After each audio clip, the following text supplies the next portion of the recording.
wait, wait, wait, wait. Wait for Hasanabi.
Campus anywhere in solidarity with the Palestinians. This is what it's about, okay? I did not stop advocating for the cause, and now I don't feel lonely. I don't feel as lonely anymore, and that's because of you guys. I hope that you can continue advocating for the right things.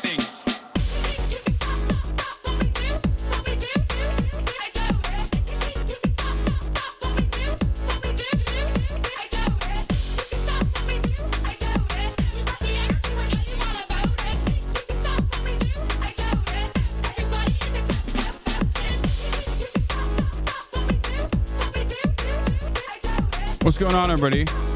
I hope everyone's having a fantastic evening, afternoon, pre-noon, no matter where you are in the world. I'm Hasan Piker, and this is Awesome. I'm broadcast coming to you live from sunny California, Los Angeles, folks. After a whole bunch of rain yesterday, we're live and alive, and it's sunny, but kind of cold here in California, Los Angeles.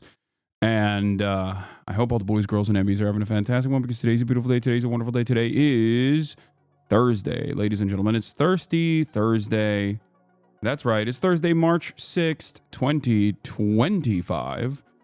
I can't believe we're already in the month of March. It's chilly here in Southern California. And yeah, this is the part of the broadcast where I tell you about my personal news. I'm going to go right into it really quickly. Okay. Personal news. Didn't really do much last night. I ended the broadcast. After 8 hours, I was tired. Noah came back. He's staying with me, Noah Colwyn. He is in the other room right now doing some work, but he'll be on in a little bit. And we watched the doco from the Aussie dude. What's his face? The one that's friends with Boy Boy. And I did a thing that I linked up with in Australia. We watched this doco on the West Papua New Guinea documentary that he did. It's not Friendly Jordies, no. It's the other guy. Paradise Broadcast.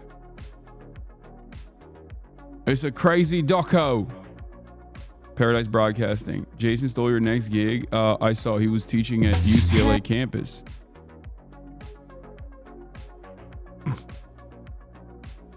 But yesterday was a throwaway day. Today is our day, King. I don't know why you say that. I think it was a good day yesterday. Legault explained it better than you. But what are they? Tariffs are taxes that governments place on goods imported from other countries. Think of it like this. When a product crosses a country's border, the government charges a fee, and that fee gets added to the price you pay. The idea is to make imported goods more expensive, so people are encouraged to buy locally made products instead. However, this often has the effect of raising the cost of goods, and consumers are the ones that feel the pain. President Trump has implemented a 25% tariff on the majority of imports from Canada and Mexico, with some exceptions at varying rates. Additionally, imports from China are subject to a 10% tariff. Both Canada and Mexico have imposed retaliatory tariffs of their own. What do you think? Do you support the tariffs? Legault, he knows the truth about tariffs, and I respect that. That, like, people will say it's AI, but like, my goat is obviously very well read. Is that a game on the floor behind you? No, that is Osama Son, a underground artist that I briefly mentioned one time that Kirko on Twitter, which is like one of these rap accounts that's also a Hasanabi head, blasted into orbit. So then like, I forget, I think it's Warner, I don't know, whoever he's like signed with, their record label sent me a bunch of his merch, which I think is pretty funny. They sent me some swag. I'll open it in a little bit. But there's a lot to talk about, and I am going to get to all of it. But first and foremost, personal news. Yeah, we watched that doco about West Papua and New Guinea. And obviously, what is this? One of the biggest clip channels got striked and demonetized by YouTube. Is it possible to help them? Yeah, I don't know what the hell, man. I'd like, you know what's really lame and really annoying? I think they're coming after my fan accounts now. Like the Hasanabi Clips Industrial Complex. Like they are actively trying to like harm other people.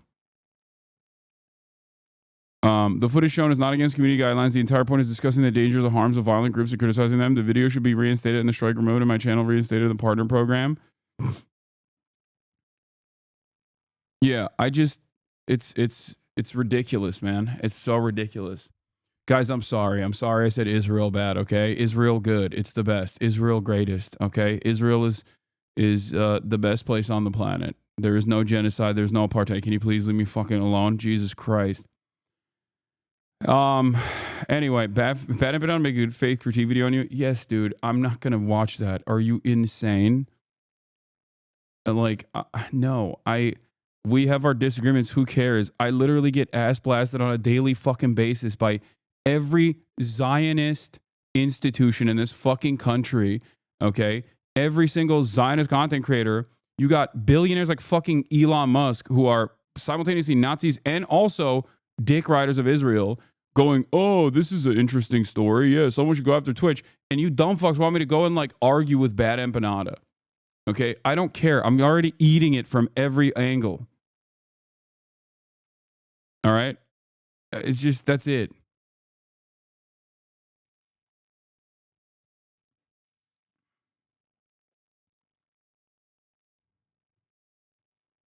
It's fine. I don't care. We have our disagreements, and that's it. I still respect them. It's understandable. You're not always going to agree with everybody on everything, okay? Holy moly. All right. Some of you are so... Oh. I got drama fatigue for sure. Ball with Mark Lamont. Wait, Mark Balls? I can't believe you was up there talking cash shit with a jumper like this. Ooh. We've all had our moments, though, to be fair. Kevin Hart would give him 50. I didn't know he was a lefty. That's crazy. Makes sense.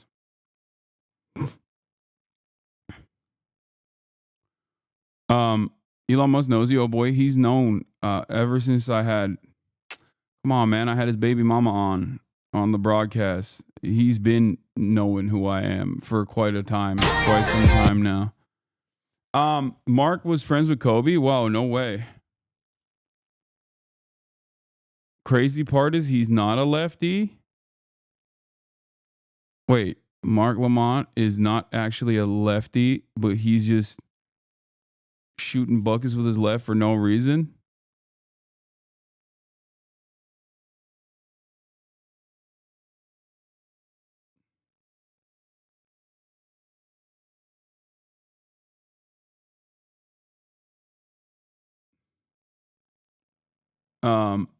Anyway, all right. So where the frick were we?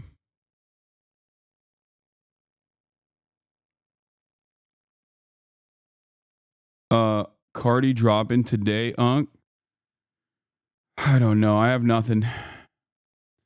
I have no knowledge over what Cardi's doing, okay? Any idea when your Theo Von episode is going to come out? Yeah, no, I don't. Probably next week, though, I suspect. But regardless, all right. So personal news-wise, I woke up this morning. I went, took Kai to the dog park, played a little bit of basketball. I had a really incredible ball sesh where I 11-0'd someone. It was crazy. I missed only one shot. I had like 4 threes in a row. It was wild. Wild times. Okay. Yeah, I skunked this dude who's been cooking me nonstop for the past couple of weeks. I finally skunked him, which was good. It made me feel good. And then afterwards, I drove over. I took a shower. I drove over to Dan Lebitar's podcast because I thought I was supposed to be doing his podcast today. Turns out my manager actually set the wrong date on my calendar. And I walked into some random podcast studio thinking they're here, thinking we were supposed to be shooting the pod today. Turns out we're not shooting the freaking pod today. Turns out we're shooting the pod next month. To be fair to my management, nobody secures a podcast like 2 months in a row. I mean, 2 months ahead of time. So I understand why he did that. I understand why he pushed a buck. I mean, he thought that it was supposed to be today when it's actually, next month. So instead of the 6th of March, it's supposed to be on the 6th of April. So there's that. Get an assistant, you moron. What are you talking about? This is literally the person who, what? Dude, this is the fault of what? This is a person who has assistants who is scheduling for me. This is my manager. Like, an assistant would not change this at all. Why are you so mad? What the hell? Why do people get this mad? You should never be this mad at anybody, let alone someone who you've given $50 to. You know what I mean? Calm down, dude. Yeah, my manager, who would, in this circumstance, if I had an assistant, my assistant would be putting in the wrong date. It'd be the same. It literally would be this exact same situation. And I'm not even saying that it's his fault, to be fair, because it was a mistake. It's not a big deal. It's a funny story. Can I talk about a funny story that happened to me without people just yelling at me? What's happening? So yeah, it's a minor mistake. It's not a big deal. Came back, got some coffee, did some big business deals. As always, you already know I'm Mr. Business. That's what they call me around these parts. And that's it. I played a little bit of Kingdom Come while I was pooping, and here we are. Here we freaking are.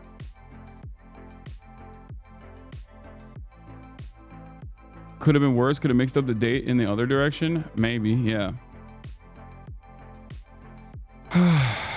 But that's neither here nor there. At the question, what are the odds that Trump is a Kremlin agent? Grok AI replied 70% chance. Please never bring up Grok AI to me ever again. I do not care what some third-rate, automated response platform has to say, okay? But yeah, why is the economy tanking with no tariffs? Trump got no motion. The economy's tanking because Trump is signaling tariffs. That's enough for people to understandably freak out and respond and show no confidence whatsoever. So Could Have Been Love tonight. I probably won't watch Could Have Been Love tonight when it's live. I'll probably watch it tomorrow.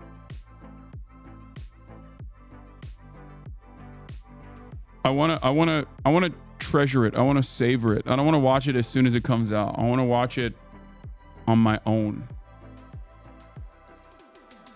Like, I want to watch it with you guys, obviously, but like at a better time than like late at night. But maybe we'll see.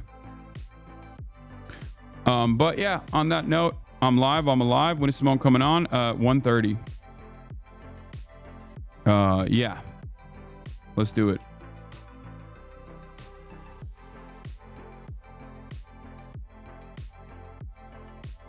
Elon gets in on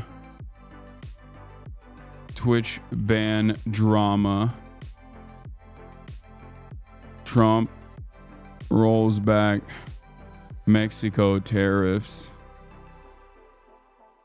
I hate how per social chat gets sometimes. It must be so hard on you. Let me know if you ever need someone to talk to about it. It was funny. Yeah, that was a funny one, chatter. That was a funny one. Okay. Mexico tariffs are rolled back. Newsom pivots right with Charlie Kirk.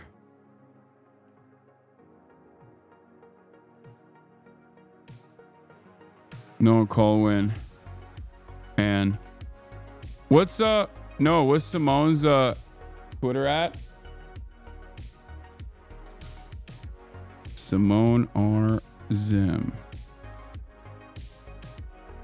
Yeah, I got it. We'll be on later to talk about Zionism.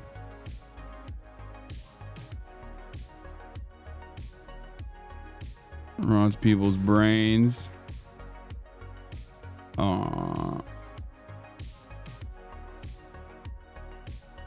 American Dems are majority pro-Palestinian now. Get in now.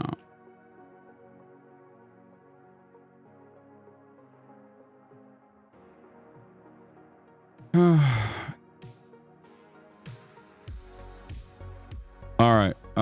Do we have a blast off meme? When do you think Felix will be back on?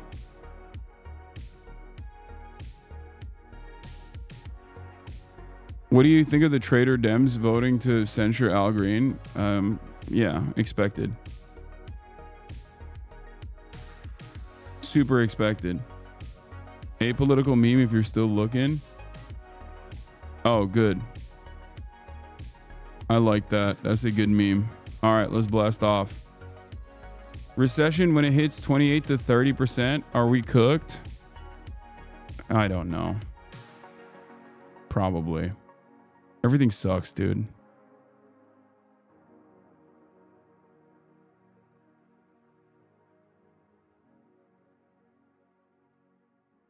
This is sick, though. Representative Bonnie Watson Coleman says, no, this is because Rick Scott cares deeply about Medicare fraud. Google Rick Scott Medicare fraud to learn more. That's funny. Proudly serving the people in New Jersey's 12th congressional district. Okay. MAGA really be fucking up y'all's country? Bro, we're America. When our country is getting fucked up, yours is going to get fucked up too.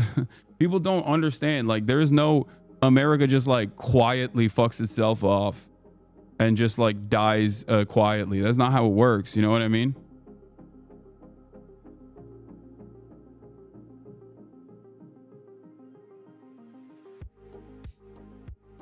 Oh, dude, there are so many awful things that are happening.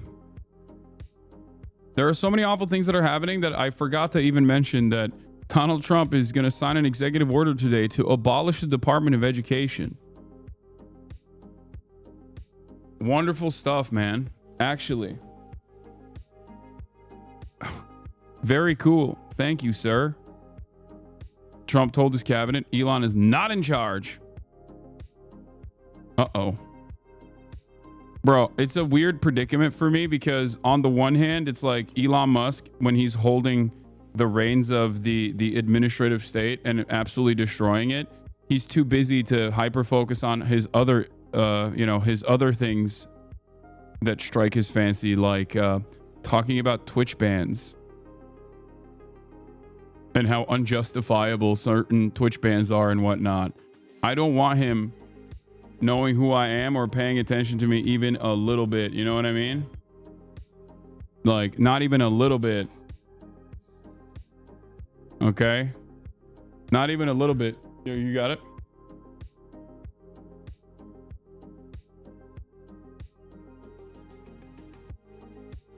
But let's get started. Trump expected to take action to eliminate Department of Education. At the Department of Education. He's preparing to sign an executive order directing Secretary of Education Linda McMahon to dismantle the department. Senior political correspondent Rachel Scott has the details for us. Good morning, Rachel.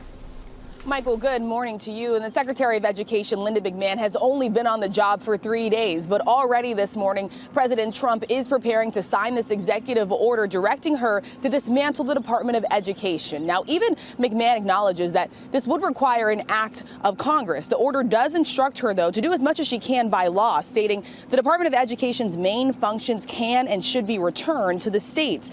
Most funding for public schools already is at the state and local level, but the department does oversee billions of dollars in funding to help low-income students and students with disabilities, and enforces civil rights laws to prevent discrimination in schools. It manages about $1.5 trillion in student loan debt, and it also oversees the process for students applying for college financial aid through Pell Grants and FAFSA, which for many students is the only way that they get help paying for college. About 17 million students every single year apply for financial aid through FAFSA. The question now is how much of that could be directed or moved to be under different agencies, and is there support in Congress to eliminate the Department of Education altogether, Robin? Still so much uncertainty there. All right, Rachel, thank you. Sources tell ABC News President Trump is not signing an executive order to dismantle the Department of Education. What? Well, that was quick. God damn. Shit just changed real quick, huh? This is the most flippy floppy admin of all time, dude. It's craziness. I know we got 10 Democrats who voted the Central Al Green. I'm going to talk about that in a second, okay? What is happening here? What is going on? What the hell is going on? Today, White House Press Secretary Caroline Leavitt calls reports that Trump was expected to sign the order today, quote, fake news. ABC's Alex Perchet joins me for more on that. Alex, what's the latest? What do you mean? What? Fake news? Bro, you said you ran on it. You literally ran on doing this. And then you said you were going to do it over and over again. And then you leaked to the press that you were going to do it. And now you're like, not me. That's not me. When Donald Trump famously appointed Vince McMahon's wife, Linda McMahon, as the head of the Department of Education, he said, and I repeat, I'm paraphrasing a little bit, okay? He said, Linda McMahon is going to take control of this agency and oversee its end. That's what he said. So what I don't understand is why he's just, acting all different now. But I'm glad that the Department of Education has got a stay of execution. Let's take a look.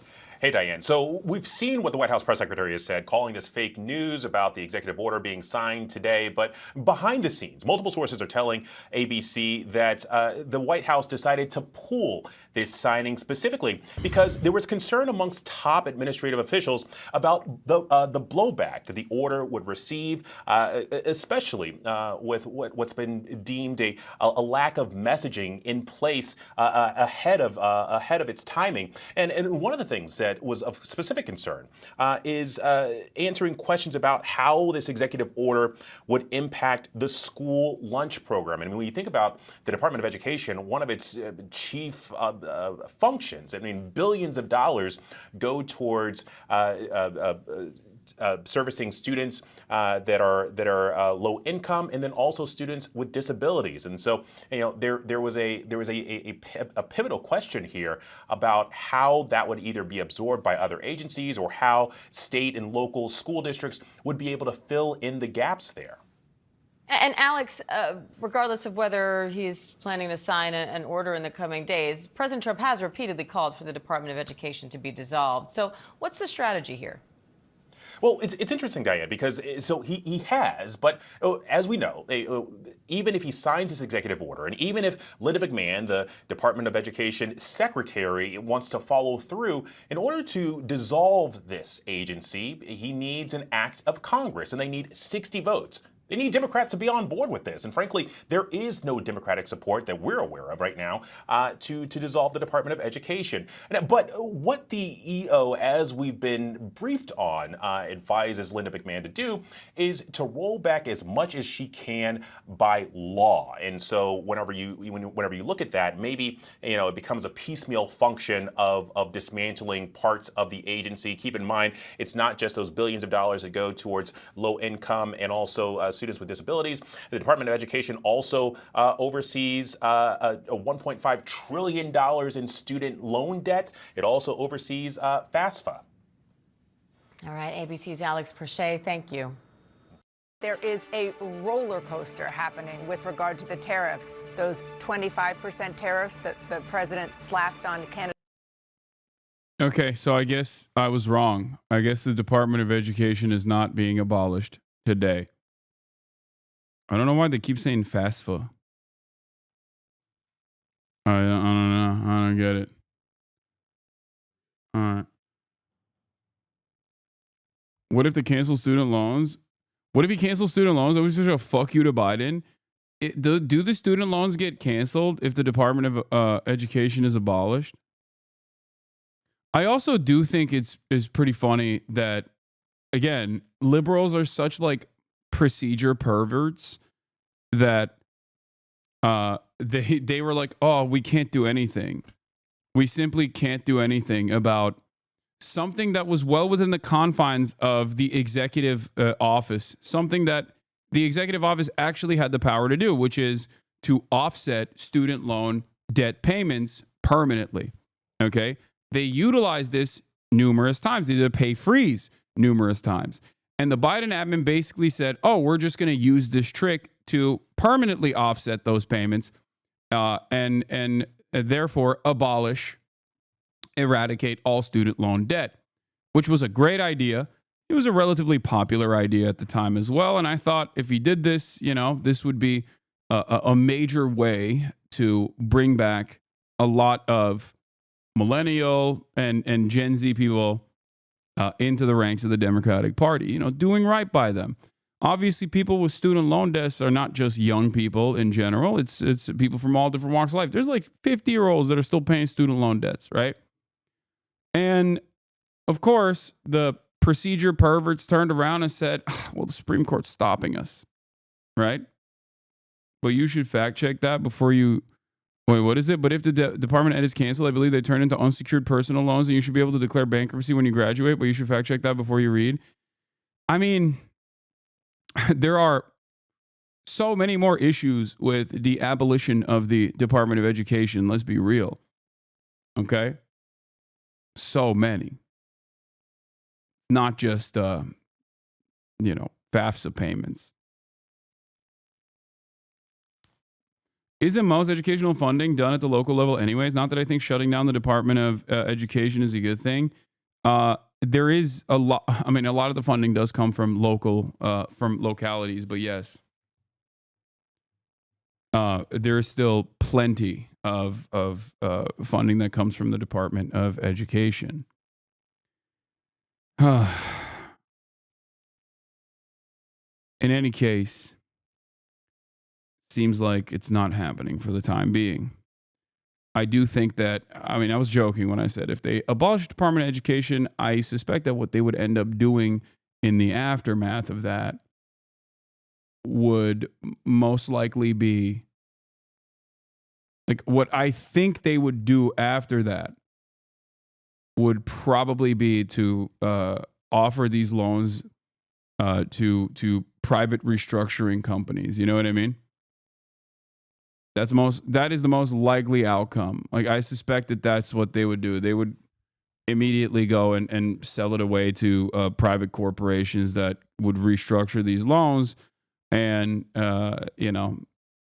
basically farm an entire population, an entire generation for a profit. They might even keep some of the insane conditions on student loans because, like, student loan debt is different. Because they're not personal debt, like they're not personal loans, which make it so that it carries over. Like there's no, you can't really you can't really bankrupt yourself. You can't, like it, when you die, I think you still have to pay it. It's just like, maybe we'll bring back debtor's prison. I don't know. Nah, not when you die. Oh, it doesn't carry over through death. Okay, I might be wrong on that.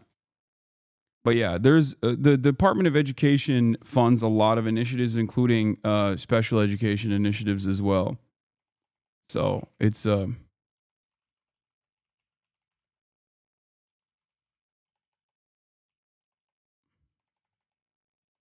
California stands to lose billions in education funding. 9% of the education budget, K through 12, CSU, UC, comes from the feds. Medi-Cal cuts would also hurt. 67% of all Fed money is going to California. $105 billion is for Medi-Cal. 56% of kids in California are on Medi-Cal.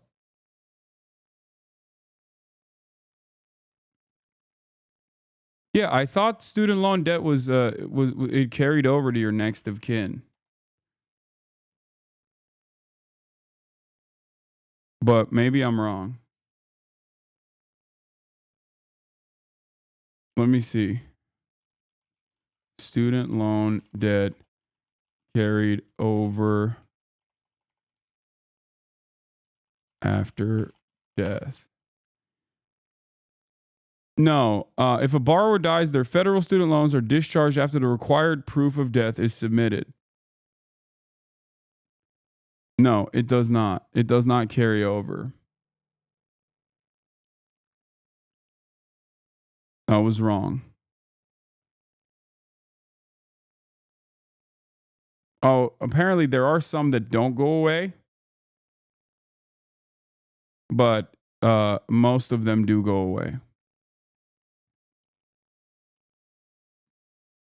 Yeah, it's private ones don't go away, depending on the structure of the contract that you have.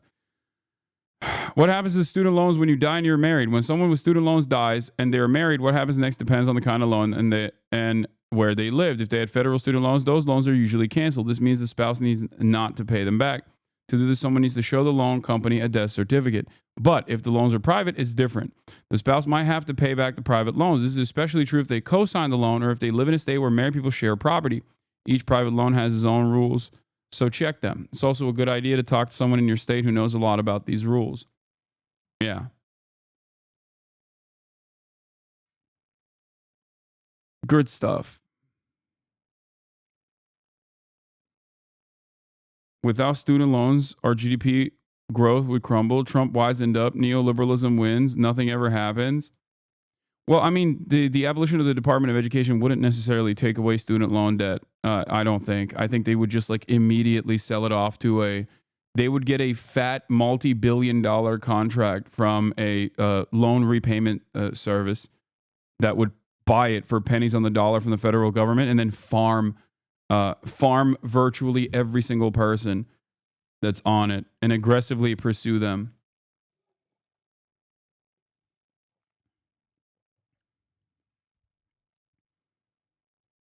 Yeah, that's what they would do. Yeah. Cut the Department of Education, privatize student loans, increase interest, all that good stuff. My private one was SoFi won't. My government loans will be canceled. Part of the reason I haven't refinanced my government loans is because those always have a chance of getting abolished, unlike my private. Yeah. I mean, an executive order dismantling or abolishing the Department of Education is one thing, but I think that the real, like, the way to do that is still going to be through Congress. I don't know how I don't know how they would even do it. Maybe they would like try to use impoundment or something. I don't know. Maybe they would try to like stop funding it through the executive office. But who knows? Can we get Chris Kluwe on the broadcast? Maybe, if he wants to come on. You have not thanked your viewers once. What? What are you saying? Noah's laughing at you, Chatter, in the other room.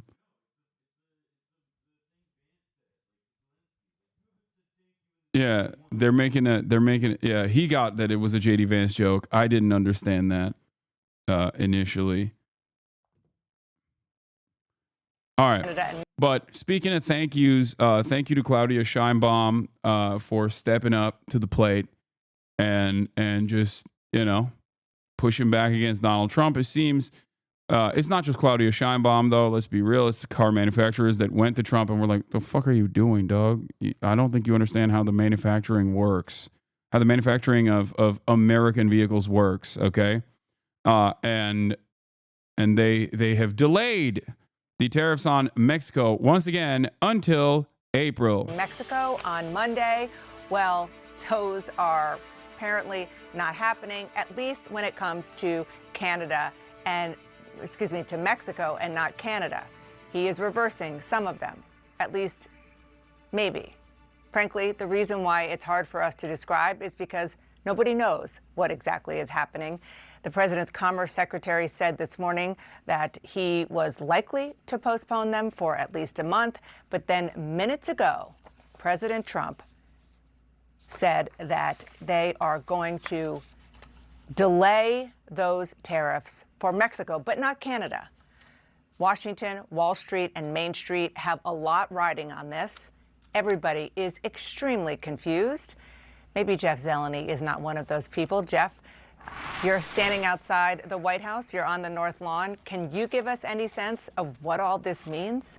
Well, Dana, if there's any question of why the market has been so confused and rattled in recent days, I think the events of the last really hour sum it up quite perfectly, and certainly of the last month. The president often threatens tariffs. This time he went through with tariffs, and now we are learning that he is pulling back those tariffs. Let's start with Mexico. President Trump this morning had a call with Mexican President Claudia Scheinbaum. He reported out a little bit of what they said, and in that, he said he is lifting the Mexico tariffs for at least a month.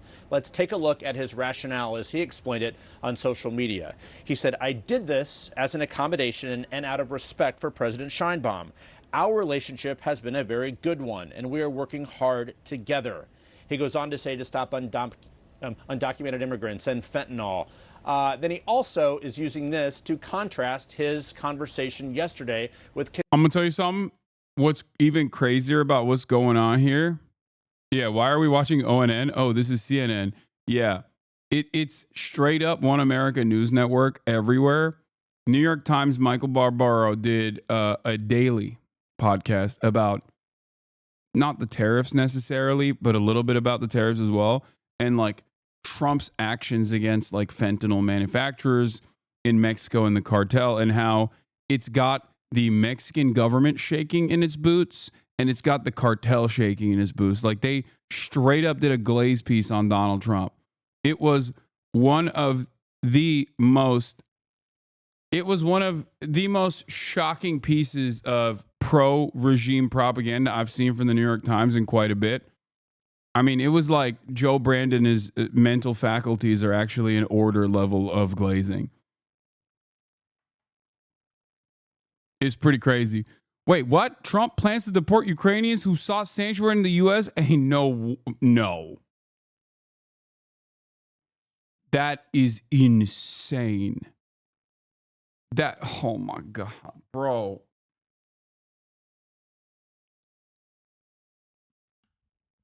I didn't even, what? There's no way. There's just no shot. I don't think he's doing that.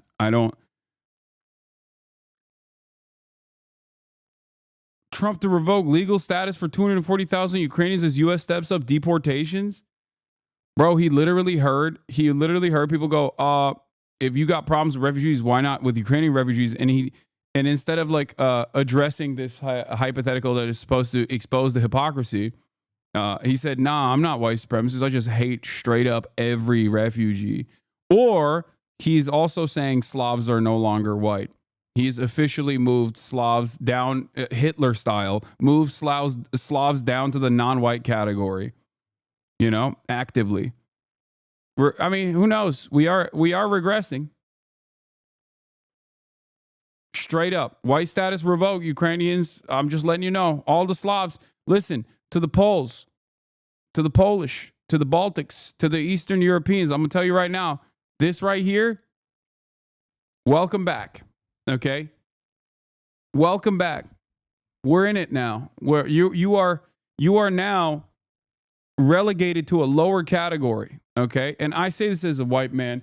who, has Muslim background. So obviously I get a touch of that. I'm looking right at you, Italians. Okay. He's coming for you next. He's coming for you next, dude. You better watch out. Oh, yeah. All right. Hold on. I got to talk. No. Anyway, let's continue with these tariffs, and then I'll get back to the Ukraine stuff. So he has not yet said that he's going to lift the tariffs on Canada, but that is coming, and we learned that today from Commerce Secretary Howard Lutnick. My expectation is the president will come to the agreement today, and hopefully we will announce this today, that USMCA compliant goods will not have a tariff for the next month until April 2nd. Hopefully, Mexico and Canada will have done a good enough job on fentanyl that this part of the conversation will be off the table and we'll move just to the reciprocal tariff conversation. So look, yesterday, President Trump in the White House was saying that Canada had not done enough on fentanyl. Today, the Commerce Secretary says Canada has done enough. That underscores one reality, that fentanyl is not it may be the stated reason, but it's not the actual reason that the tariffs have been put in place, because very little fentanyl comes from Canada. From Mexico, however, it does. So, Dana, the bottom line to all of this is we have seen the president, he's a believer in tariffs, there's no doubt about it, but when he starts hearing the pushback and seeing the pushback in the markets, he reacts and changes his mind. We're told he will be speaking on this later this afternoon, and the White House is also saying that the reciprocal tariffs, the bigger batch, if you will, is still going into effect on April 2nd. But I think now every time we talk about the threat of tariffs, we have to keep in mind, sometimes he gives them and sometimes he takes them away. Dana? Bro, that's such a okay. Sometimes he gives them and sometimes he takes them away. Okay, nice, dude. Thank you. Good take.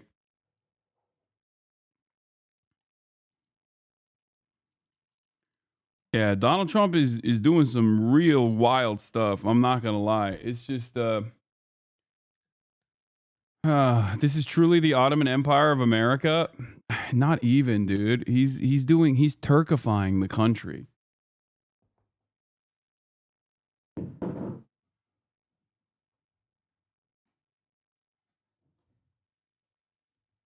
It's like this is the Turkification of America and the Turkification of Donald Trump.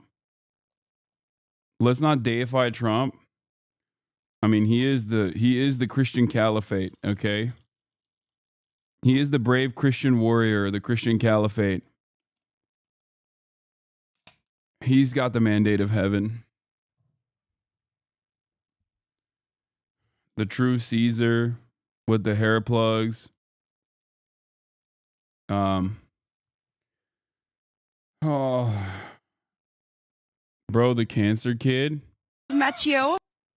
Bro, I don't want to see this kid anymore. I just don't care about it. It's like very obviously a child. Why are people talking about this child constantly back and forth? Like, there's like liberals who are yelling about the child, and every conservative loves propping up this kid to be like, oh, I guess you hate black children with brain cancer.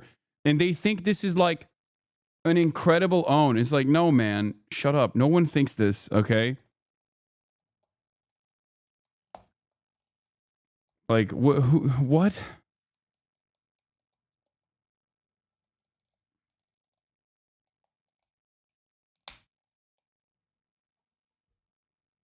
In before Hasan reviews the platform, Black Success? True. That's me.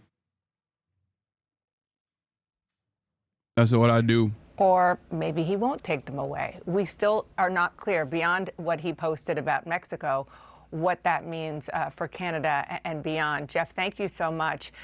The uncertainty is not confined to Pennsylvania Avenue. Business leaders from Wall Street to Main Street are definitely feeling it too. I want to go right now to Matt Egan, who has been talking to those business owners. And Matt, it is not a coincidence that Howard Lutnick went on a business network to say these are perhaps not going to happen now. A business network that everybody who is on Wall Street watches. From my spot. It seems to me that what he was trying to do was to help correct the markets, which are totally it's going to be later, confused and worried. And we all know that confusion is not a place that the market wants to be. And we also know that the markets are an indicator of an economy that President Trump has historically been very, very keen to watch. Yeah, that's right, Dana. Look, business owners, CEOs, investors, they crave stability. But what we're getting right now is a whole lot of uncertainty and, frankly, chaos, right? It feels like each week or maybe even each hour, there's new tariffs that are threatened, right? Some of them kick in. Some of them are pulled back at the last moment after a very good phone call between President Trump and a world leader. Others are still looming. Bro. I'm a firm and committed believer, and I've repeated this quite a bit, as you guys know. I'm a firm and committed believer in the idea that these people are still led by like some semblance of logic, and then that there are people in their orbit that know better, and they're the ones who are just like pushing and pulling on certain levers. But whenever I see stuff like this, okay, whenever I see Trump go out, say there's tariffs, and then immediately roll it back, and then say, just kidding, there's tariffs again. Oh, the tariffs just got 10 feet taller, you know? Whenever I see him do stuff like that, I do genuinely feel like maybe we are at the mercy of a madman. Like, that's not how it's supposed to go, and I still am not fully signed off on this idea that, like, no, it's just like Donald Trump's world and we're living in it. Okay? But I just, like, chatters are saying stock manipulation, right? It's for stock manipulation. It's like market manipulation. That would be a logical answer. I don't think it's for that. You know what I mean? Like, that would be logical. That would be logical if they're like actually trying to put together this like incredibly clever, devilish scheme where they're just taking advantage of the market movements over and over again. And you could trace that stuff pretty easily, by the way. You could definitely figure that out with ease. It wouldn't be that difficult if you saw like who's making the most money and then what level of association they have with Donald Trump from the stock market tanking whenever this kind of stuff comes out. Who's like shorting it, right? But I don't think that that's what's going on. Why don't you think that? That's not true with offshore companies. You can't trace it. What do you mean? You can still see if someone is... they would be making billion-dollar moves.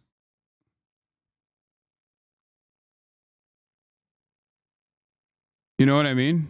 Even if it's an offshore account, you can still trace it. You can trace it on the American side. You can trace the offshore companies. You just can't link it back to Donald Trump. Also, American companies don't usually offshore stuff anyway. Americans don't usually offshore stuff because we have inshoring. We have states in this country that basically work as a tax haven anyway. And offer you a level of protection, offer you a level of privacy.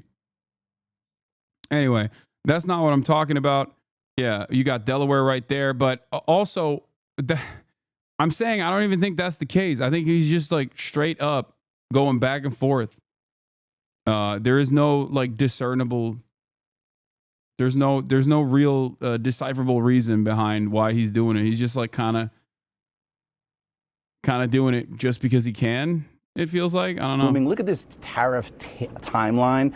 This is just tariffs related to Mexico, Canada, and China. And just since late November, there's been so many major moves. This doesn't even account for the tariffs that have been threatened on steel or aluminum or copper or the reciprocal tariffs or the tariffs on nations that threaten the US dollar. We literally could not fit all of the major tariff actions on one full screen. And look, if you're a CEO, if you're a business owner, this is not what you want to see, right? They famously hate uncertainty. But it's hard to imagine a more uncertain environment than this, because think about it, a lot of them are trying to figure out the cost of their goods, but they don't know what the cost of their goods is going to be because they don't know where tariffs are going to be. So they don't know if they should be raising prices or lowering them. Should they be firing workers or hiring them? Should they be investing more or less? There's actually an uncertainty index when it comes to trade policy, and it is through the roof. It has skyrocketed to all-time highs,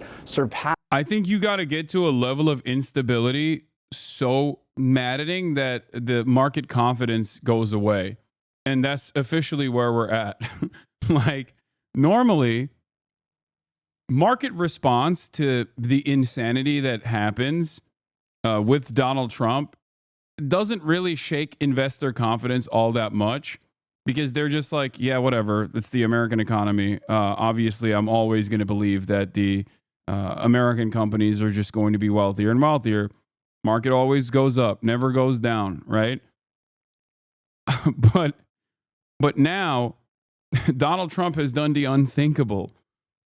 He's shaken market confidence finally by spiking the football, and then immediately you're trying to recover it, and then spiking it even further over and over again. He's done it. He's done the damn thing. There it is. Passing anything that we've seen going back to 1960, including even higher than during President Trump's first term. And that makes sense because what he's doing is just so much more aggressive in terms of size and scope than during his first term. I talked to a business owner in California who owns a pet supply store. And he said, look, he's not a fan of the tariffs, but it's the uncertainty that's even worse. He said it's just... Okay, I'm kidding. Hold on. Ignore everything I just said. As an apolitical content creator, I have to repeat once again that Donald Trump is brilliant and he's a businessman. How many businesses have you bankrupted? He's bankrupted 7, okay? Talk to me when you've bankrupted at least like 3 or 4, and then you'll understand the ways, the fascinating ways in which his mind works, okay? As an apolitical centrist content creator who doesn't do politics at all, who hates politics, who abhors politics, I'm here to tell you that what Trump is doing is based, actually. He's based in stock market maxing. He is stock market pilled. Okay? He's Dow Jones pilled. He's doing that. Yeah, bankrupting 7 businesses means he's run 7 businesses. Okay? That means he's run 7 businesses into the ground. How many businesses have you run? 0. Shut the fuck up. Okay? I'm going to do some pragmatic and nuanced political analysis here and tell you that he knows. Trust the plan. Trust the plan, everybody. I like that the 4chanification of internet has basically completed, and now virtually all Trump supporters are QAnon. You know, there's no more QAnon because everyone is QAnon. There's no more 4chan because everyone is doing 4chan shit. Fantastic. Pragmanabi, yep. Pragmatic Abby. Yeah. Dow Jones, more like Donald John Trump Jones. Yeah, that's right. Very stressful right now because he's trying to follow it all, but he just can't keep up. And I would just note that from the White House perspective, I do think an element of this trade volatility is probably a feature. It's not a bug, right? The president views tariffs as a way to gain leverage over other nations. And so by keeping everyone guessing, it enables the president to put even more pressure. But look, Dana, we are seeing this show up in the real economy, and it is really starting to pressure things. Yeah, and as you were talking, we just got an update on where the Dow is, Matt, down 500 points. And so this is clearly what Howard Lutnick was trying to arrest, that drop. Thank you so much for that. And we should also note that we're going to be talking tomorrow, no doubt, because I do like that. I do like that the Trump administration is basically doing the age-old meme of listen up, liberal. And then you just like smear your shit all over the walls, and that's it. Like that. He's just like, yeah, do you feel owned now? Do you feel owned now? Guess what, dude? You're going to feel extra owned, okay? What now, libtard? Fantastic. Thank you. Because tomorrow the jobs report will come out, and we already got an early indicator that it is not likely to be very good. I do now want to talk to some other terrific reporters that we have assembled today. Peter Hamby of Puck, Jeff Mason of Reuters, Mariana Sotomayor of The Washington Post. Thank you all for being here. Jeff Mason, I want to start with you. Listen up, liberal. Crashes you the have covered economy. the White House for a few years on all kinds of policy, especially and including economic policy, and you were covering it during the first Trump go-round. So I think what Matt said about this being part of the strategy, not a bug, but this is kind of the way that the president likes to put his tariff policy out there, is true. But because there is so much, and it's already on top of a crisis of affordability in the United States, this feels different right now. Yeah, I think that's a great point. And I would piggyback on to something that Matt said. Bro, it turns out when you don't have gay people in charge, the economy crashes too, just like the planes. It turns out DEI was holding everything together. We all were so disrespectful to the polycule enjoyers. We were so disrespectful to our trans allies. I am going to be extra woke, okay? I am going to be the rattiest of rad libs. Do you understand me? DEI or die, okay? Straight up. We need at least one a paraplegic, a black trans person who is in a polycule at every corporate executive board to fix this right now. This problem is not going away, okay? And I don't even mean like a person that deserves that position. No, I'm not even saying that. We need to actually do DEI, as in the way that Republicans consider what DEI is, which is apparently when people who don't deserve positions of power get to those positions of power. I'm gonna start hiring people off the street as long as they are not a straight white man. Okay? That's what we need to do. We're not stopping. It's not even mandatory DEI now, mandatory DEI tomorrow. And not even like the normal version of DEI, which is just to refuse to stop doing the real DEI, which is for white people in general. Like, no, I'm not even talking about that. I'm talking about like the Republican version of DEI. That's what we need to do.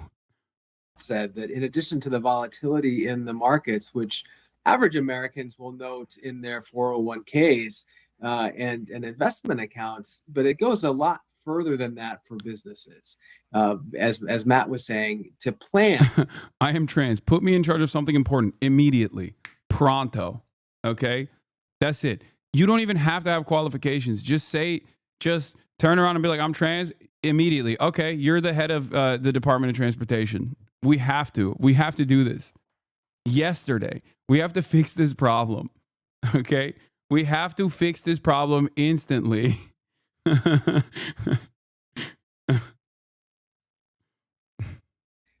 For your goods, to plan for what products need to be purchased, for what supplies need to be purchased, for where you want to keep your factory, for where you want to have your headquarters. All of those things factor into business decisions that are affected by this volatility, and the volatility is so massive because the president keeps changing his mind back and forth. I suspect that that's one of the reasons that the Dow is going down again today. I mean, wait, ain't no way. Trump paused tariffs on Canada, USMCA trade until April 2nd. Is this a meme? He also went back on the Canada ones too? What is going on, man? Yo, my favorite thing is imagining a world where Biden did this and how the Republicans would be having aneurysms on television every day to be like, this guy's obviously brain broken. Like, his brain is not working. What the hell? Dementia Biden. He's asleep at the wheel. He's like, we're going to have a recession, blah, blah, blah, all this shit. But like when Trump does it, they're like, excellent move, sir. Excellent move. A brilliant 5D chess play, sir. You are killing it, sir. Incredible.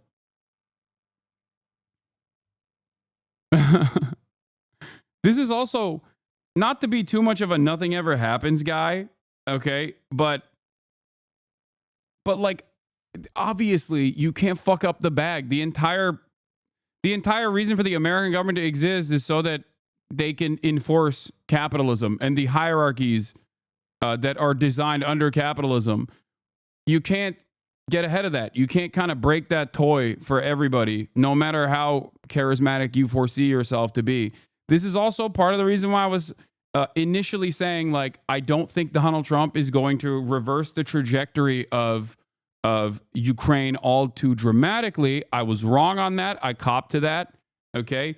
Having said that, of course, I always said it was because of the terms, and it was the terms dictated by the battlefield that would definitely motivate Americans to take a different position on Ukraine, or at least try to do a managed ceasefire negotiation and bring that to the table. Donald Trump clearly is going above and beyond on that front, even though a lot of the policies that he is actively talked about, aside from, you know, openly gaslighting and openly yelling about Zelensky being a dictator or whatever, the other stuff in terms of like mineral deals or whatever, that is the same principles that came from the administration prior.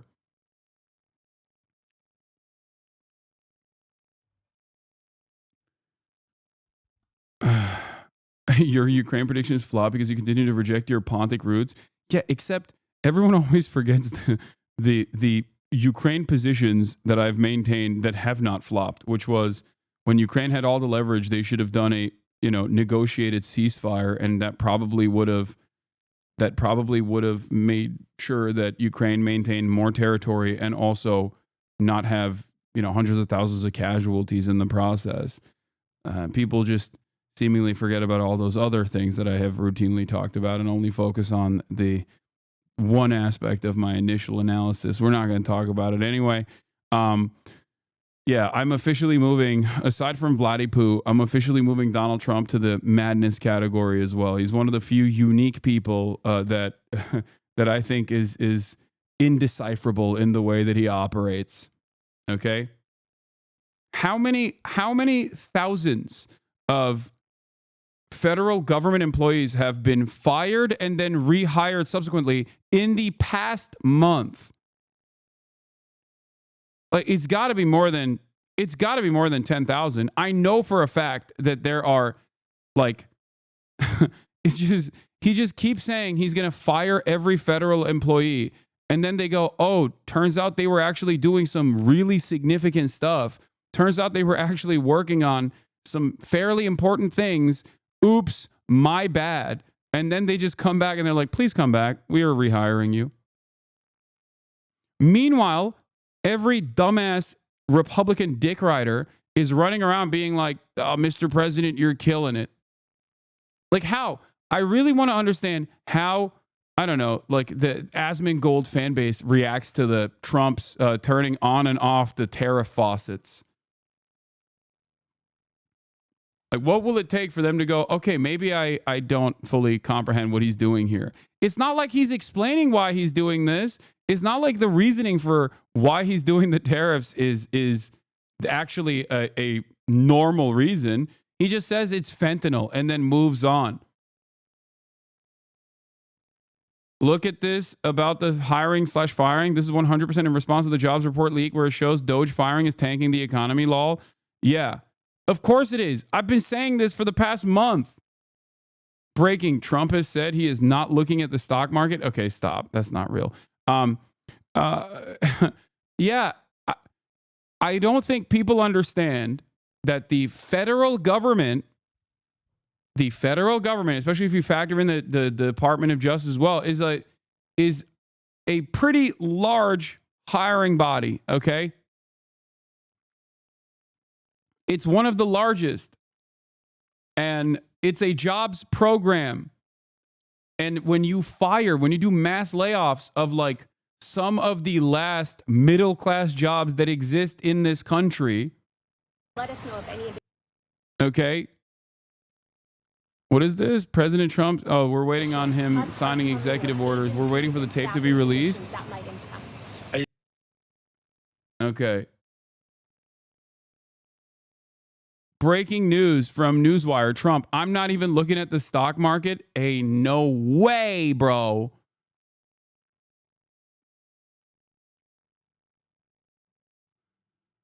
Oh, my God. At this point, I want the tariffs. Fuck off and give me what I want. Wait, what? Why? Just give me the tariffs, goddammit. The uncertainty is killing me. It's a real will they, won't they situation. Okay? It's a real will they, won't they situation. All right, I got to pee.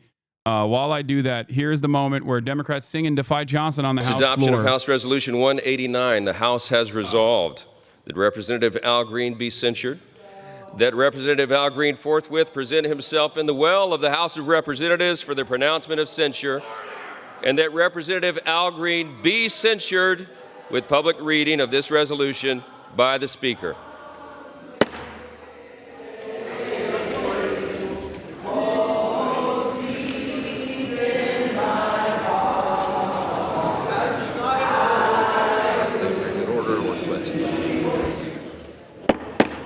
The House had come to order. The House had come to order.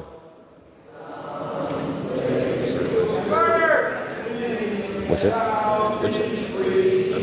You want to let him keep doing this or totally clear?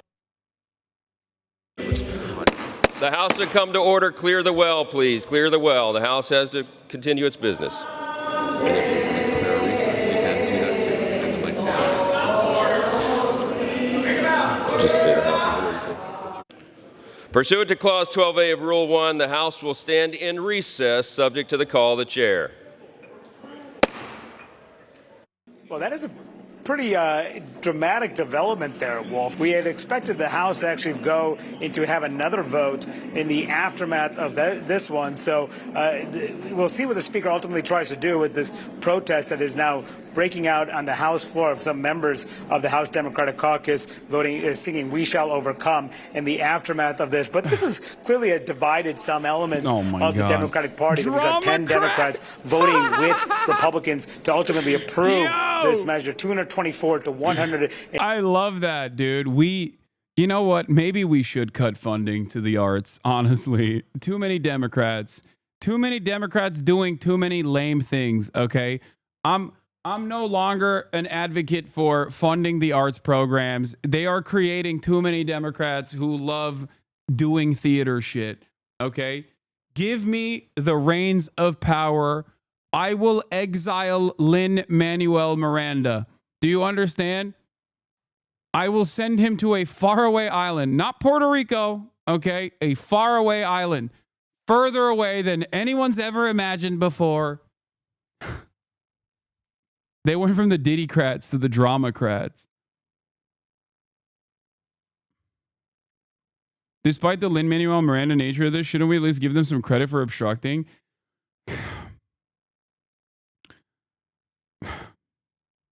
No.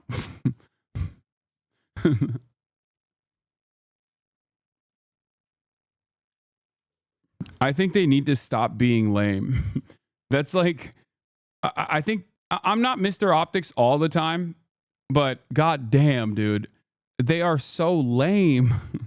In '98 was the vote to censure Al Green, which essentially is a public admonition. It's a way to say that the House disapproves of an action of a specific member. It really doesn't go beyond that. It used to be very rare that the House would take such an action, really only in the most egregious of offenses. But in recent years, it's becoming used much more commonly. And in the aftermath of what Al Green did on the House floor, Republicans made clear that they wanted to punish Al Green for his extended outbursts and ultimate removal from the House floor during Donald Trump's address to Congress. But we'll see if the Speaker decides to do anything else to these Democrats who are now speaking out, or they're chanting, it seems, on the House floor, if they're ultimately removed, or if the Speaker decides to take any action on them as well. Guys. Very interesting. I'm going to take a closer look at those 10 Democrats Me who too. voted I was just thinking that. to censure their fellow Democrat, Al Green of Texas. Yeah, because I would think Monty Raju, I think we just lost him, but I'd like to know historically, you were talking about it used to be extraordinarily rare, not so much in the last recent years, but how rare is it for a member of the person being censured's own party to vote with the other side like this? I cannot begin to explain to you how much I despise Dems when they want to save the country. Oh God.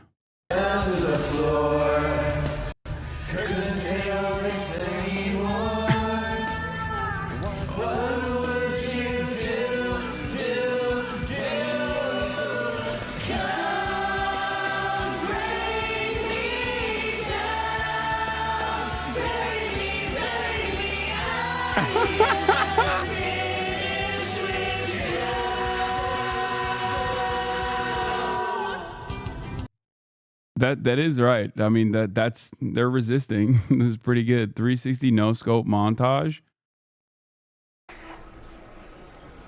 You know, that has happened sometimes in recent history, but typically these things have gone down, at least in the last couple of years, have gone down. Yeah, it's not funny. White people only do this when they're frightened. It's not. You're not being funny. It's not funny nor cute. Okay. Mostly along party lines. This is the final thing that white people do, right? Moments before their fight or flight response kicks in. Years have gone down mostly along party lines. Sometimes people may break ranks, especially ones in difficult districts. One person who did vote to censure Al Green right now is Marcy Kaptur. She's a veteran Ohio Democrat, someone who's actually in a swing district. So that tells you something there. Another one, Jared Moskowitz, a more moderate member of the House Democratic Caucus. He voted to censure Al Green. Another one, Jim Himes of Connecticut, perhaps not as progressive as some of the members who are actually engaging in some of that protest that was happening here. But the larger issue here, though, is the debate within the Democratic Party over how exactly to express themselves as the opposition to Donald Trump at this key moment. In that, during the speech, the Democratic leaders did not want their members to engage on things what Al Green was doing. They did not want people to hold up signs. That was the message that came from Hakeem Jeffries himself to his Democrats, and progressives in particular did not listen to that advice. They wanted to show that they were fighting for Donald Trump, and they wanted the public to know that as well. And clearly Al Green didn't take that advice also. We'll see what he ultimately says when he comes out of this censure vote. But before this vote, Pamela and Wolf, he said, I'm prepared to suffer the consequences of his actions. So he has really no regrets for what he did, and he said he would do it again. Let's talk about this and more with Democratic Congressman Dan Goldman of New York. He sits on the House Homeland Security Committee. I know you voted not to censure him, Congressman. What went into your decision? Well, first of all, the Republicans have rendered censure to be totally meaningless by using it at every opportunity. It also is just entirely separate and apart from what we should be doing. How is censuring Al Green helping to lower the cost of eggs? How is it reducing inflation?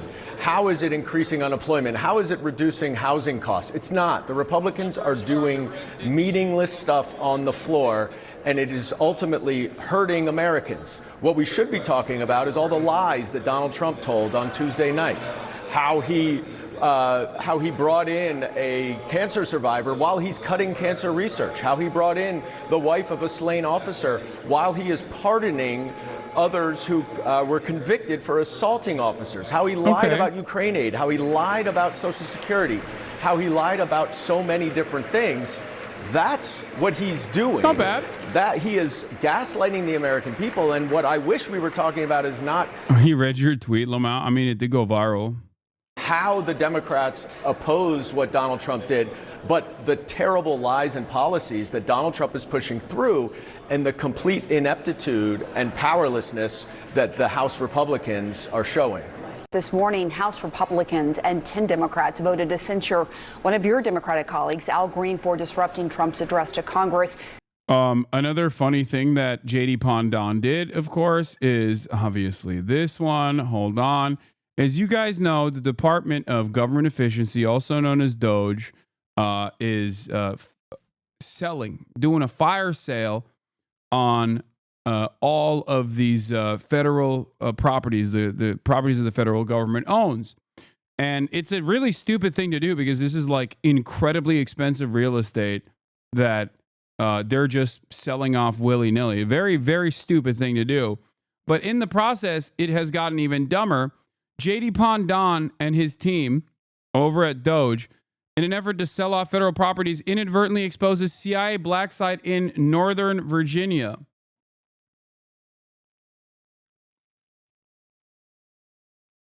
That's right. My goat, my king. They're doing the damn thing again. This is the type of stuff that makes me genuinely think that they have nothing going on in there. They're just like breaking stuff. They're shaking the trees to see what falls, you know?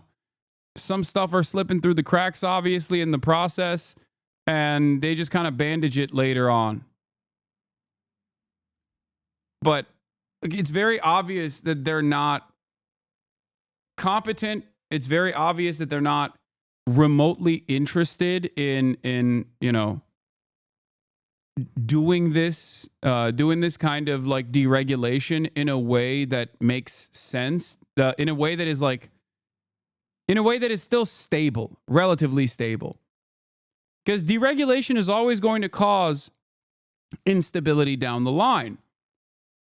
Having said that, however, the way that Democrats and Republicans both have played this game is by hiring competent auditors to make these assessments, to work to reduce the federal workforce, things of that nature. Like, this is a long and convoluted process. Trump, on the other hand, is like, nah, I don't care. Just take it out.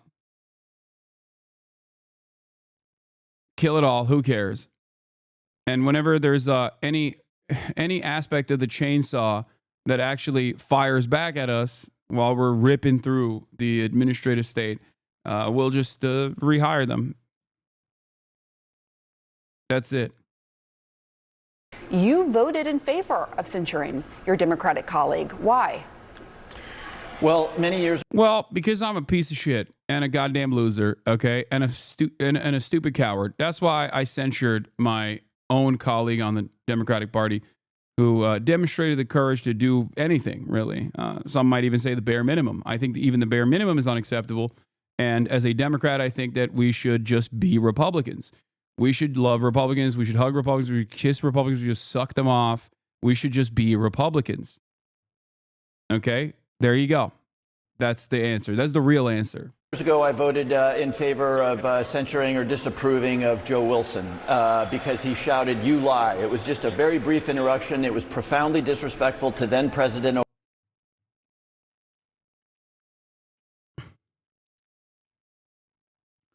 I genuinely, oh my God.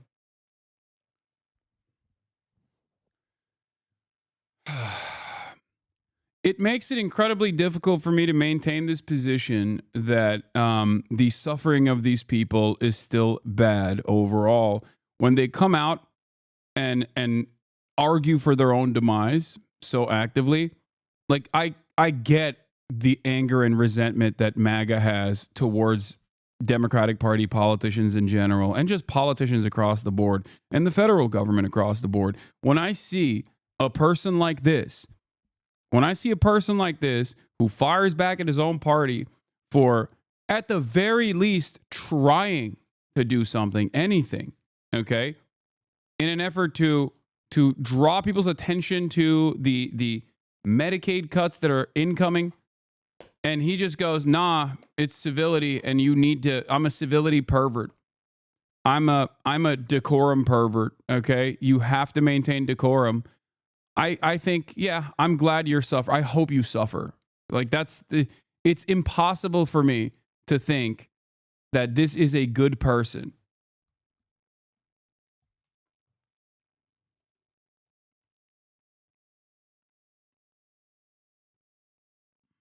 Obama. I'm sure that I could construct some convoluted way, and I would say, oh, well, President Trump is so much worse than Barack Obama and blah, blah, blah. You know what? I don't mind being one of 10 Democrats who said, no, there's a deeper principle at stake here, which is reverence for this institution. And when somebody disrupts the institution, particularly in a moment as important. Like, dude, talk about not being able to read the room. The overall vibes from the broadest parts of the American population of voters is unironically to run a fucking mallet through this goddamn government. And this dipshit is still maintaining decorum. Like, he's still busy talking about civility. Dude, just say you're a Republican, or you're talking to this guy, right? Not me, I hope. Like, how can you, dude, Donald Trump is going to accidentally nuke Iowa, and these guys are going to be like, well, you know, the decorum, the institutions in the process, okay? That's it. That's it. They got nothing. You're a bitch. You're a bitch, Jim Himes. You got nothing. You have no motion. God damn, dude. Fuck decorum. Holy shit. It is crazy. Like, what this is, you're nothing. You're lower than dirt, okay? If this is what you are advocating for right now, you are lower than dirt.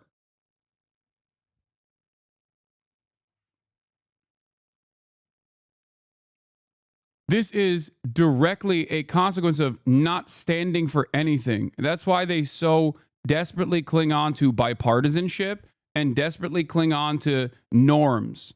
Okay, procedures, norms, decorum, because they have no ideological conviction. They have no interest in changing the trajectory of austerity that Donald Trump is implementing. They like it.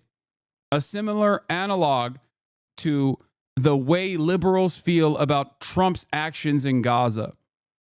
They feel a sense of elation. They feel a sense of excitement that Trump gets to do cruelty to the leftists that they despise. Okay? They're like, oh, well, now we have the moral high ground because it's out of our hands. We're not doing it. And simultaneously, Trump is the one who's making them suffer. Hasan literally criticizing a Democrat for licking Trump's ass and absolute dumbfuck chatter tells. No, that chatter wasn't saying I was a Republican. He was talking to Jim Himes.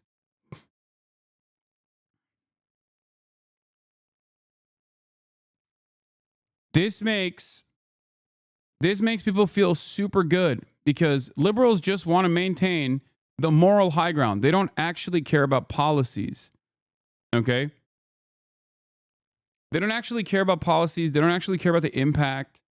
They don't actually want to do right by their voters or any person, really. They just want to sit there and go, oh, Trump is so bad. But while they secretly love that Trump is doing this stuff, okay?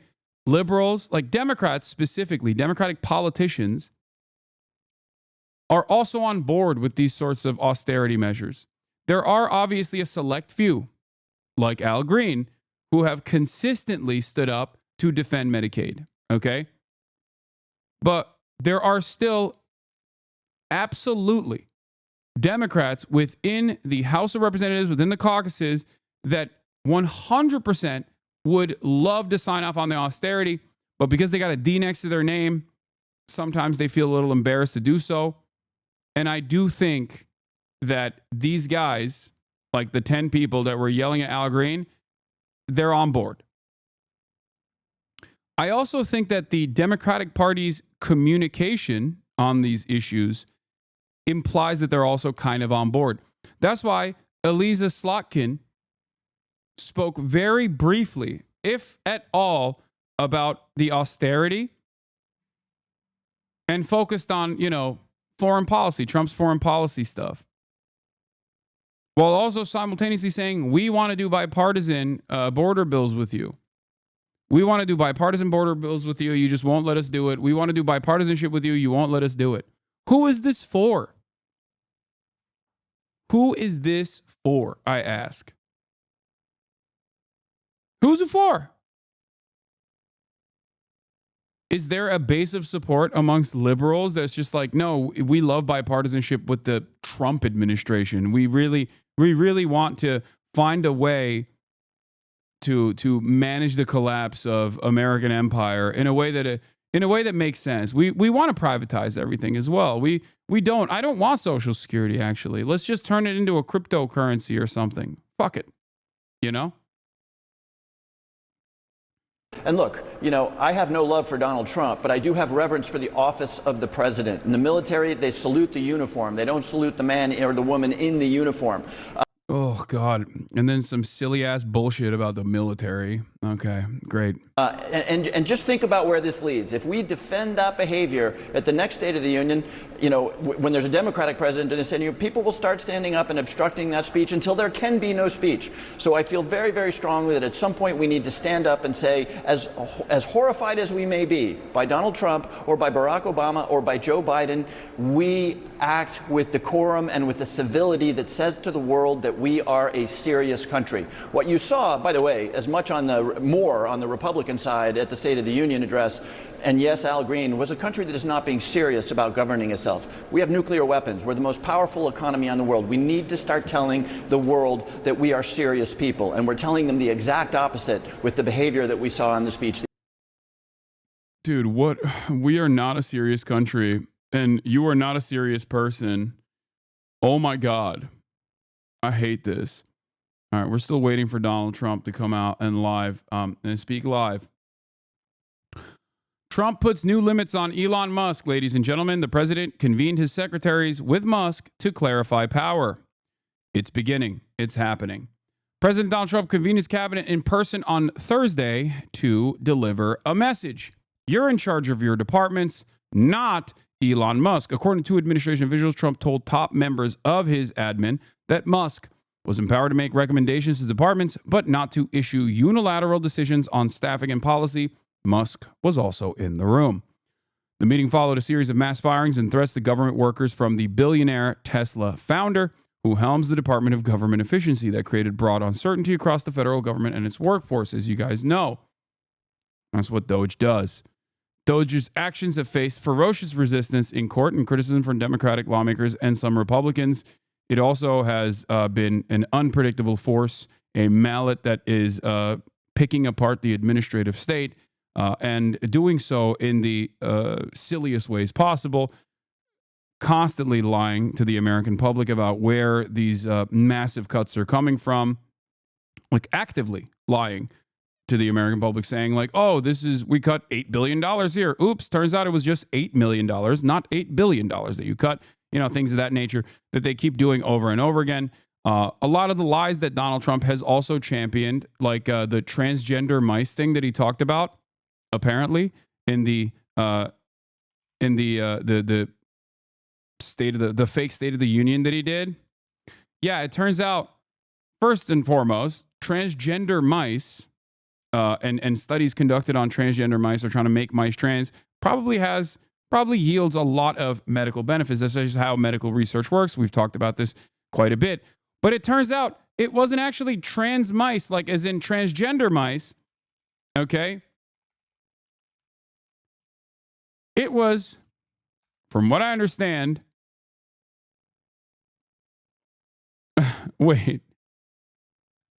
transgenic mice. However, White House has since then doubled down on this issue, claiming that everyone else is lying. Here's Nicholas Christakis posting a Rolling Stones article on this. The man is an idiot. Trump claimed Biden spent $8 million making mice transgender. The White House tried to back this up with records of funding research into cancer, asthma, and HIV, some of which used transgenic, genetically modified mice. To be clear, some of these studies did involve cross-sex hormone experiments, and that is fine. Specifically, the grant amount, $532,000. Purpose, use a mouse model to investigate the effects of cross-sex testosterone treatment. Context. The study likely involved administering testosterone, a male hormone, to mice to study its physiological effects, potentially in the context of understanding gender-affirming hormone therapy or related biological processes. The use of cross-sex suggests examining how hormones typically associated with one sex affect mice of another sex, which is common in endocrinology research to model human conditions, including those related to transgender health. Now, it's not even this study in and of itself doesn't exclusively focus on the impact of trans medical care. Studies like this happen all the time, and it's additionally weird when you got a guy like RFK Jr., who is a recipient of testosterone replacement therapy, something that he openly admits to, by the way, is running around in this administration that is actively making TRT and other kinds of hormone replacement therapies less safe. Okay? That's it. We cannot, under any circumstance, allow these morons to decide what kind of medical research seems silly or inappropriate. What the hell are we doing? What are we doing? How do we get here? How? I mean, we're back. This is like George W. Bush era stem cell research shit, okay? You're making trans rights a political issue? What? It's not even about trans rights. This is not about trans rights or trans wrongs. This is just about medical research. I am not a scientist, and neither are you, even though there are some researchers in this community, okay? And as someone who is not a scientist, who understands the limitations of his brain, okay, I will always repeat that there is a very good reason for why this kind of research is conducted. And I hate that people have completely lost sight of the concept of critical thinking and just go, that study sounds stupid to me. Cut it.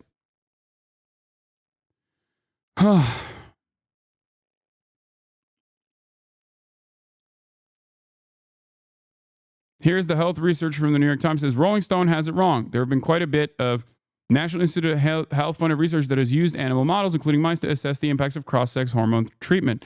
Trump was wrong to claim that these studies were meant to turn the mice transgender per se. That would require that mice have the humanoid cognition to have gender identity in the first place. The Washington Examiner recently published a 9-page list of animal model research of cross-sex hormone treatment. It was compiled by the White Coat Waste Project, a nonprofit that opposes animals in research. Benjamin Ryan is the health and science reporter for the New York Times, NBC News, Washington Post, The Atlantic, Guardian, New York Sun, cancer survivor. Wait, what? Oh, okay.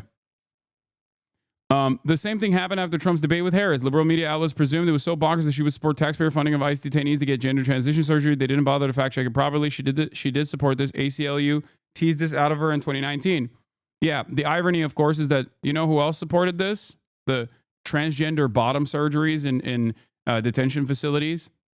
Donald Trump. That's right. Donald Trump also, under his administration, allowed these kinds of medical procedures to take place. It makes no sense not to. It is marginal. It is inconsequential. It is insignificant. It's medical treatment. Okay, if you have prisoners, you have to offer them medical treatment. You can't just like decide that nope, they're less human. Okay, they're subhuman. Not going to give them any sort of medical treatment whatsoever. Anyway, the real question is whether there should be animal model research to study the impacts of drugs that many transgender people already receive. Republicans decry the lack of solid safety data on the pediatric gender transition treatment, and yet they seek to cancel studies that could address the dearth of knowledge. So, that's the thing.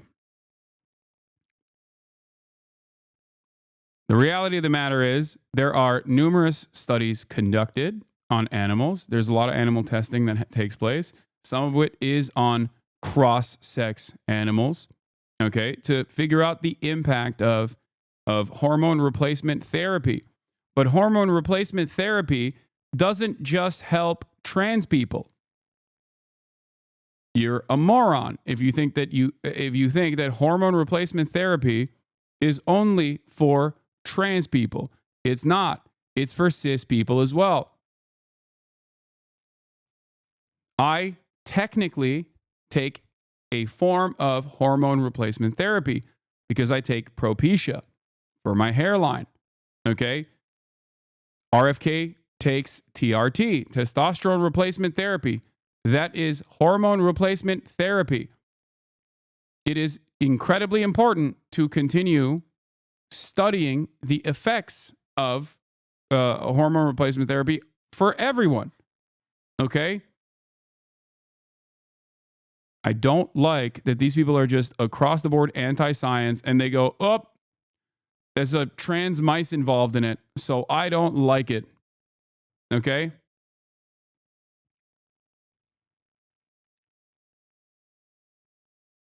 They will legislate it away for trans people specifically like they're doing in Texas right now. It doesn't. My point is, once again, these people that hyper focus on trans people thinking that they're doing something to dominate trans people, they fail to recognize that this harms cis people. There are more cis people than there are trans people. A lot of, if not all of the anti-trans legislation ends up impacting cis people as well.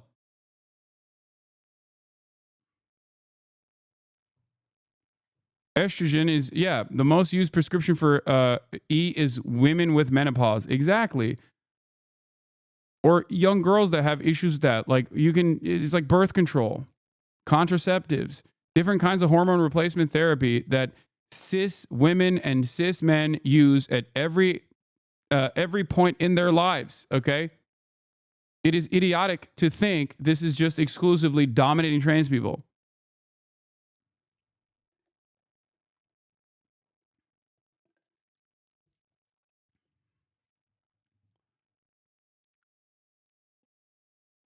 There are more cis people than trans people, and there are a fuck ton more cis people on HRT than there are trans people, myself included. Okay?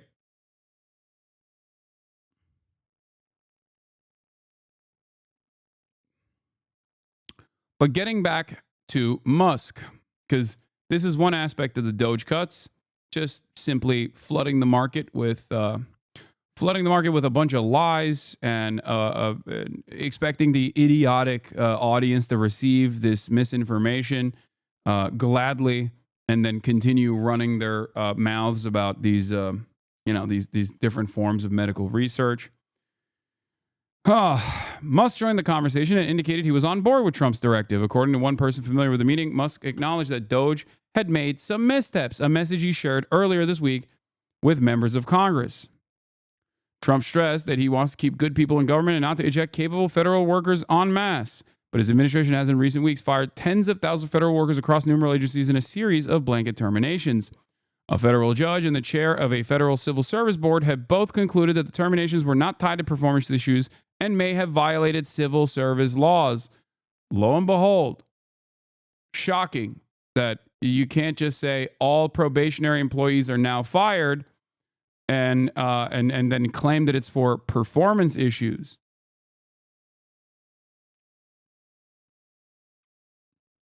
It is unclear whether the new guidance will result in laid-off workers getting rehired. They have already forcibly had to rehire a bunch of laid-off workers from the Department of Energy, for example, the nuke people, the people that are in charge of the nukes, because that's what the Department of Energy is in charge of as well. The nuclear arsenal. They had to immediately rehire them after firing them. They had to immediately rehire the people that were working on the aviation flew at a time when obviously aviation flew is ripping through our poultry stock and causing egg prices to skyrocket. What did I say? Didn't I say avian flu? Did I say aviation flu? Oh, God. I got aviation on the mind. Another area where Trump has demonstrated, his administration has demonstrated spectacular failure is the FAA. But yes, I meant avian flu. But aviation flu is also a different thing. It's when planes fall out of the sky. Yo, hope you have a great day, Hasan. Hey, Pokelaws, you too, brother. Aviation flu happens when you don't have at least one gay pilot. Yeah. Trump, globalists are behind stock market sell-off. Okay, give me the live feed. Who has the link to the live feed for Trump? Trump is speaking. Trump is speaking. My goat is speaking. It's time to listen to my goat. It's time to hear out my goat. Where is he? Where is he being unhinged? I need to hear him. And I think we'll do even better now. But this is something that we have to do. There'll always be a little short-term interruption. I don't think it's going to be big, but the countries and companies that have been ripping us aren't particularly happy with what I'm doing. But the United States will be very happy. And, you know, our farmers are going to be very happy. And again, they'll be disruption. Are they? I don't think so. In the end, I said it before with China, we signed an unbelievable deal with China, $50 billion in purchases, and we're doing great. Biden, however, when he came in, they never enforced that deal. So that's the only thing that basically you have globalist companies that have been ripping us off that won't be able to rip us off. Globalist companies. I think that's what the big charge is. Have you been influenced, some of these exemptions that have been announced and some of these temporary delays, have you been influenced in those decisions because of the market reaction? Well, there are no delays at all. No, nothing to do with the market. I'm not even looking at the market because long term, the United States will be very strong with what's happening here. Now, these are countries and companies, foreign companies, that have been ripping us off, and no president did anything about it until I came along, and then I did a lot about it. You know, we took in tariffs from China, $600 billion. Nobody else took in 10 cents from China. They never did. But when COVID came along, we had to focus on COVID. We did a great job. We got rid of that. We ended up handing over with a market that was higher than it was previous to COVID coming in. But this is very much about companies and countries that have ripped off this country, our beloved USA, and they're not going to be ripping us off anymore. So, you know, I think that has an impact on the market. Mr. President, sir, this is a slate of nominees that's been prepared by the Presidential Personnel Office. It includes a number of sub-cabinet level appointments, a number of your ambassadors that have been previously announced, and also, crucially, given the administration's concerted effort to focus on violent crime, it includes a number of U.S. attorneys in major cities that have real crime problems. Okay. Some very good people, too. Thank you, sir. And then we have a number of ceremonial proclamations that Lindsay Halligan is going to. So two very special proclamations, the first of which is a proclamation that proclaims March 2025 as Women's History Month in honor of all the wonderful women in your administration, all the wonderful women in America, and in honor of everything you've done for women and this administration has done for women in just, what, a month and a half? So. Yeah, we've done a lot, and women have done a lot for us, right? This is an honor. We have a women have done a lot for us. Thank you so much. Nice to have you, Maria. Thank you very much, Mr. President, and thanks for all that you're doing for women. Thank you. She's going to do an interview of me later. Maybe I shouldn't do this interview. I should be like Biden, not doing the interviews. Yeah. My goat. My goat is talking. You want to pull up? Yeah. That's great. Women, we love you. We love you too, sir. Thank you. Okay. Excellent. So the second one is a proclamation proclaiming March 2025 as Irish American Heritage Month in honor of, to commemorate too, our and push the amazing mic friendship in. between America and Hold on, Ireland. I'm going to unlock and it. to Let's hope that there is no just honor all of weirdness the coming from Irish the mic. Americans, and I'm a little bit biased because I'm American and Irish, but Yeah, well, great people. Who is this part? What is what is she saying? coming up as well. And they voted for me in heavy numbers, so I like them even now. You have to like it. You know, you're not supposed to, but you have to like that. His So for signature the is Irish-American awesome, people, though. I will say proclamation. he has so much fun with it. He has so much fun with it, and I do like his signature. To be fair, Your envoy Steve Witkoff told us a little while ago that if Hamas does not release hostages, that the U.S. and Israel could take some action. What does that mean in your eyes? Is that military action? Would you join strikes with Israel? Well, you're going to find out. I had the honor of spending a lot of time yesterday with quite a few of the people that we got out, and I can't believe how badly treated they were, really badly treated. Stories that you wouldn't even believe. Some of it was documented, some of it was so bad you couldn't really, I don't think you can put it on. And it's a shame. And they said one thing, that they have 59 hostages, of which many of them are killed. They want to know if we could just continue. They said without us, look, Biden wasn't able to get anybody out. We came along and they started releasing. But we have 59 left, of which 24 are living. The rest are dead.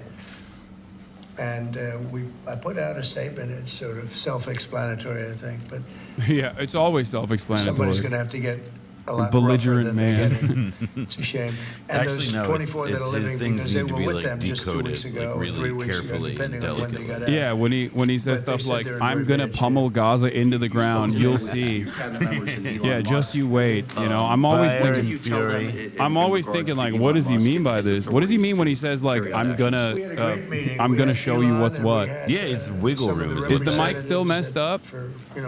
Is Noah's mic messed up? Noah, speak for a second. Hello. Is it still messed up?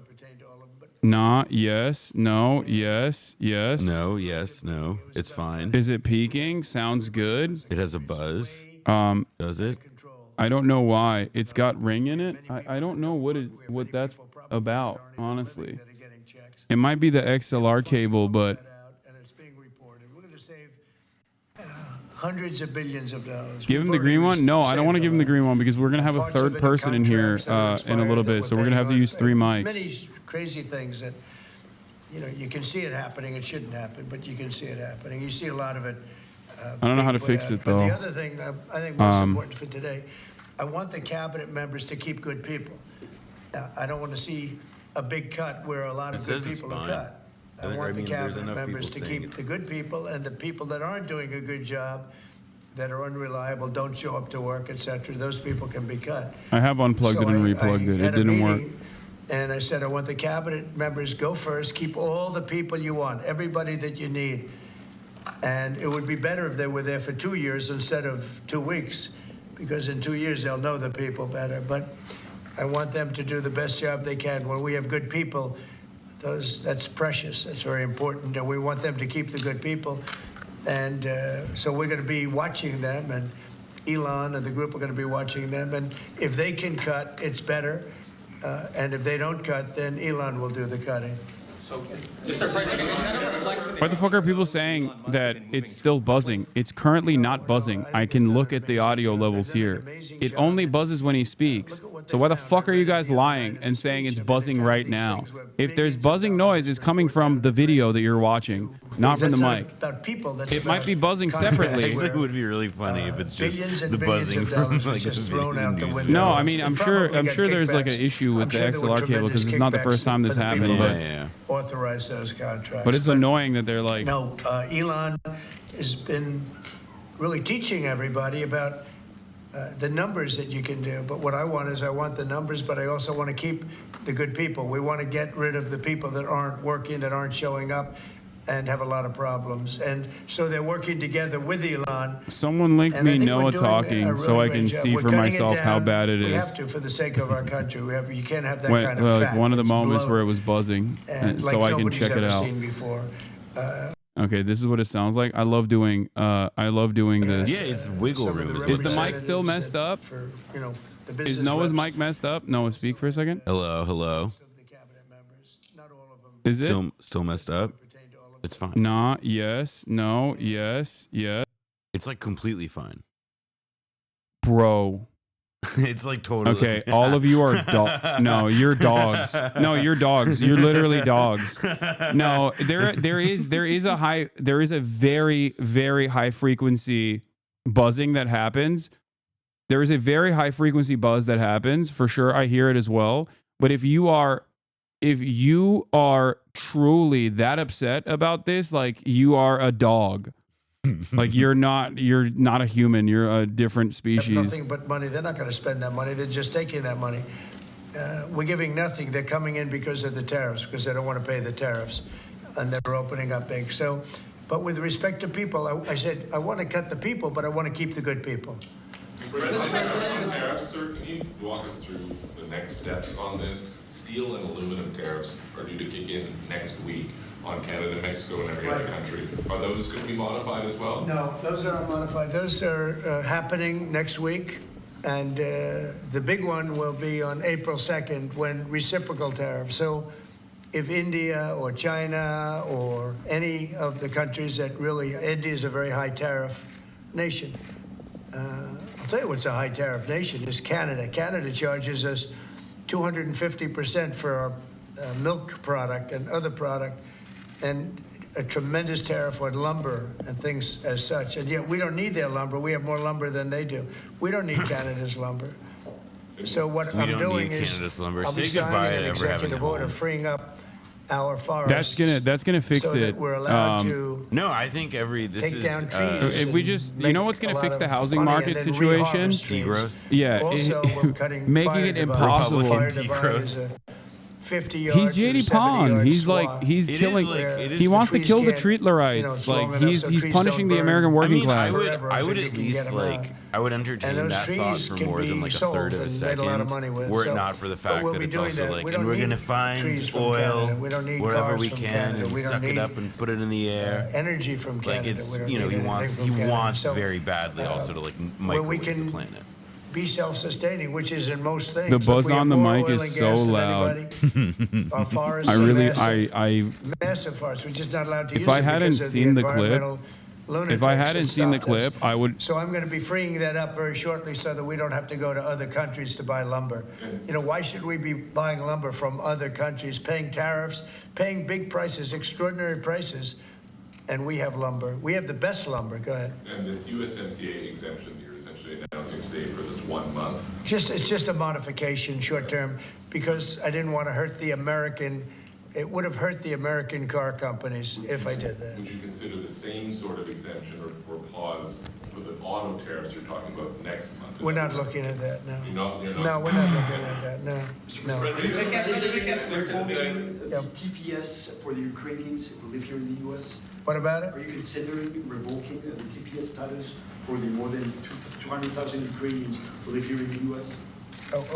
What are you saying? I don't The Ukrainians that are here in the U.S., they're under a TPS status. On GPS? GPS. He doesn't know. Oh, I thought you said GPS. GPS. Yeah.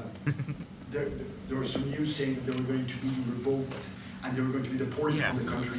Are you considering that? Well, we're not looking to hurt anybody. We're I mean, certainly he's not extended looking to hurt TPS to them. Venezuelan migrants on And his I'm way out looking at before, that, so. and there are some like the El people that think Salvador, that's like he knows, appropriate, and like, I some mean, people who knows don't, what and I'll he be himself making a decision pretty soon. Okay? President Trump But we're not looking to hurt them. We're not Especially looking to hurt Ukrainians. them. They've gone through a lot. Yeah, Peter? They've gone through a lot. Straightforward on Sunday. When are you going to get rid of daylight savings time? Okay, are you ready? So, this should be the easiest one of all, but it's a 50-50 issue. And if something's a 50-50 issue, it's hard to get excited about it. I assume people would like to have more light later, but some people want to have more light earlier because they don't want to take their kids to school in the dark. And it's very much, it's a little bit one way, but it's very much a 50-50 issue. And please replace the it's something cable. I can- Okay, you know what? I'm going to end the stream right now, and I'm going to go and fucking replace the cable. Like, this is not something I can do in real time, chatters, okay? Either suck it the fuck up or shut the fuck up. Do you understand? What is wrong with all of you? Like, you guys unironically think that this is just something that I could just, like, I have another XLR cable that I could just, like, bring in right now. Shut up. Calm the fuck down. Jesus Christ, dude. Holy shit. Shut up. Biden for that one. He should have released that a long time ago. So they are giving me a report next week sometime, and I do believe I'll be releasing. I want to release the report. A lot of people have asked that question. You had one who had 3 apps, 2 of which were foreign, supposedly, and who has the biggest white shoe law firm in Pennsylvania, even though they don't live in necessarily a white shoe area. What's that all about? His law, you know, the law firm. The other one had 7 or 6 cell phones. And I don't have 6 cell phones. And why would somebody have 6 cell phones. So we're going to be releasing a report on that soon, Peter. But based on what you're saying right there, the lack of information and the data points that you just gave, does that make you think that there's some part of that there's some bigger? It could be. Well, it makes other people think that. It makes me think it a little bit too. I say, when you have 3 apps and 2 of them are foreign, and you had an FBI that wouldn't report on it, they didn't want to say why, I would say that could be suspicious. And then on the second assassin, you had, you know, and by the way, I have to tell you, Secret Service did a great job on that by spotting him. But on the second one, he had 6 cell phones. That's a lot of cell phones. And a couple of them had some strange markings on them. So, yeah, I want to find out, and I would be willing to release it. I mean, maybe there's a reason that we shouldn't, so I don't want to get too far ahead of my skis, but yeah, I would be very willing to release that. I'd like to see it. I want to see it myself, Peter. Not only you, I want to see that one myself. Mr. President, may I? Yes. President Macron yesterday said that France was ready to offer its nuclear protection to other European countries.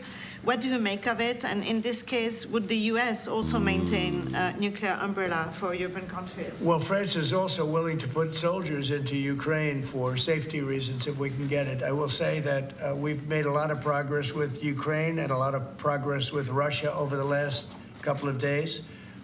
And it'd be great to bring that to an end so we don't have to talk that way about nuclear. It'd be great if everybody would get rid of their nuclear weapons. You know, we have Russia and us have by far the most. China will have an equal amount within 4 or 5 years. And it would be great if we could all denuclearize, because the power of nuclear weapons is crazy. And you know, I was very far along the process with Russia, despite the Russia hoax, which didn't make it easy. It was a total hoax, a total rigged hoax by some bad people. But despite that, I was very close to having a program with Russia, denuclearization, and we were going to get China. I spoke to President Xi about it, and he would have been very happy to have gone along with it. But bad things happened, like an election that was rigged happened, and so we had to come back 4 years later. But I would very much like to start those talks. The opposite of what you say, the denuclearization would be incredible. Mr. President, on the auto tariffs that you were talking about, I know yesterday you spoke with the big 3. Did you tell them that no more exemptions were on the way, and what was the reaction? I told them, that's it. This was a short-term deal. And they came back to me yesterday. They said, could we have some help on the tariffs because of the speed? And I said, look, I'm going to do it, but that's it. Don't come back to me after the April 2nd. I don't want to hear from you after April 2nd. We're not going to be doing it anymore. I want to help them. What was their response? They didn't complain, but I helped them short-term during this short-term transition. April 2nd is going to be a very big day for America. Mr. President, my understanding is that the longstanding U.S. policy is that we do not negotiate with terrorists. So how did you come to the decision to send somebody from your team to negotiate with Hamas? We are having discussions with Hamas. We are helping Israel in those discussions because we're talking about. Also, that's not true. Israeli that we hostages. don't negotiate with terrorists. And that's like literally a thing they say in movies. We're not doing anything in terms of Hamas. That's we're not giving real. Cash. We're not giving so I don't know $6 who asked billion that like question, other but I want to administrations shake his give. hand. In fact, I got 59 hostages out, and we gave nothing. In 59, we gave nothing. Oh, they all Not say including fixed. what's Wow. going on with Hamas. Like universal. I mean, I consider that something where we're helping Israel for the most part. We had a couple of hostages. What about as you this? know. We got a couple just of have to angle it, hostages that's all. out, American hostages. Let's move closer. But certainly, Peter, I do. You have to negotiate. There's a difference between negotiating and paying. We want to get these people out. If you would have seen the people yesterday, maybe you did, I don't know, but if you would have seen them, the way they spoke about their captivity, it was unbelievable. It's terrible. Are you thinking about making any changes to NATO where NATO country gets attacked, but they're not paying enough dues, so the United States doesn't defend them? Well, I've said that to them. I said, if you're not going to pay, we're not going to defend. I said that 7 years ago. And because of that, they paid hundreds of billions of dollars. I said, if you're not going to pay your bills, we're not going to defend you. And it also went for the attack. But if they got attacked, they said, well, does that mean you won't defend us? I said, are you current or are you delinquent? They said, if we were delinquent, would you? I said, nope, I would not. And because of that, as you know, hundreds of billions of dollars came into NATO. You wouldn't have NATO right now if I weren't there. And your previous Secretary You wouldn't General have NATO. has said that. He said he's never seen anything like it. When I came to NATO, when I first had my first meeting, I noticed that people weren't paying their bills at all. And I said I should wait till my second meeting, and I did. And I brought that up. And I said, if you don't pay your bills, we're not going to participate. We're not going to protect you. And when I said that, as soon as I said that, it was amazing how the money came in. The money came in, and now they have money. But even now, it's not enough. It's really not All right. enough. They should be paying. I fixed it, I think. You've overseen about $2 trillion worth of domestic private sector investments come in just about 2 months. This is the newest one. It comes after your announcement of a new shipbuilding office at the White House during your joint session to Congress. Can you talk about why this is important, not only for national security? First cable was better. I will. Renaissance of domestic manufacturing. I can't say what I want to do to you, maintain a strong country. but I'm thinking it. I'm We have thinking to it, maintain and you that can't we stop me wanna from pay thinking off it. debt. We have a lot of debt, but that'll start coming off quickly when this all comes around. Look, we've been supporting the whole world. You mentioned NATO and you mentioned other things. We've been supporting the whole world. When I first came in, we were paying almost 100% of NATO. NATO it was crazy. We were supporting NATO. We were paying the bills for other countries. And yet those same countries, mostly European, the European countries were ripping us off in trade. They won't take our cars. They wouldn't take our agricultural product. They wouldn't take anything. Yet we were taking their cars by the millions, Mercedes and BMW and your little Volkswagen, all of them. Your little We were taking their cars. Volkswagen. They weren't taking. Yeah. We were Your taking little their farm Volkswagen. products. They weren't taking ours. You like a Beetle? Little And Beetle. yet we were protecting them by giving them the money, and that adds up to a bad number at the end of a lot of years, and that's what happened. And now it's time for this country to stop being ripped off. I had that done very much in the first administration, but then we had to focus on other things at the very end with COVID. And Thank you for the we had 100 the gifted. greatest economy in history. We had the greatest economy in BG. history. I think we're going to redo it here, but even better. And I wanted to do what we're doing now in the first term, but we had so many other things to do. We had to fix the border, which we did. We had to fix our military. We rebuilt our military. We completely rebuilt the military, only to watch Biden give so much of it away Mark to Milley, woke Afghanistan. Maoist You can believe it. Milley. It's not even believable. Unbelievable. He It's not came in even and believable what ruined he the did. military, The made them all damage that woke that and man gay, did, or that vaccinated administration them. did We took the to picture this down. country is No more is, pictures. Frankly, not even believable. And in Unbelievable. particular, allowing millions and millions of people to come into our country. Many of them were murderers and drug dealers and gang members and people from prison for It's very crazy how heinous hard crimes. these murderers supposedly just, cross this magical boundary and stop doing murders. Yeah, they all just. They all just get rehabilitated instantly. They get one-shotted. The It's term like- you were using well, it's last like night. the- Be it's like spending this, anything on that. We had the this term I safest was border using ever. last Yeah, he uses Now we have one-shotted actually- a lot. I literally prefaced it by saying like that word that everyone uses now actually the to lowest highlight and numbers in the detach history of our myself from, country. because I recognize we that it's shouldn't have had a to do horrible that. way to talk. What we're doing now is we're looking for murderers. Can you Phase believe Noah it? in the Yeah, building. We're looking for exactly. That's how we murderers. talk now. Because thousands of murders, some about 50% killed more than one person. One killed 5 or 7. And we're looking for those people right now. We shouldn't have to be looking for President Trump, on Peter's question, are you going to make that policy, U.S. policy, that the U.S. wouldn't defend NATO countries that don't pay? Well, I think There it's it is, common Mr. sense, right? Douchey. If they don't pay, I'm not going to defend Big fan them. of No, your I'm not work, gonna defend them. I got Douchey. into a Keep lot up the of good heat work. You're better when than I your said that. They father. said, oh, he's violating Douchey NATO. Senior. And the biggest problem I have with NATO, I really, I know the guys very well. They're friends I of know mine. the guy, the name. But He's talking the about United it. States was in trouble, and we called them. What do you mean? He knows them very well. He knows we the got a NATO guys problem. very well. Listen, they're a great France, hang. we got a problem. They've always got sodas. A couple of others I won't mention. They even give out Do you gummies think at they're their going to come and parties. protect us? Nice guys, but They're supposed to. they've got issues. I'm not so sure. You know, with Japan, They let people drive home when they're in no condition to drive home. Bad I love guys. Japan. We have a great relationship with Japan, but we have an interesting deal with Japan that we have to protect them, but they don't have to protect us. You know that? What? That's the way the deal reads.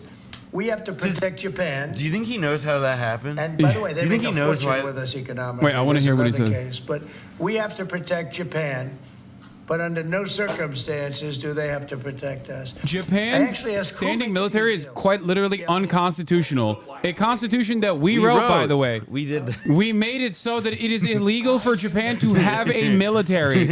And this fucking idiot is like, they don't have it. They call it self-defense force. They're saying it's illegal, folks. They can't protect us. Close to 100% of NATO. So think of it. We're paying 100% of their military. Let's see. And they're Let's do it. screwing us Let's on trail trade. into the Asmongold side of the universe and see what his chat is saying. To the White House. What do you expect from him? And do you think you'll see him in a necktie? Well, I think what's going to happen is Ukraine wants to make a deal because I don't think they have a choice. I also think that Russia wants to make a deal because in a different way that only I know, they have no choice either. Crazy Trump is screwing in the U.S. and all these American shills don't care. I don't know. I can't tell you. I'm going to Saudi Arabia. Mr. President, They've been very, you know, Wait, what? I've Did he just say I've made a deal He's with going to Saudi Saudi Arabia Arabia, yeah. where I didn't know because that. normally you'd go to UK first. I think he's And last time I continuing went with to the Saudi Biden Arabia, they put up nuclearization $450 agreement. billion, you know. Like that. Biden, You the were Biden there. admin was talking We about had giving a, Saudi Arabia nukes. We had You know what I American like? companies that I took like in giving 450 nuclear barrels. I power said, to well, the country. That did where it's- 9/11? Yeah, and that like where it's like They've still gotten richer. contentious for women We've to all drive. gotten older. Yeah. Like I think that So I said, that sounds I'll fucking go great. if you pay $1 trillion, $1 trillion to American companies, meaning the purchase over a 4-year period of $1 trillion. And they've agreed to do that. So I'm going to be going there, and I have a great relationship with them. And they've been very nice, but they're going to be spending a lot of money to American companies for buying military equipment and a lot of other things. UFC boxing, W Saudis, dude. This is who the sports washing is working over on. the next A month and a guy half. like perhaps one of the most Islamophobic people you've ever met, going W Saudi Arabia. I love the UFC. Yeah, man, that's What are you waiting for? It's like, dude, they just got Cristiano I Ronaldo. don't wanna say that, Fucking but I the have Saudis spoken. are taking over soccer, dude. Yeah. I have a great Gramsci's relationship homegirl. with Thank you for the 20 President gifted. But you've spoken to It was hurt because of COVID. Thank you, Mr. That's why I don't call it the China virus anymore. Yeah, he Please don't eliminated call it it because he China called it virus. the China But to be virus. clear, you've spoken to him since January 17th? I don't want to say that, but I have spoken to him. Thank you. And Wait, I what? speak to him a lot. Regarding this I don't wanna say executive that, order but I you have signed spoken. revoking security clearances at Perkins Coie. It is kind of shocking how many people are angry at Trump and Asmongold's chat.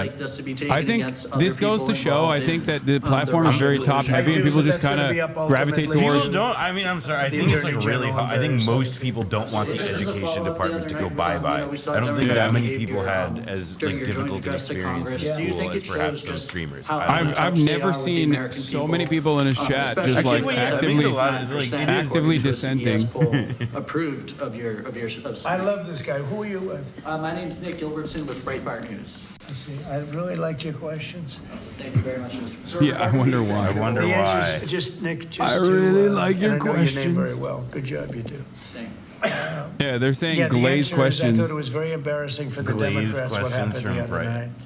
And that's not said for any other reason other than it's obvious, it's fact. Even CNN fake news said that. They came out and they said it. And worse than CNN is MSDNC, which is the worst. And the good news is very few people watch them You know what's anymore. crazy? He They says have very lost few such people watch this. A credibility. lot of people still watch Frankly, cable what news. But Nicole here's the Wallace thing: they're all said, so fucking old, man. I've It never really been a is, fan like, of hers. Everybody who's But- watching that. And she's shit. not very talented. But I'll tell you what she said Like the in other day about that 2016, young when I was man still like is covering disgraceful. media She should and be tech forced to some extent.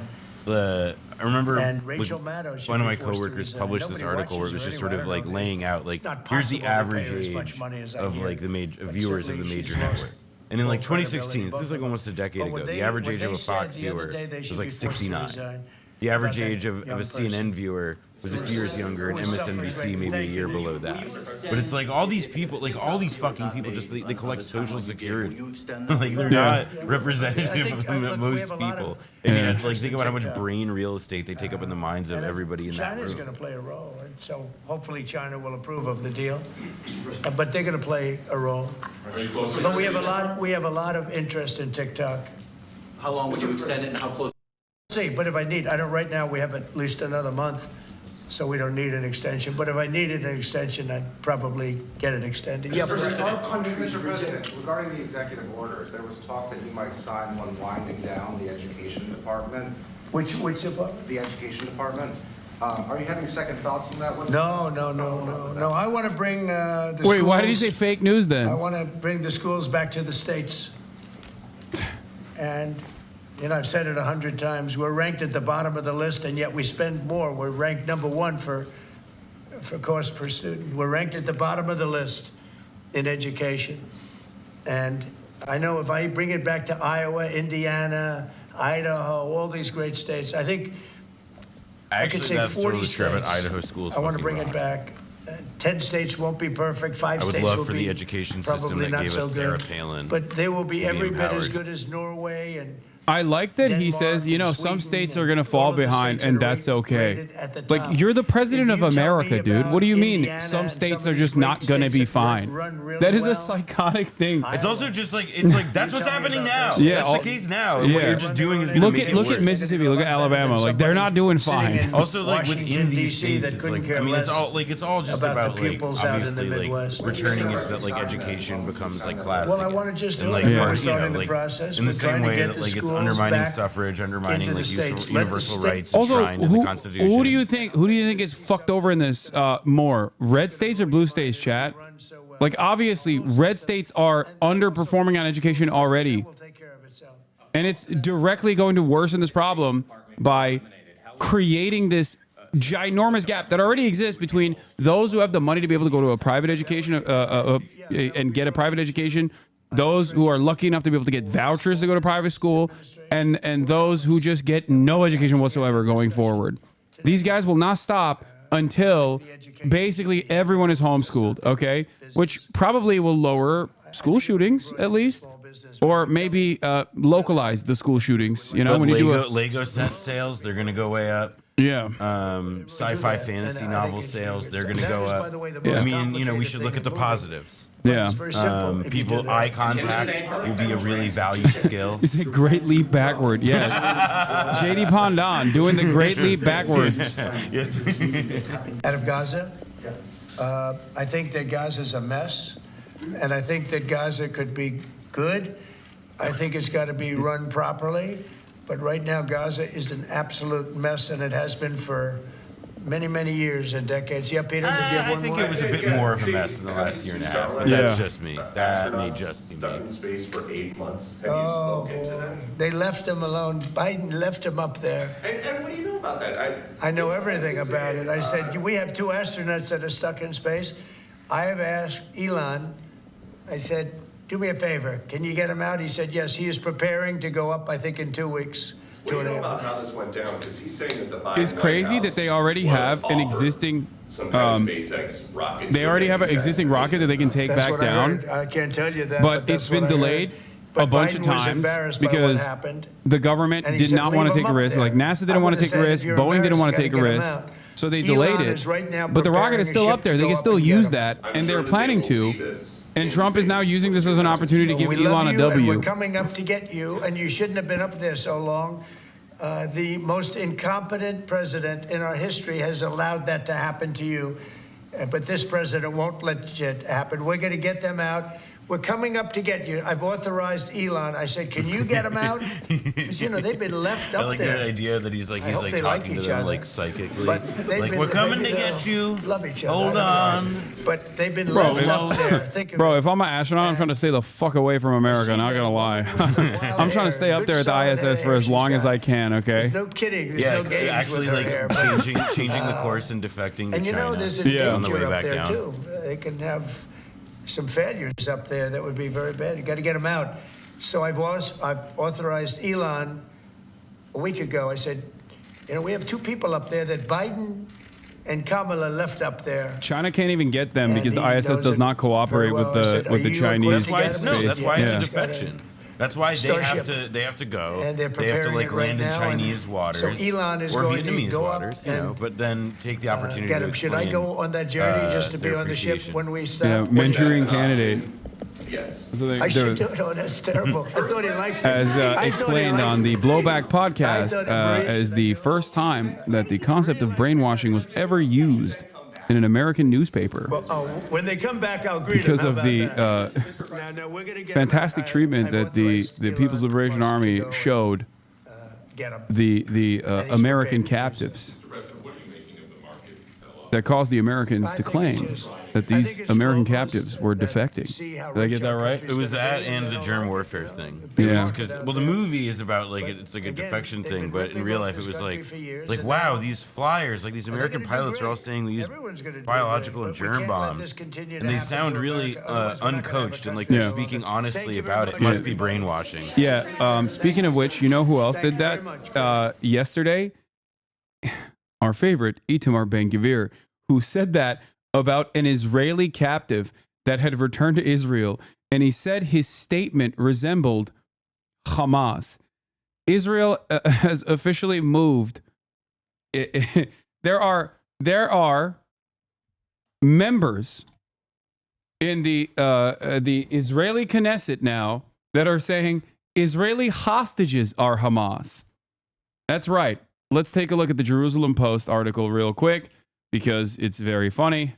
I want to see what he said. The captive said that caused Ben-Gvir to say that.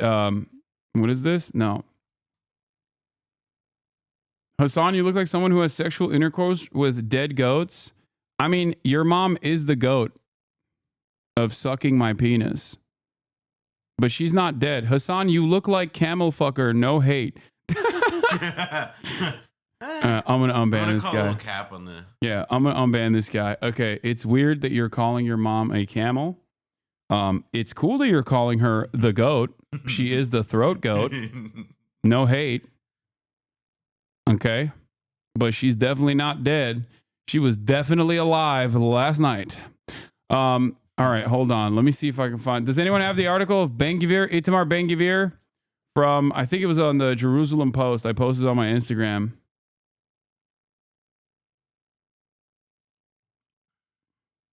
The old Guac Guac 3000. She's on her Nancy Reagan shit. Yep. Everybody has so much to say about that fucking microphone, and yet nobody can just like pull up a link. Yeah. Oh, I know. They love this. They love chirping. They're like, meh, meh. There we go. Here it is. Ben-Gvir accuses freed hostage Eli Sharabi of echoing Hamas propaganda in testimony. This statement came as released hostage Eli Sharabi stated that his decision led to Hamas retaliating by worsening the conditions the hostages were held in. Eli Sharabi was echoing Hamas propaganda when he spoke about his experiences in captivity during an interview with Channel 12's Uvda last Thursday. Former National Security Minister Itamar Ben-Gvir said Saturday night. Sharabi had said Ben-Gvir's decision to enforce stricter conditions for terrorists in Israeli prisons was what led to Hamas worsening the treatment of hostages in captivity. I am proud of my actions, Ben-Gvir told Channel 13, adding that he would not apologize for the decision. If you get kidnapped, you're officially Hamas. It's funny because like this guy isn't even saying something that's like remotely pro-Palestinian here. And it, you know, why would he? He was held captive, you know? Just want to let you know that Noah was messing with all the knobs and settings when you were gone and laughing and saying chat will be so annoying. It's fucked up, dude. Thank you, M. Hood, for telling me the truth. Ben-Gvir is a guy. I do what I want. I mean, barely. Okay. Kind of wild. The request links from track. Like we pay you to post links. Like we're paying to be secretaries is worse than interning XD. Dog, you pay to be a micromanager. All 40,000 of you. Let's be real, okay? This new Ynet article is looking crazy. Breaking. U.S. officials are losing patience. Israel's trying to sabotage U.S. talks with Hamas. Reports Ronan Bergman. Wow. I can't believe it. I can't believe it. you're telling me for the first time American officials It was an amazing. She lived an amazing negotiating process. Yeah, what? No way, dude. American officials are accusing Israel of trying to sabotage U.S. contacts with Hamas? No. Remember when I covered this yesterday? Wait, what? Israeli police assaulted the families of those killed and imprisoned inside the Knesset after they requested to attend a discussion on forming an official investigation committee into the October 7 events, which Netanyahu and his coalition have blocked. Wait, what? I don't know about suppressed news. I need to see a real article on this. I mean, I will say in the same spirit, that's all. I have the same reaction to what you're telling me that the Israeli police are beating up the families of the hostages. Yeah, that's also shocking. That's also never happened before, and not like only been filmed or photographed. Like a bunch of the only people that the only people that the Israeli police don't beat are people doing pro-rape riots. Okay. Yeah, it's like people who are like. That's when they put on like the kid gloves. That's when they bring out like the paddy wagon. That's like friendly and that's nice. That's when they open the gates of the military facility that they've detained the rapist concentration guards at and release them into the public. So that's funny though. The Knesset guards violently prevent victims' families from attending debate on October 7 probe. Oh my God. They do this in the street. Like this has happened in the street too. I mean, it's really. And Netanyahu, like he takes like hits, he takes swipes at them. Oh, it's so insane, bro. Ethan's gonna clip this and be like, Hasan is laughing at the hostage families for getting brutalized by the Israeli police. Ay, ay, ay. It is. I will say I'm impressed with is that like a GIF in the article embed, or is that it's Yeah, they made it into a GIF. That's pretty. Or a GIF. That's pretty good. That is, dude. How can people not look at this and be like, this is a troubling sign of a deeply unwell society. Okay. Like, just imagine they're American. Okay. Please. If you have any, I mean, this is a community that gets it. I would say like one way to put it though is like what is it that's like about coming apart? It's not that like, oh, it's just that like the police are beating these people up. Cause like we've obviously have plenty of videos of like American police beating people up for doing nothing in a room or whatever. But I think what's kind of nuts about this is that like that these people are not given like the equivalent of like sitting in the gallery at the State of the Union for anything October 7th related, suggests that they have a political crisis and a social crisis that is tearing the country apart and turning these people into objects of hate by the government itself. Yeah. That's like which leads to situations like this. Exactly. And the reason why I always like bring this back to America is because this is me talking to the liberal Zionists, basically the liberal Zionists that live in the United States of America that still have some progressive values they maintain and haven't turned into fucking Michael Rappaport. And they look to stuff like this and think this is simply a byproduct of Benjamin Netanyahu, not recognizing that there is a much larger problem. Okay. This is identical to conditions worsening in the United States of America as the American police and the American military become more aggressive towards civilians who have an understandable gripe and a reason to demand an adequate investigation, an independent investigation into the actions that caused their family members to die. Okay? Why would a government say, no, we're not going to do that? Okay? Why would they do that? If a 9/11 style situation occurred again in the United States of America and the family members were like, wait a minute, there's something really weird about this. Can we look into it? And the American military and American police were beating the shit out of those families. Yeah, let's be clear. Like there were a bunch of those families in the U.S. They just got ignored, which is like what, at least in Israel's case, like I mean, part of the problem is that like it get like it points to the schism in this is that like there's a bunch of people in Israel who like maybe that like however they feel about the campaign in Gaza and all this other stuff, like what they meaning that they're probably for it, but that like on the point of like they don't want to see violence against the hostages or whatever, but there's I mean that to me is like what seems that like it's evidence of how this stuff just gets politicized. It's like, oh, if people do care about it, then fuck it, let them get hit. You know, like try and show that like you don't care that they have people that care about them or whatever. It's a dissent that doesn't matter. genuine, honest, and a bit pessimistic question. Do you genuinely wholeheartedly believe anything good will come out regarding Palestine as a person with family and friends in the region? This has been the case for decades. Nothing new, just another cycle with a 1,000 to 1 kill ratio and no progress. Yes, I do. I definitely do. And I think part of that is because the contradictions worsen, as you see stuff like this happen in Israel, as you see the Israeli economy crumble, as you see the benefits go away, the benefits of being a Western adjacent nation go away for the average Israeli citizens, slowly but surely, they will leave Israel. This is why I regularly maintain the position that the greatest threat to Israel is not Hamas or Iran. The greatest threat to Israel is Sherman Oaks. The greatest threat to Israel is Beverly Hills. The greatest threat to Israel is Boca Raton. Okay? Because if a lot of the people that live in Israel go, why the fuck am I still here? I don't get any of my treats. I can still listen to the worst psytrance music anyone has ever heard and wear my capri pants in Boca Raton. They're just going to go to Boca Raton. Okay? And you're also going to lose, like you're going to inevitably lose like a lot of the academic resources that you have. Like you're going to have intellectuals and academics leave Israel as well. Especially with like the academic boycotts that take place too.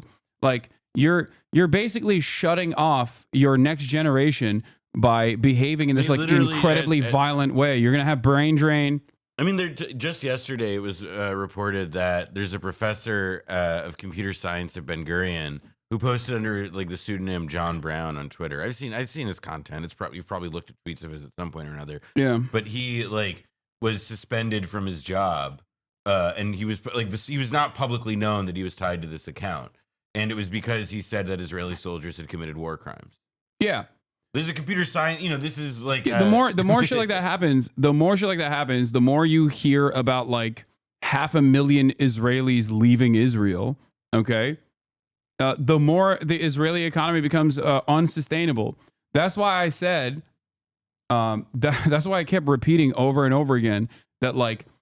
This is going to turn into like Israel eventually, if they follow this trajectory, is going to turn into a nation filled to the brim with just like rabid, uneducated settlers. Okay, like ultra fundamentalists, ultra Zionists that simply are having differences in opinion, differences in agreement in the Knesset over like whether women can read or not, with nuclear arms. Like it's just that's unsustainable.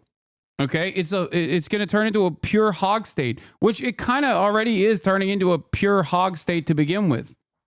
You know, I mean, it's dependent on also like it's like similar. I mean, I would argue like.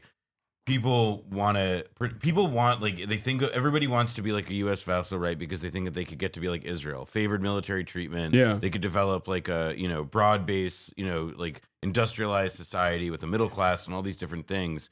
And it's like it just projects this illusion of stability. All those things taken together over the last few years, when like the context in which that state exists has pretty rapidly shifted. And like the context in which that leadership operates, like what they believe. I mean, for example, like Mayor Kahana, a guy who it was illegal to support in Israel like 30 years ago because they thought that his version of extreme Zionism was so dangerous and so self-destabilizing. That's now a norm. And then even in the diaspora, like, Tablet Magazine is running Kahana was right articles.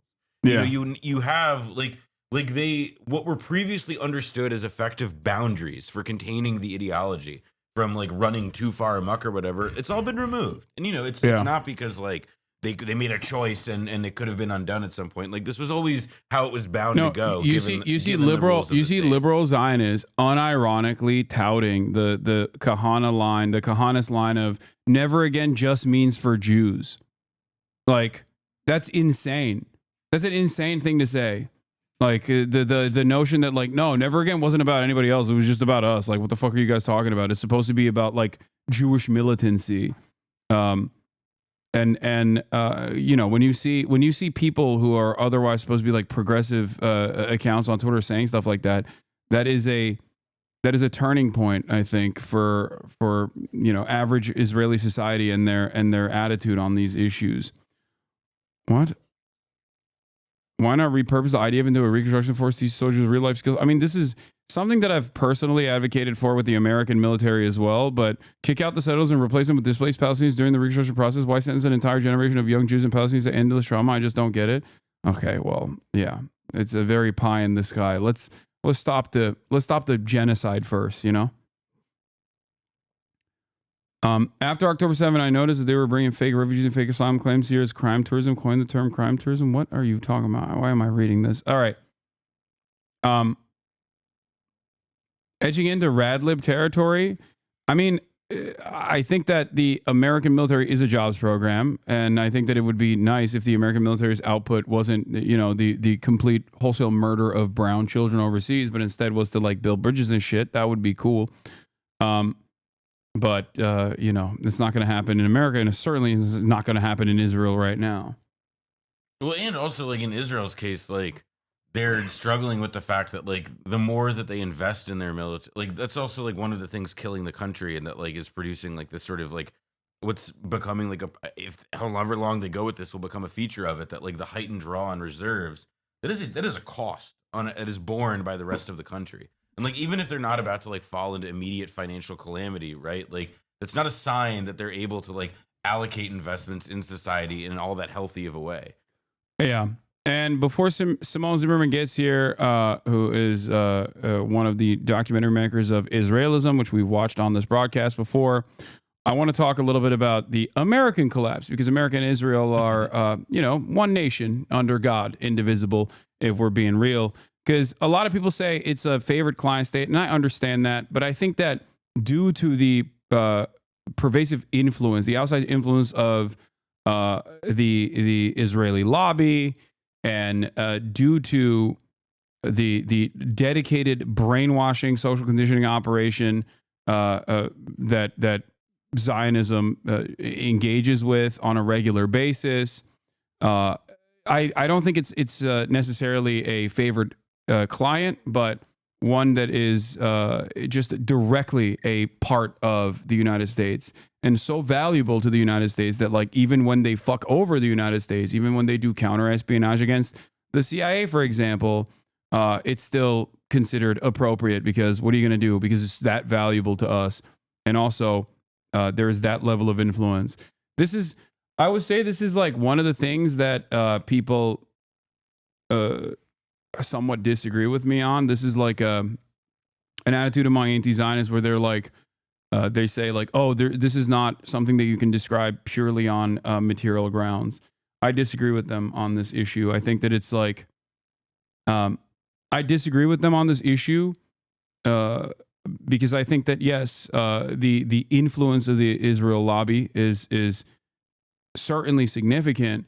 I still think that the initial reasons as to why this allegiance was developed is because of Israel's position as a unsinkable aircraft carrier in a resource-rich region, and also that like I mean again like Israel. It's part of why also it's important not to lose sight of the idea of like Israel as a settler colonial project. Like part of the basis for that was that it was meant so that Israelis and Zionist leaders, as they courted and sought to court Western governments and even collaborated with them on things like in the Suez Crisis with France and the United Kingdom in the mid-1950 in 56. I mean, I think what you can use, what we can sort of suss out from that is that Israel viewed that settler colonial affinity not just as a like we're white, you're white, even though we're not really white, but you get the idea. It was also about how they could be instrumentalized as like a fellow white nation in this like grand strategic game against, again, like Arab states, which were largely at that time, particularly in the Nasserist era, aligned with the Soviet Union. Yeah. And you can't do pan-Arabic nationalism and link up with the Soviets. That's terrifying, I think but there's also white supremacy. There's also an element of white supremacy involved in this. You can't trust the Arabs no matter what. Okay? You can't trust the Arabs no matter what. They're Muslim, they're Christian, doesn't matter. They're still Arab, okay? Whereas the way that I think a lot of dumb Americans and a lot of Western leaders view Israel is like, well, those are our guys, Those are our neighbors. And to a certain degree, they are. You know what I mean? Like that's that's the reason why like a lot of people, I think, initially were claiming that like, you know, Israel is a white nation, a white supremacist nation, and there is aspects of white supremacy in Israel as well, with respect to Ashkenazi Jews, for example. But Israel has a shit ton of Arab Jews as well, you know?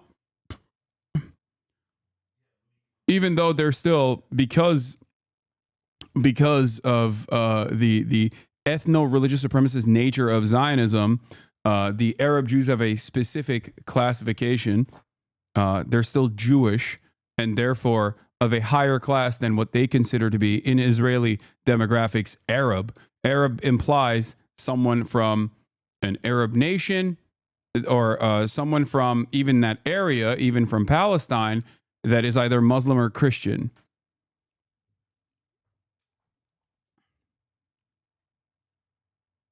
Yeah, you have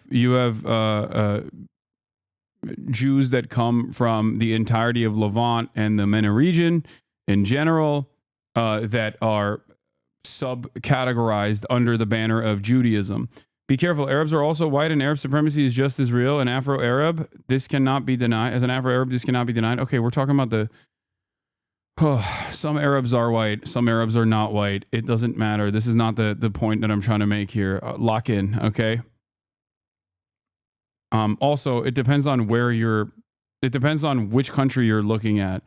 Yeah, go tell an American that Arabs are white, okay? I think Simone Zimmerman is here. We're going to be talking about the brain rotting operation of Zionism and the pervasive nature of it, and how it basically breaks the minds of many otherwise progressive Jewish Americans. But yeah, hold on. Let me pull up a chair. You got one? Okay. And then I'm going to fix the microphone as well. 1 second.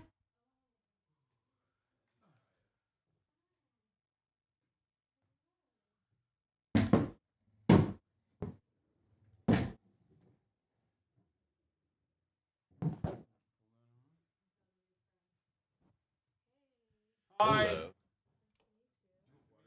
All right, here, let's just fix this. Oh my God. Hold on. Where is it?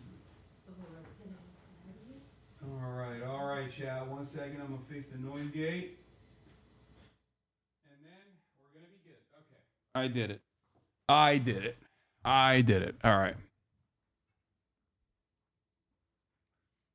Did you watch either Mehdi Hasan versus Joe Walsh clip or the Sam Cedar Benny Johnson clip? Both very satisfying. No, I have not. I have not done either of those things. But yeah, okay.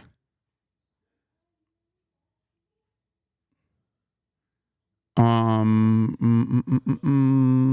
else was I gonna do? What else was I gonna talk about here? We will of course be featuring. We will of course be covering this part of the conversation, which I think is very interesting. Sympathies towards Israelis regarding the Middle East situation has hit the lowest in 25 years of Gallup's annual tracking. Support for Israel amongst Democrats has tanked drastically. 59% of Democrats sympathize more with Palestinians than Israelis in this conflict. That is a crazy number. That has never occurred. That has never, ever occurred in the United States of America, okay? That is crazy. I think this is the peak. This is the peak of sympathies for the Palestinians. And it's incredible. That's why I always say, no matter what, when I analyze the situation by looking at what things used to look like in the past, when Israel was being violent, Israel was doing sieges, Israel was doing the grass cutting, mowing of the lawn operations, that it never got to this point. Never, ever, ever. Okay? And also, remember, all of this, like all of these sympathies from the public are coming at a point where there is unfettered, unrestricted, unlimited propaganda. Unlimited. Think about that. That to me is also insane. This is unprecedented, and I will not. I'm never gonna discount this, and it also does give me some semblance of hope. Okay. We won the info wars? No, we haven't. We haven't won shit. Okay. This is entirely in the hands of Israel. The only reason why 59% of Democrats sympathize more with Palestinians than Israelis in this conflict is directly due to the unrestricted, unlimited violence that Israel has done, so much so that it is virtually impossible to deny. It's virtually impossible to justify. That's it. That's it.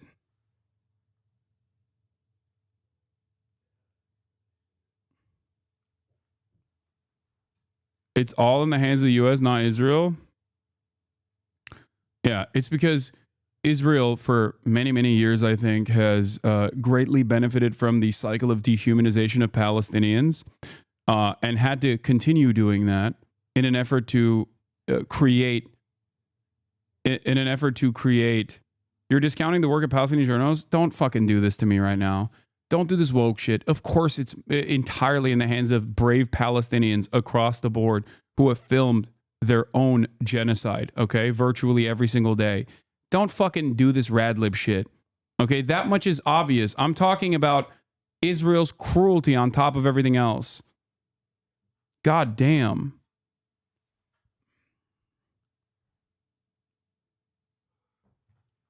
It isn't as quiet anymore, and thus liberals are doing their survival tactics now, hence the remorse. Yeah. How did Americans feel about Palestine and Palestinians during 9/11, the Gulf War era? No, people just didn't even know anything, and they only thought about it in the terms of like, Israel's our ally, they're our neighbors. It is what it is, you know. They're good guys. They're the good guys. Like, people didn't put much thought into it at all.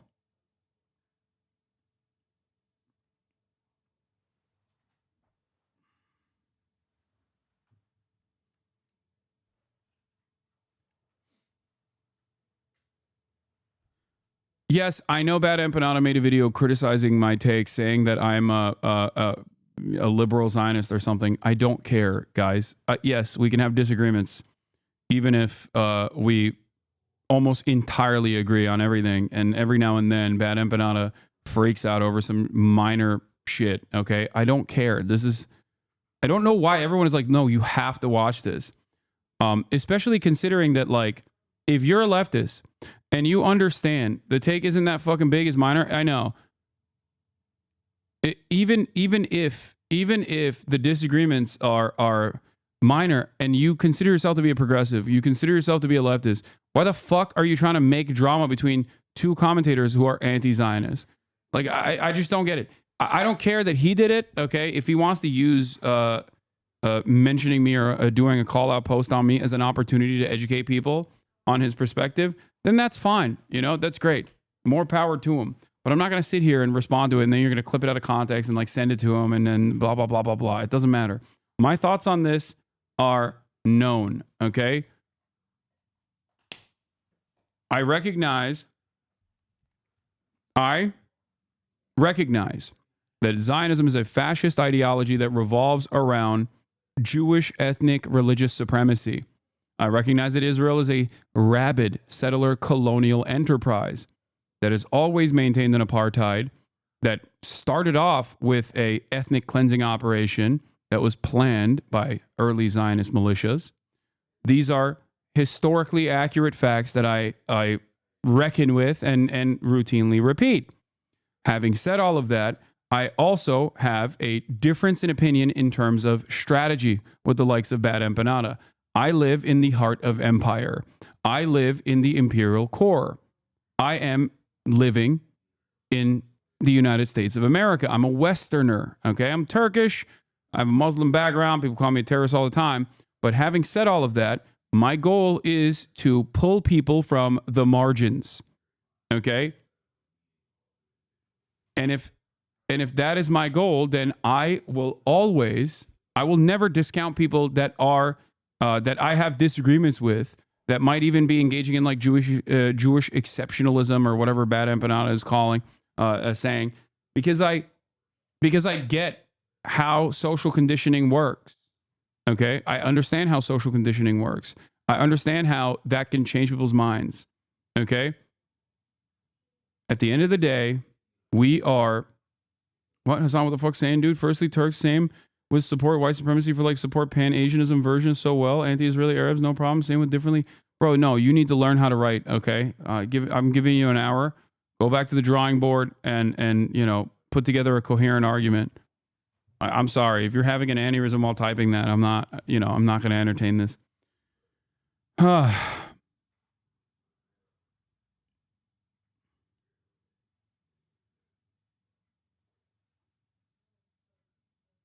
Disagreements are healthy. Imagine we could all agree genocide is wrong and this is what we debated. Yeah. I think that every person plays a role in this, okay? And as long as someone is anti-occupation, as long as someone demonstrates empathy for the plight of the Palestinians and they play a role in this, even if I have disagreements with them, even if I feel like they're doing white saviorism or whatever, okay, it still doesn't matter because it moves the needle in the appropriate direction. These things take time. It doesn't happen overnight, okay? The notion that everyone is magically going to rewrite decades of fucking brainwashing, overnight because of the historic atrocities that are unfolding when they are literally trained to believing that these are not real human beings and parasitic forces that must be purged. Like I recognize that it takes a long ass time, but they play a very important role. People in Israel play an important role. Even the hostage families who literally want the entirety of Gaza to be wiped out in the period of time when they are demonstrating against the Israeli government, that is creating political pressure for the Israeli government. Do I agree with their opinions? Fuck no. Okay? So many of the hostage family protesters unironically were like, we want to pummel Gaza too, dog. Just get our family members out first. That creates a point of pressure internally in Israel, even if they don't listen to it. Okay? Do Rhodesian voices play an important role? Yeah, I mean, South African apartheid is a great example of this because, yes, economic pressure and boycotts are important because it causes the population to forcibly reckon with the realities and the damages incurred by conducting a fucking genocide, by maintaining an apartheid. That's how it works. So, yes, that is how this works.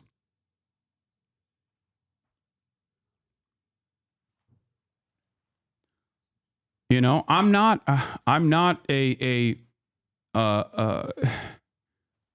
the Palestinian Islamic Jihad, so I see no reason to LARP as such. But from my position, I will understandably contextualize how violent or militant movements begin, why they exist, how their methods have evolved over time. That is my job. Okay? And for that crime, people call me a terrorist supporter all the time, or a terrorist, or an anti-Semite all the time. Okay? To an insane degree. To a degree where people demand that the federal government take action against me. They demand that I get deplatformed.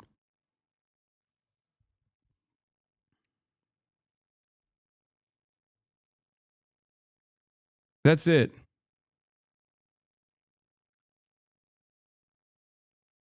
The Black Panther movement and Malcolm X played an incredibly important role in the civil rights struggle, but so did Martin Luther King.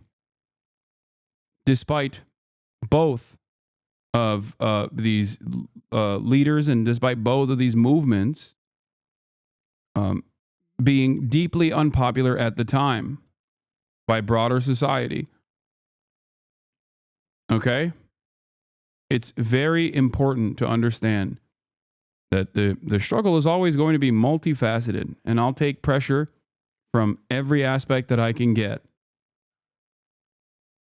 And before people say, "Oh, are you claiming that you're MLK?" No, I'm not saying that. I'm just explaining to you how social struggle and social progress has taken place in this country.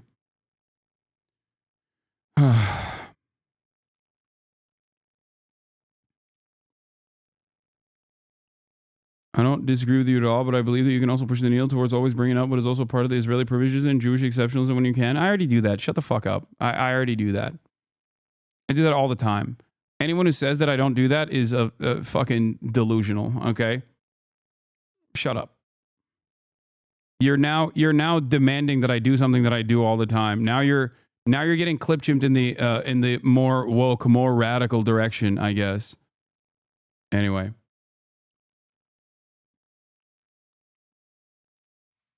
Are you guys coming? Oh, yeah, I'm ready.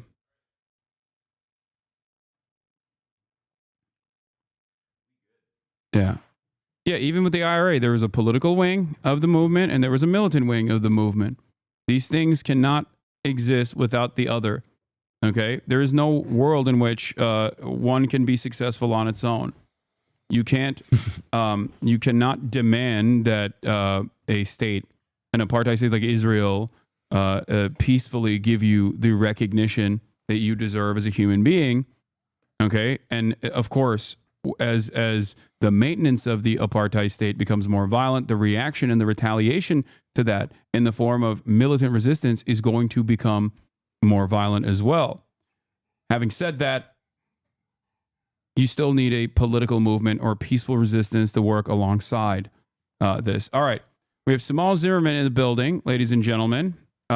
She is responsible for the Israelism documentary. We've watched it on stream before. And also, of course, joining me is Noah Colwin, who's been staying with me. And I'm very excited to have you here. There's a lot we're going to talk about. You got to get real up close to the microphone when you speak, by the way, just before chat starts chirping at you. How we sounding? I just want to let you know, you are in the presence of StopAntisemitism.org's second runner-up for Anti-Semite of the Year. I did lose to... In 2020. In 2020. Well, oh, wait, you were... I was back in 2020.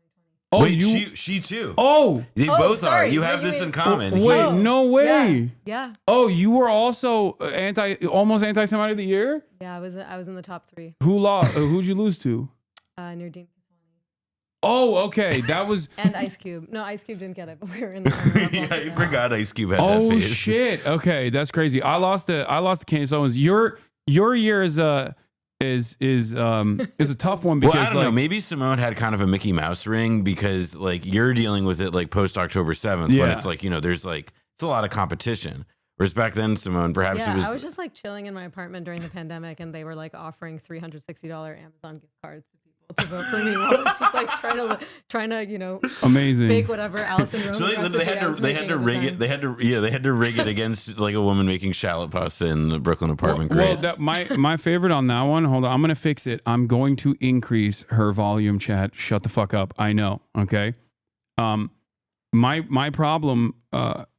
There it is. I know. Oh my God, that's amazing. I love this because this year is so obviously. Oh, this is Nerdine Kiswani. Never mind. This is someone else. Rabid Jew hater and terror supporter. I thought it was the year where the Ben and Jerry's lady got that. It's not. Nerdine Kiswani is not the Ben and Jerry's lady. I don't really know enough about her, but I guess. Oh, she's New York City chapter of Students for Justice in Palestine. Okay, hold on. Brooklyn Day of Rage protests, calling death to American Israel, threatening to set people on fire over wearing IDF sweatshirt and bullying Jewish students at her current law school, CUNY. I don't believe anything the Stop Anti-Semitism says, so I'm going to take that with not just a singular grain of salt, but multiple. And also, I'm going to fix your audio really quickly. Hold on. I lost to Candace Owens, who is actually an anti-Semite. She actually is anti-Semite. Yeah, I genuinely think the reason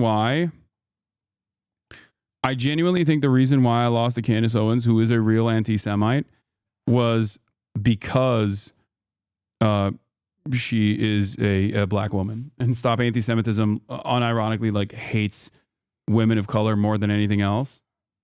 So I think like she was like, all right, this year we're going to give it to a real anti-Semite instead. Yeah, it is kind of surprising that they did that. But they got her also in the intersection of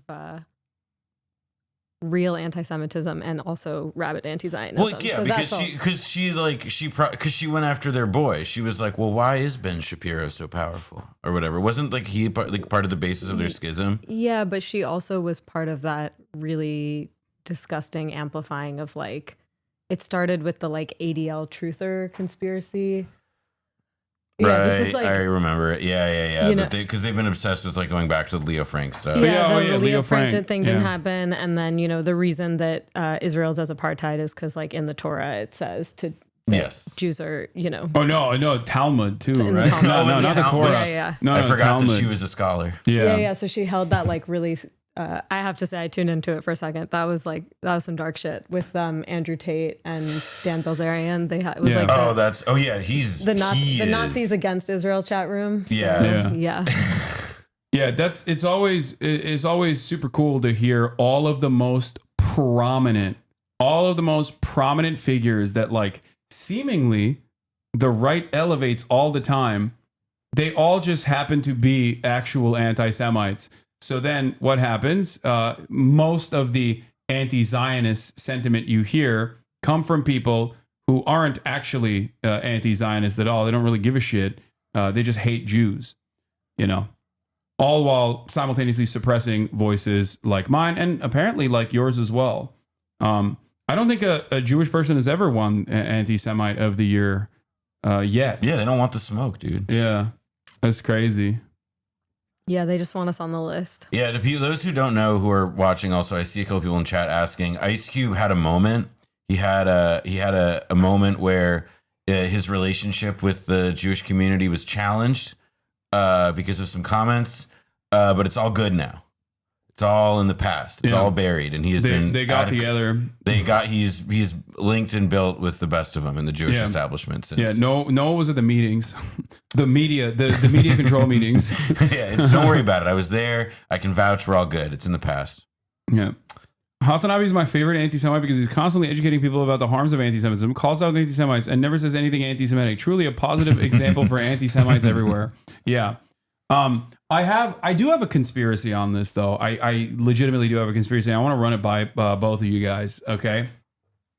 I have this suspicion that the likes of Dan Bilzerian and the likes of Andrew Tate and the likes of Candace Owens and like these very obviously anti-Semitic people are often elevated and highlighted because they're much easier to disparage, especially among like polite society. So that you can say, see, every single person that shits on Israel is not doing so because of some progressive reason. Or Jake Shields is another example too. But they're doing it because they're anti-Semitic. To basically cast this broad brush and to justify the notion that anti-Zionism and anti-Semitism are one of the same.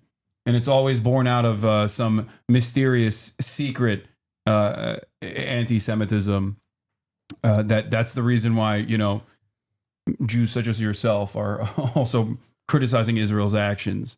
I think that's like a pretty good theory. I mean, I would say I think it's also it's good to elevate those people because then we don't have to pay attention to like all the Nazis who really love Israel and all the people on the far right that pro-Israel groups and Israeli government officials have really deep relationships with, and there are actually far more of those deep connections across the global far right with the pro-Israel movement than there are the Candace Owens of the world. Yeah, there are more rabidly anti-Semitic pro-Israel people out there than there are Jews anti-Zionist or pro-Zionist alike. That is something that a lot of people fail to comprehend or consider. Obviously, look at the Christian evangelical movement. Like those guys just simply either by force or gently want to send all the Jews to the desert so that the rapture can happen.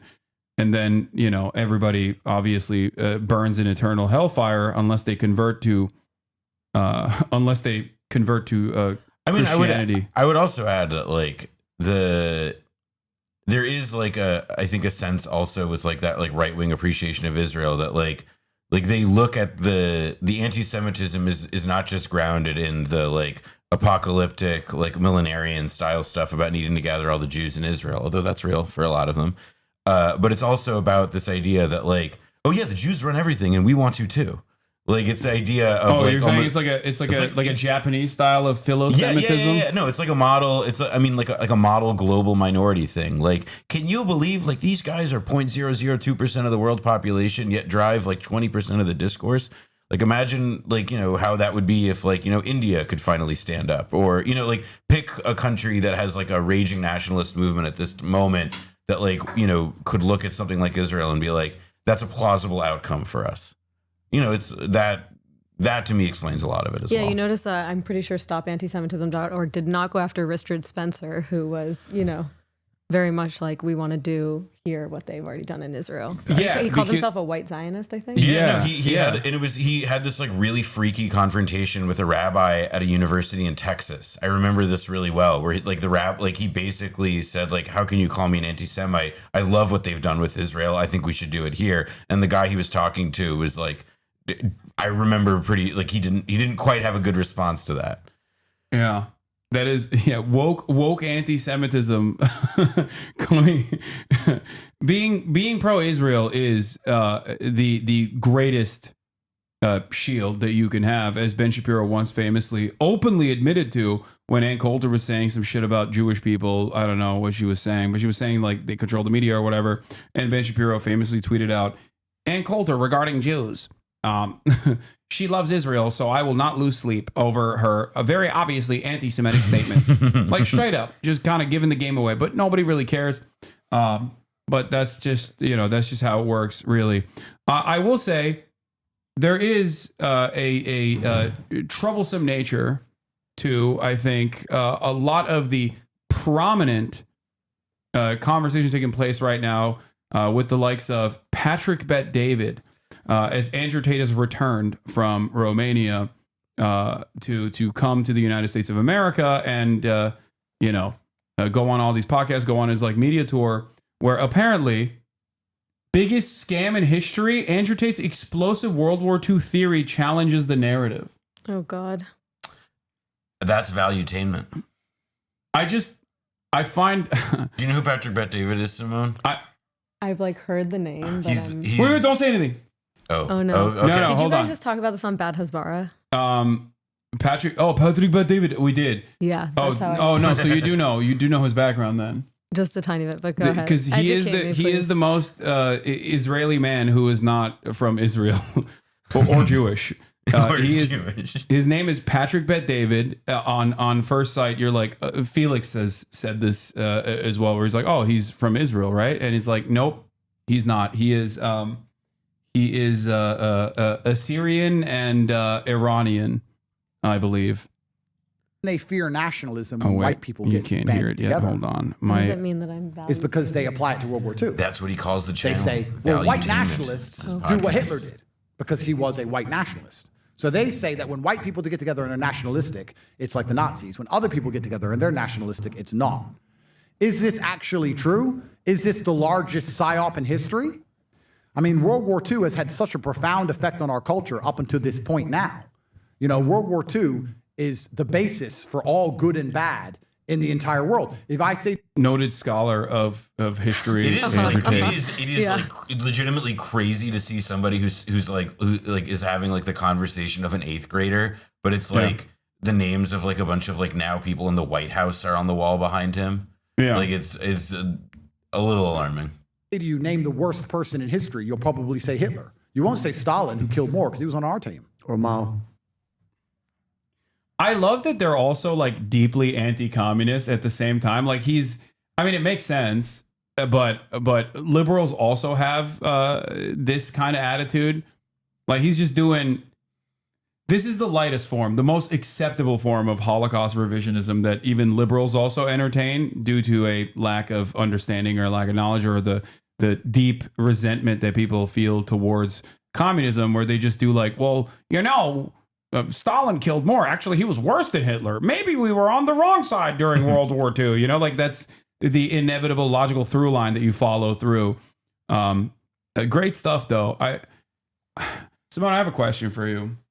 Let's go. This is something that I've talked about on Bad Hasbara as well, but I don't understand why liberal Zionists who are like otherwise progressive on other issues, especially those living in the United States of America, like how they don't foresee the allegiance that they've cultivated with guys not like Andrew Tate, but like, you know, maybe the average American Christian Zionist as not on shaky grounds that could inevitably turn very dangerous towards them, but instead like this, permanent allegiance. Like I feel like when people started saying America was built on Judeo-Christian values, like there was a point where I think a lot of progressive liberal Zionist Jews started believing that. Yeah.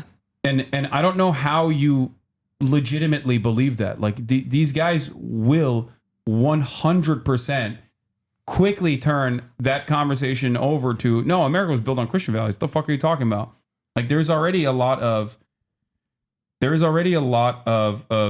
or always has been a lot of nascent, unexamined anti-Semitism everywhere in the United States of America and in the Western world. But because of Israel's actions constantly being portrayed to the uninitiated as being done at the behest of Judaism, falsely associating Israel's actions with Judaism, I think the first interaction that a lot of people have, paired up with the anti-Semitic tendencies that people have, lead them to think, no, it is, yeah, okay, Israel's killing a lot of babies, and it is for the Jews. I don't like the Jews anymore, is like the way that I think a lot of people encounter this subject, and that's how you explode anti-Semitism. Yeah, well, I'm curious what you... I'll say two things on that. Like, first of all, I think this is why it just really drives me crazy when I get accused of anti-Semitism, because I'm like, do you understand that the Jews who are publicly deconflating ourselves with Israel are actually doing more to fight anti-Semitism around the world right now than all the rest of these organizations that are, you know, they say they're fighting anti-Semitism, but they're actually just doing Israel advocacy. I mean, I do think that it is, there's kind of like a double message happening right now. So like pro-Israel organizations basically say, you have to stand with all Jews. That's standing with Israel is standing with Jews. But then when Jews around the world get attacked, receive that blowback for Israel's actions, they're like, what the hell? That's anti-Semitic. And it's like, you can't really have it both ways. I think, as you said, like the average person, that contradiction doesn't make sense to them. And I'm not saying I'm against, random Jewish people being targeted for the actions of the Israeli state. And I'm also against the Israeli state saying it's acting on behalf of Jews around the world. Yeah. But I think the other part of the question, I think the easiest answer is like the ADL's conference this week was like a really good, showcase for this. I mean, the ADL has formed like, a deep alliance with the far right in this country, right? I mean, you had Elise Stefanik headlining their conference, and when she made like there's this great article in JTA about the conference where Elise Stefanik, white nationalist, supported a Holocaust revisionist in a New York primary, famously. Did she really? Elise Stefanik, yeah. Hold on, let me pull it up real quick. She's my mom's registered to vote in her district. Really? Yeah, the upstate. It's oh, there you go. She's a special one. Elise Stefanik. It's crazy. Like this woman, she literally made her name being one of the biggest proponents of Great Replacement theory in the House, and now she's like the champion of anti-Semitism on campus. Stefanik-backed candidate praised Hitler, questioned Texas and Buffalo shootings. Oh, there you go. Oh wait, Carl Palladino. Yeah. Oh my God. Well, he's like an old. That's amazing. I like that Carl Palladino. He got in big trouble because he ran for New York governor, and it was like a total. He's been a walking nightmare for years. No, it makes sense that she would cling to that. Yeah. In 2022, Stefanik endorsed Carl Palladino in the election to succeed retiring U.S. Representative Chris Jacobs in the New York 23rd Congressional District. Stefanik reportedly had a history of disputes with Palladino's rival in a Republican primary. Palladino made comments on a radio show in 2021 praising Adolf Hitler, saying he was the kind of leader we need today. Stefanik condemned Palladino's remarks when asked about them by HuffPost, but did not withdraw her endorsement. After Palladino called for the execution of Attorney General Merrick Garland, former Republican Congresswoman Mia Love called upon Stefanik to rescind her endorsement of Palladino. Stefanik actively campaigned for Palladino, hosting a tele-rally for him the night before the primary. I mean, lines up. That's the number one. That is the number one defender of Jewish people. Our ambassador to the UN. Yeah, fantastic stuff. I mean, it's crazy. So like, she's like the headline speaker at their conference. You know, then she makes some like kind of out of pocket pro-Trump. She like said something like, if Trump were president, October 7th wouldn't have happened. And then all of a sudden, people were upset, right? And there's all these great quotes that are like, oh, this is a non-political conference. Like, what is she doing? You know, bringing politics in here. And I'm like, guys, where did you miss the memo? I mean, the one I think of is the like. I still can't believe he blew this. Like apparently she got booed. Stefanik booed at ADL Summit for claiming October 7th wouldn't have happened under Trump. But to be clear, like everything else she said, you know, we're going to make the list of students. We're going to deport the students. We're going to fight anti-Semitism at the UN. I mean, all like the idea that all of that is fine. It's like, I think that there is, I'm curious if you experience this still. Like, I think in parts of the communities that we grew up in, there's an internal narrative that like Israel is kind of just like our own internal issue, right? And so we're glad that these people help us and we have to form these unlikely alliances. And it doesn't connect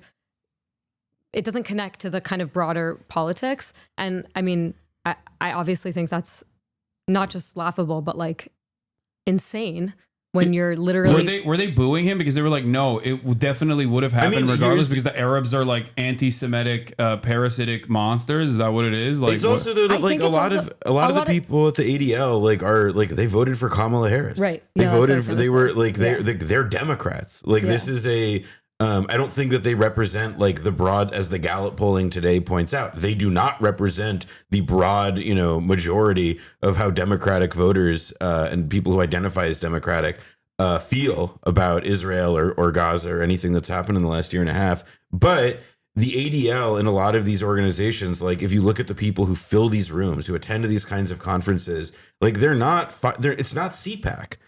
Just because it's crazy Zionist, it's very, like they believe in a very dogmatically pro-Israel, pro-genocide policy, and as evident, as Simone was just discussing, like everything, like particularly around campuses now, things that are draconian and hard line that we would associate with like the worst qualities of McCarthyism, but they also, it's not CPAC. Like it is I think like there is a meaningful distinction there. Yeah, I mean, people still think they're at a conference of a civil rights organization that is literally helping dismantle civil rights protections in this country right now. Yeah. And the thing I was bringing up was the green, but to me, the like sort of the most emblematic, like the moment that like we'll be telling our kids about, like to this effect, is the like Elon Musk Sig Heil. Like that there was this, like that he does the salute. And shouts out Barry Weiss, immediately opens the door for all these other fucking people to do the same thing, whether it's Bannon or that weirdo priest. Like all these people do it. It becomes like this viral gesture that people associate with right-wing movements of the moment. It is normalization, cliched as the word is. And like Greenblatt's initial response was, well, and then he eventually has to. What did they call it? The awkward gesture? The awkward gesture. Yeah. And then he's autistic. He's autistic. Oh, yeah. He's stimming or whatever. Yeah. And then, and now Barry Weiss also. Yeah. So it's like he's, so that to me is the like in miniature, like the whole thing just gets summed up in that like, because these people are pro-Israel, they will give them not just the benefit of the doubt, they'll defend them. Yeah. Yeah. Actively. But it's also important. Like this is what these people have been doing for years. I mean, Jonathan Greenblatt, took a selfie at the opening of the Jerusalem embassy when Trump moved the U.S. embassy to Jerusalem, like with a lineup of the craziest far right people who he had literally the ADL. Trump won. The ADL was against like Bannon. It was against all people he was putting in his administration. Yeah, they did the Jews will not replace us shit at Charlottesville, like 2017. It was like like within the first few months. That would be like 3 months from now, or sorry, 5 months from now, if it were the if in today's terms, like it was totally bizarre and like insane. But you're exactly right. He backed down. The Tree of Life synagogue shooting was a Trump supporter who literally outflanked Trump. He talked openly on Gab, the neo-Nazi website, about how I love Donald Trump, but he's not doing enough to like deal with the Jews that are bringing in the caravans, which is such a common trope that has existed in perpetuity whenever they like that. That's super normalized. Like that's what Tucker Carlson was talking about. The replacement. That's the replacement theory. That's what also Elise Stefanik has also boosted. So, and I think that's what the Buffalo shooter also believed. I will add, I think that a lot of people believe that like the anti-Semitism that arises from discourse about broader replacement theory, that there are elites who want to use immigrants to replace the disenfranchised right, true-blooded like Americans or whatever.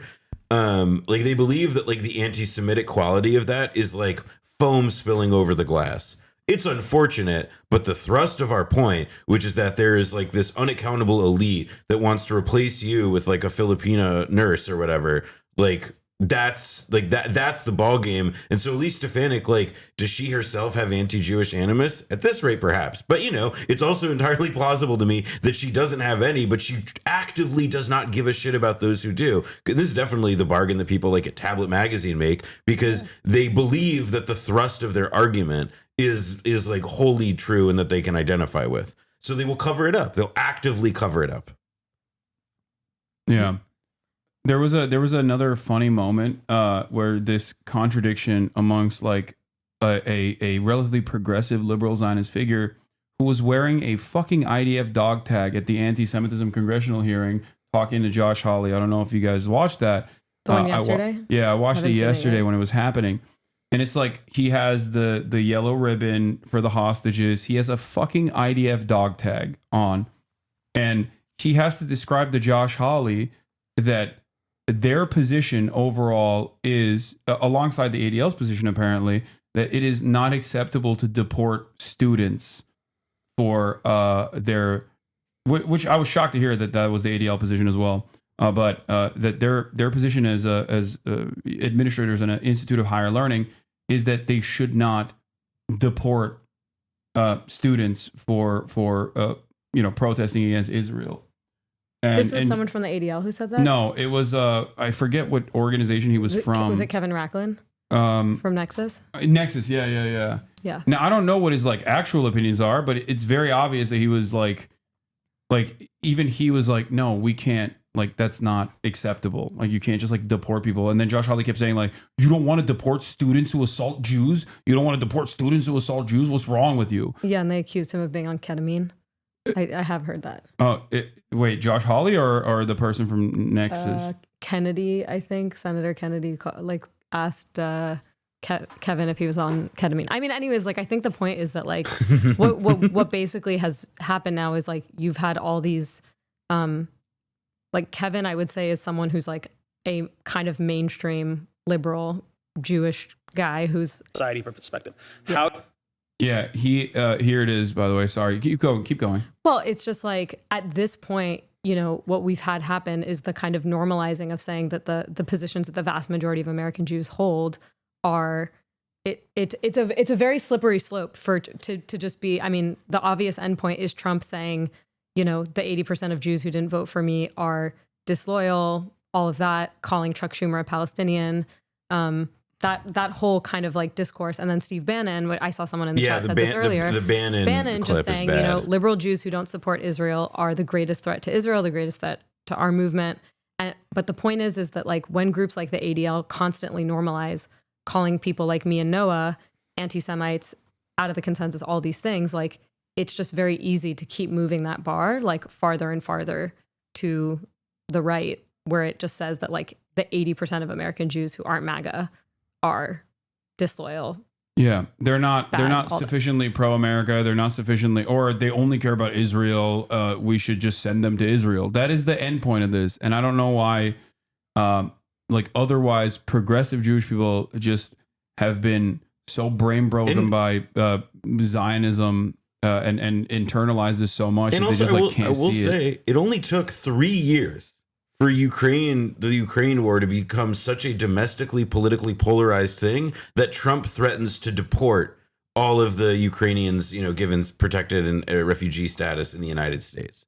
Like, I do think that there is like a quality where there are at least a few people in the pro-Israel movement who've been watching what's happening to the Ukrainians and to the way that Trump has been managing the cessation of hostilities in that war, and are thinking maybe in a decade or two the situation could be such that we're the ones in that position as well. I think that there is a certain amount of recognizing that this is just this is excess, even by the standards of people who do believe that it's an unsafe time to be a Jewish student on a college campus or whatever.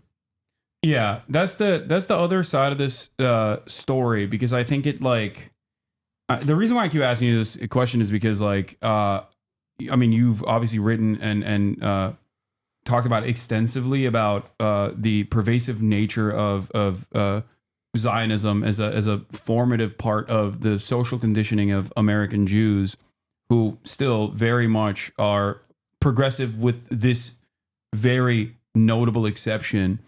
And there's a contradiction there. So could you elaborate a little bit more on how that journey begins, maybe even by talking about your own personal experiences? Sure. Yeah. Up? I mean, I'm going to grab a soda, by the way. Do you want anything? I left a glass of water on the counter. Hold on, I'm bringing that to you, but I'm going to get it from there. Oh, great. Go ahead. No, I'm good. Well, this this one goes back. Yeah. This is great because Noah and I got to see some of this in action because we had our journeys alongside each other. I mean, I think that you just kind of said it, but those of us who were raised with this narrative of civil rights, of being kind of on the side of social justice, I came to campus genuinely being I care about social justice. I care about Israel. These things are not in contradiction. I'm going to make some friends. I'm going to tell them my truth. They're going to teach me their truths. It's all going to be good. And, for those who've seen Israelism, it was a long journey of kind of facing the contradictions in the worldview that I was raised in. Many nights of staying up late talking with my roommates about why I believed the things that I believed. And ultimately it was, I think for people who are on campuses right now, I'm one of those people for whom campus activism shook me to my core, and it didn't happen overnight. I initially was why is my community not doing good enough Israel advocacy? I went back being guys, we got to have better talking points. We got to fight back against what these students are saying. And you were a Hasbara warrior. Oh yeah, 100%. And I was we got to do better Hasbara. And I went looking for better answers. And the reality is that there aren't better answers because this thing isn't defensible. And once you kind of stop using those justifications about most moral army that I think it's really hard to face that people you love are complicit in something that is monstrous, and to face that you think of yourself as a good person and you are supporting something that is bad. Yeah. And it takes a long time to kind of unlearn that kind of programming, and to Noah and I were both people who as college students really had to sit together and turn over these worldviews together. Damn, she keeps throwing you under the bus, Noah. No, it's true though. I'll give her. Wait, throwing you under the bus? No. She's one step removed from pulling up the Berkeley article. No. Oh my God. I talked about on stream with them divestment. Your junior Let's go. Yeah, exactly. Our shared experience. No, because Simone and all I had a little bit before college, because of my own experiences in Israel, a bit more of the loosening before I had come to campus. The jar on my Zionism had been loosened, let's say, or the lid on it. But then it was when we were at the campus, there was still a lot of work to do and a lot of room to grow, in that we, to me at least, it felt like this progressive, not in the political sense, but just this this continuing experience of just like learning how this thing that we had felt was like our community, the world in which we came from, like the institutions and establishment that like taught us what we considered like the social justice values that we brought with us where we went. Like this experience of like constant antagonism and rejection from like what were really not hostile positions or even that confrontational, particularly by the standards of today. You know, like we were like Simone and I were very involved, and the way we got involved in that was we were involved in the J Street U chapter on our campus, which I've talked about on the stream before. Which you were, so you were like a little bit more woke already, though, in comparison to like. No, I mean, I say that, but it's like I came as a freshman, Simone was a junior, and like she was on the national board. You know, she like we were like I organized Noah. Yeah, exactly. Like I'm here because of her. But the thing that was very like no wonder you were on the 2020 list. Just fucked up. The thing that was making little pro Hamas Jews all around American college campuses. I personally am responsible for all the blowback. Where's my royalty? We had was this experience of like we tried to get like our chapter recognized by the Jewish Student Union within the Hillel, and that was this crazy ordeal, both because of the insane like bylaws of that organization, but it just became this excuse of like, yes, we want a two-state solution. Most of us identify as Zionists, and like we were not allowed to have our club be affiliated with Hillel. Like that was like to me part of this like experience of like combined with like learning and all of the, you know, whatever, like the ballasts being removed, holding up my Zionism, you know, like defenses like most moral army falling away. Some of them already had by that time, but just, you know, it was, like I said, a progressive process that just sort of accelerated and sort of set, at least speaking for myself, certainly set me on the path of you know, being even more critical of even more critical of what I had felt like it was a journey. It wasn't like an end point. I didn't feel like, oh, I've had these realizations, it's over. It was like a process that set me into being into the kind of person and place I am today over many years. I would also say like the things that you and I experienced together on campus, it was like, you know, one of the critiques that we often get from people to our right is like, why aren't you trying to do change within the system? Why aren't you trying to do something that's like, I don't know, more conciliatory, more, you know, slow and incremental? And like, I cannot tell you like how radicalizing it was to be a like young liberal Zionist coming into my Hillel and just being like, hey, can we just like talk about this thing that I heard about? Or like, can I just have an activist who, you know, is deeply committed and lives there and but also wants to tell us about these things that he sees? And they would like, students would come into our meetings. And this is again, like, I can't even imagine a decade later. I know that what's happening to college students now is way crazier than what happened to us. I mean, we would bring these speakers, students would sit in our meetings with cameras.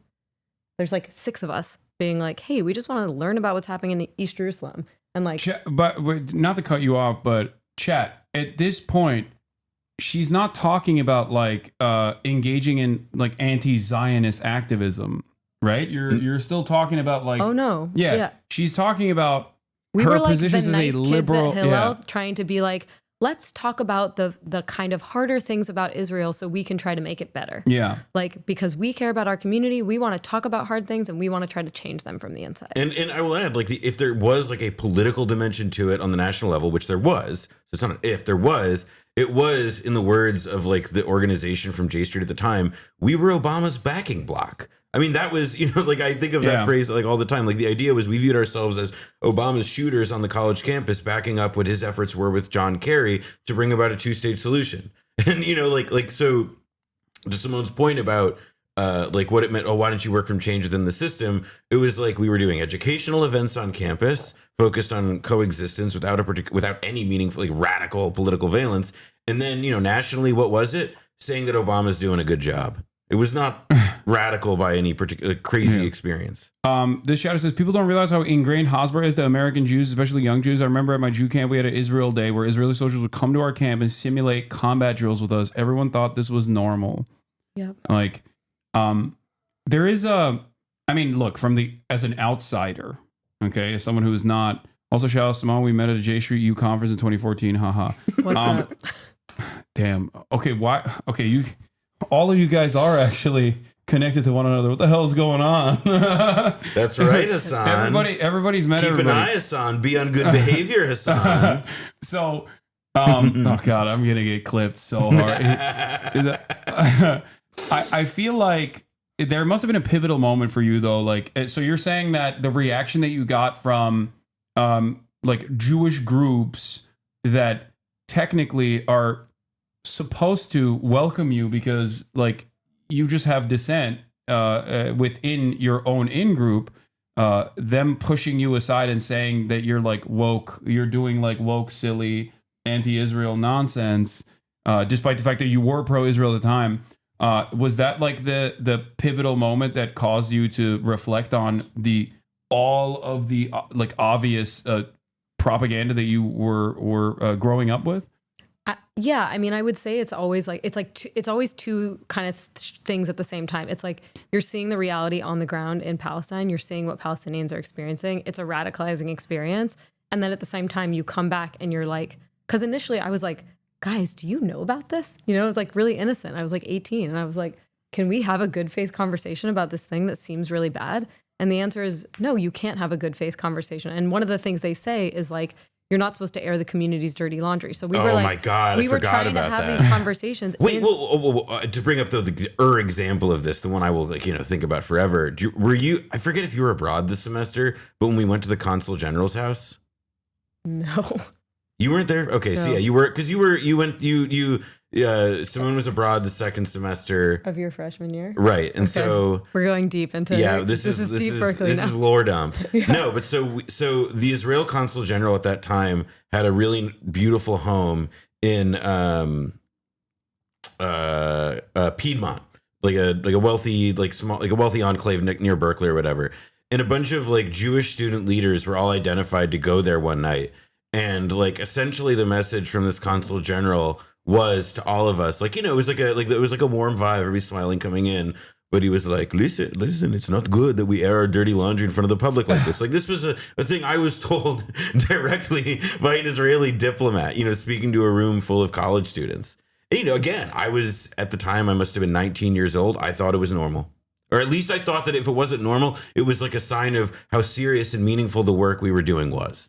I'll say for me, like the final straw of my college experience was that you already talked about this, that there was a divestment campaign again during my senior year. And I'm not proud of this, but basically what we did as the J Street U chapter was that we were like, okay, so let's not do divestment.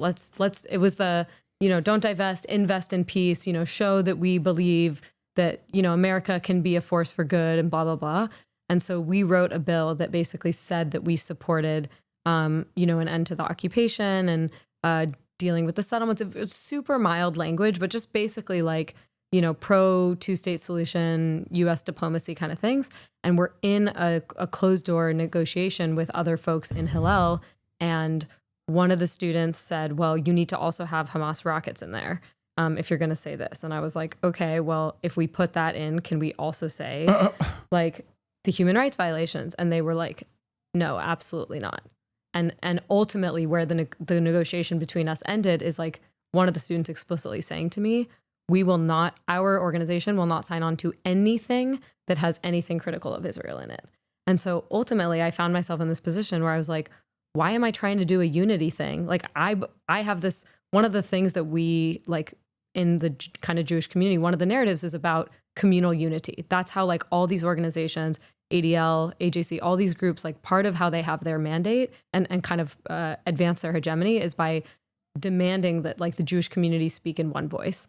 And I really wanted to do that. But then I realized very quickly that like what the compromise of that was silencing myself and basically conceding to the hegemony of like, we will not say anything about Israel in public. And all of a sudden I realized like, I see myself as a person who wants to support change.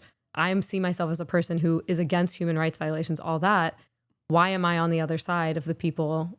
Like that was the moment where I was like, why am I on the other side of these SJP students who like, I agree with, I support, I disagree with their tactics, but I think what they're talking about, they were talking about divesting from settlements. Like it's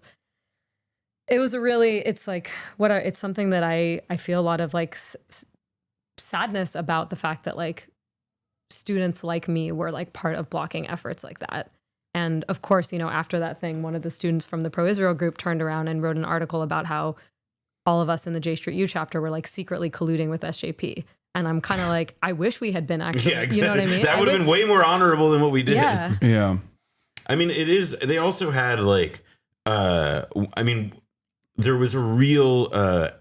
It also feels like a bit of like a window, like a seeing with like goggles into the future. Some of the conduct of the like really hardcore pro-Israel groups. The student group. I don't know if they still exist, but an R8 day at Berkeley was called Tikva, and like these, it was like.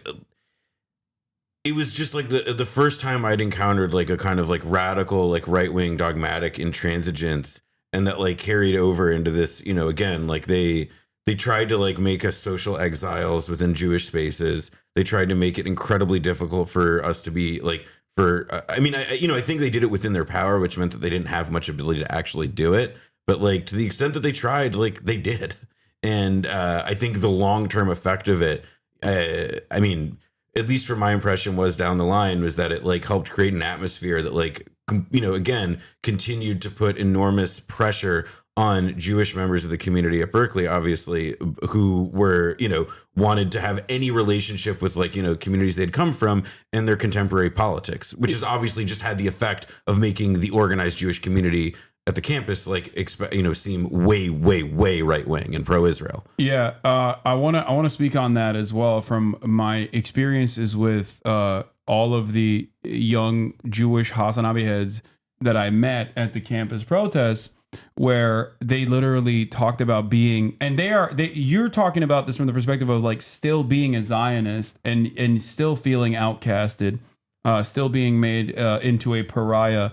These guys were already they were involved with JVP or SJP, or sometimes unaffiliated, but like were obviously at the anti-Zionist protests on these college campuses. Many of them were, arrested as well. And they talked about not being able to take advantage of any of the Jewish community groups any longer because of their position on Israel. Like even if they were, even if they wanted to go to Hillel, for example, they were cast aside, and it made it harder for them to make friends, is what they were like. It was a constant gripe that I heard from a lot of anti-Zionist Jews, that they felt isolated from their own community, the community they grew up in, for being brave and being bold and recognizing the truth. There's also a chatter in here that said, I haven't seen Simone's doc yet because when a screening was scheduled at my college campus in 2023, admin postponed the screening, then fired the professor who organized it without cause, then ended the beloved weekly free film screening program in retaliation at Emerson College. Oh shit, I just met your professor last week at the Jewish Left Conference in Boston. Yeah, we really do all know each other, I guess. Yeah. Yeah, that really sucks. By the way, you can watch it. It is available for streaming now on Al Jazeera and on Vice. It's also on Amazon and Apple TV and whatever, but for free streaming, it is available. So similar to the chatter on screen, the professor of the screen Israelism at Columbia back in early 2024 faced pushback from the admin to not show the doc, but she went ahead with it anyway. She has not been pushed to take a year off starting next semester. No way. I mean, she's been pushed to take a year off. She has not been pushed to take a year off starting next semester. What does that mean, Yubi? Maybe she has been. I think you meant she's been pushed to take a year off next semester. Oh, she has now been pushed to take a year off. Yeah. Shit, I haven't heard about that. I mean, people, the kind of censorship, the kind of cowardice that we're seeing from university administrations right now is completely insane. I mean, also for people who have seen the film, it's let's put it this way. I think it's like pretty mild compared to some of the things that. Oh yeah, yeah. That's the other thing. How mild it's. But the point is that it's describing something that's accurate and true for people, and that's even worse. Yeah, that's something that I stress all the time, which is that, there's no place for anti-Semitism in this community. Obviously, like I don't allow it. There's not even like it. I actively work to try and. Pull people away from leaning into anti-Semitic opinions, anti-Semitic tendencies.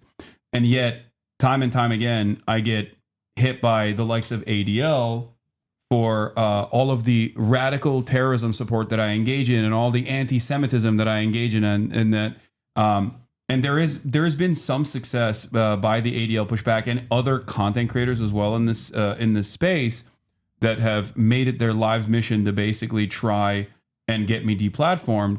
And I realized somewhere along the line that I think people like yourself or people like myself who command the attention of large progressive communities that have a bunch of young progressive leftist socialist Jews in it as well are more dangerous to the cause of Israel than anti-Semites who are also anti-Israel. And it kind of partners with this question that this person is asking: is there not a material benefit to Israel and its supporters that anti-Semitism increases in the West?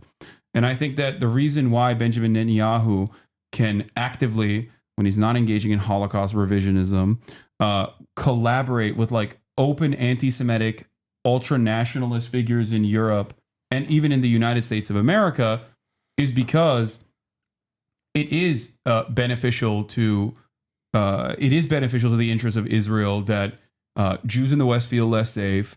That way, they either have to go to Israel, or even if they don't go to Israel, they always offer material support to Israel because it is at the heart of the settler colonial project, the ethno-religious supremacist project of Zionism, that there is constant danger to you, and that's why we must be strong and we must dominate our enemies.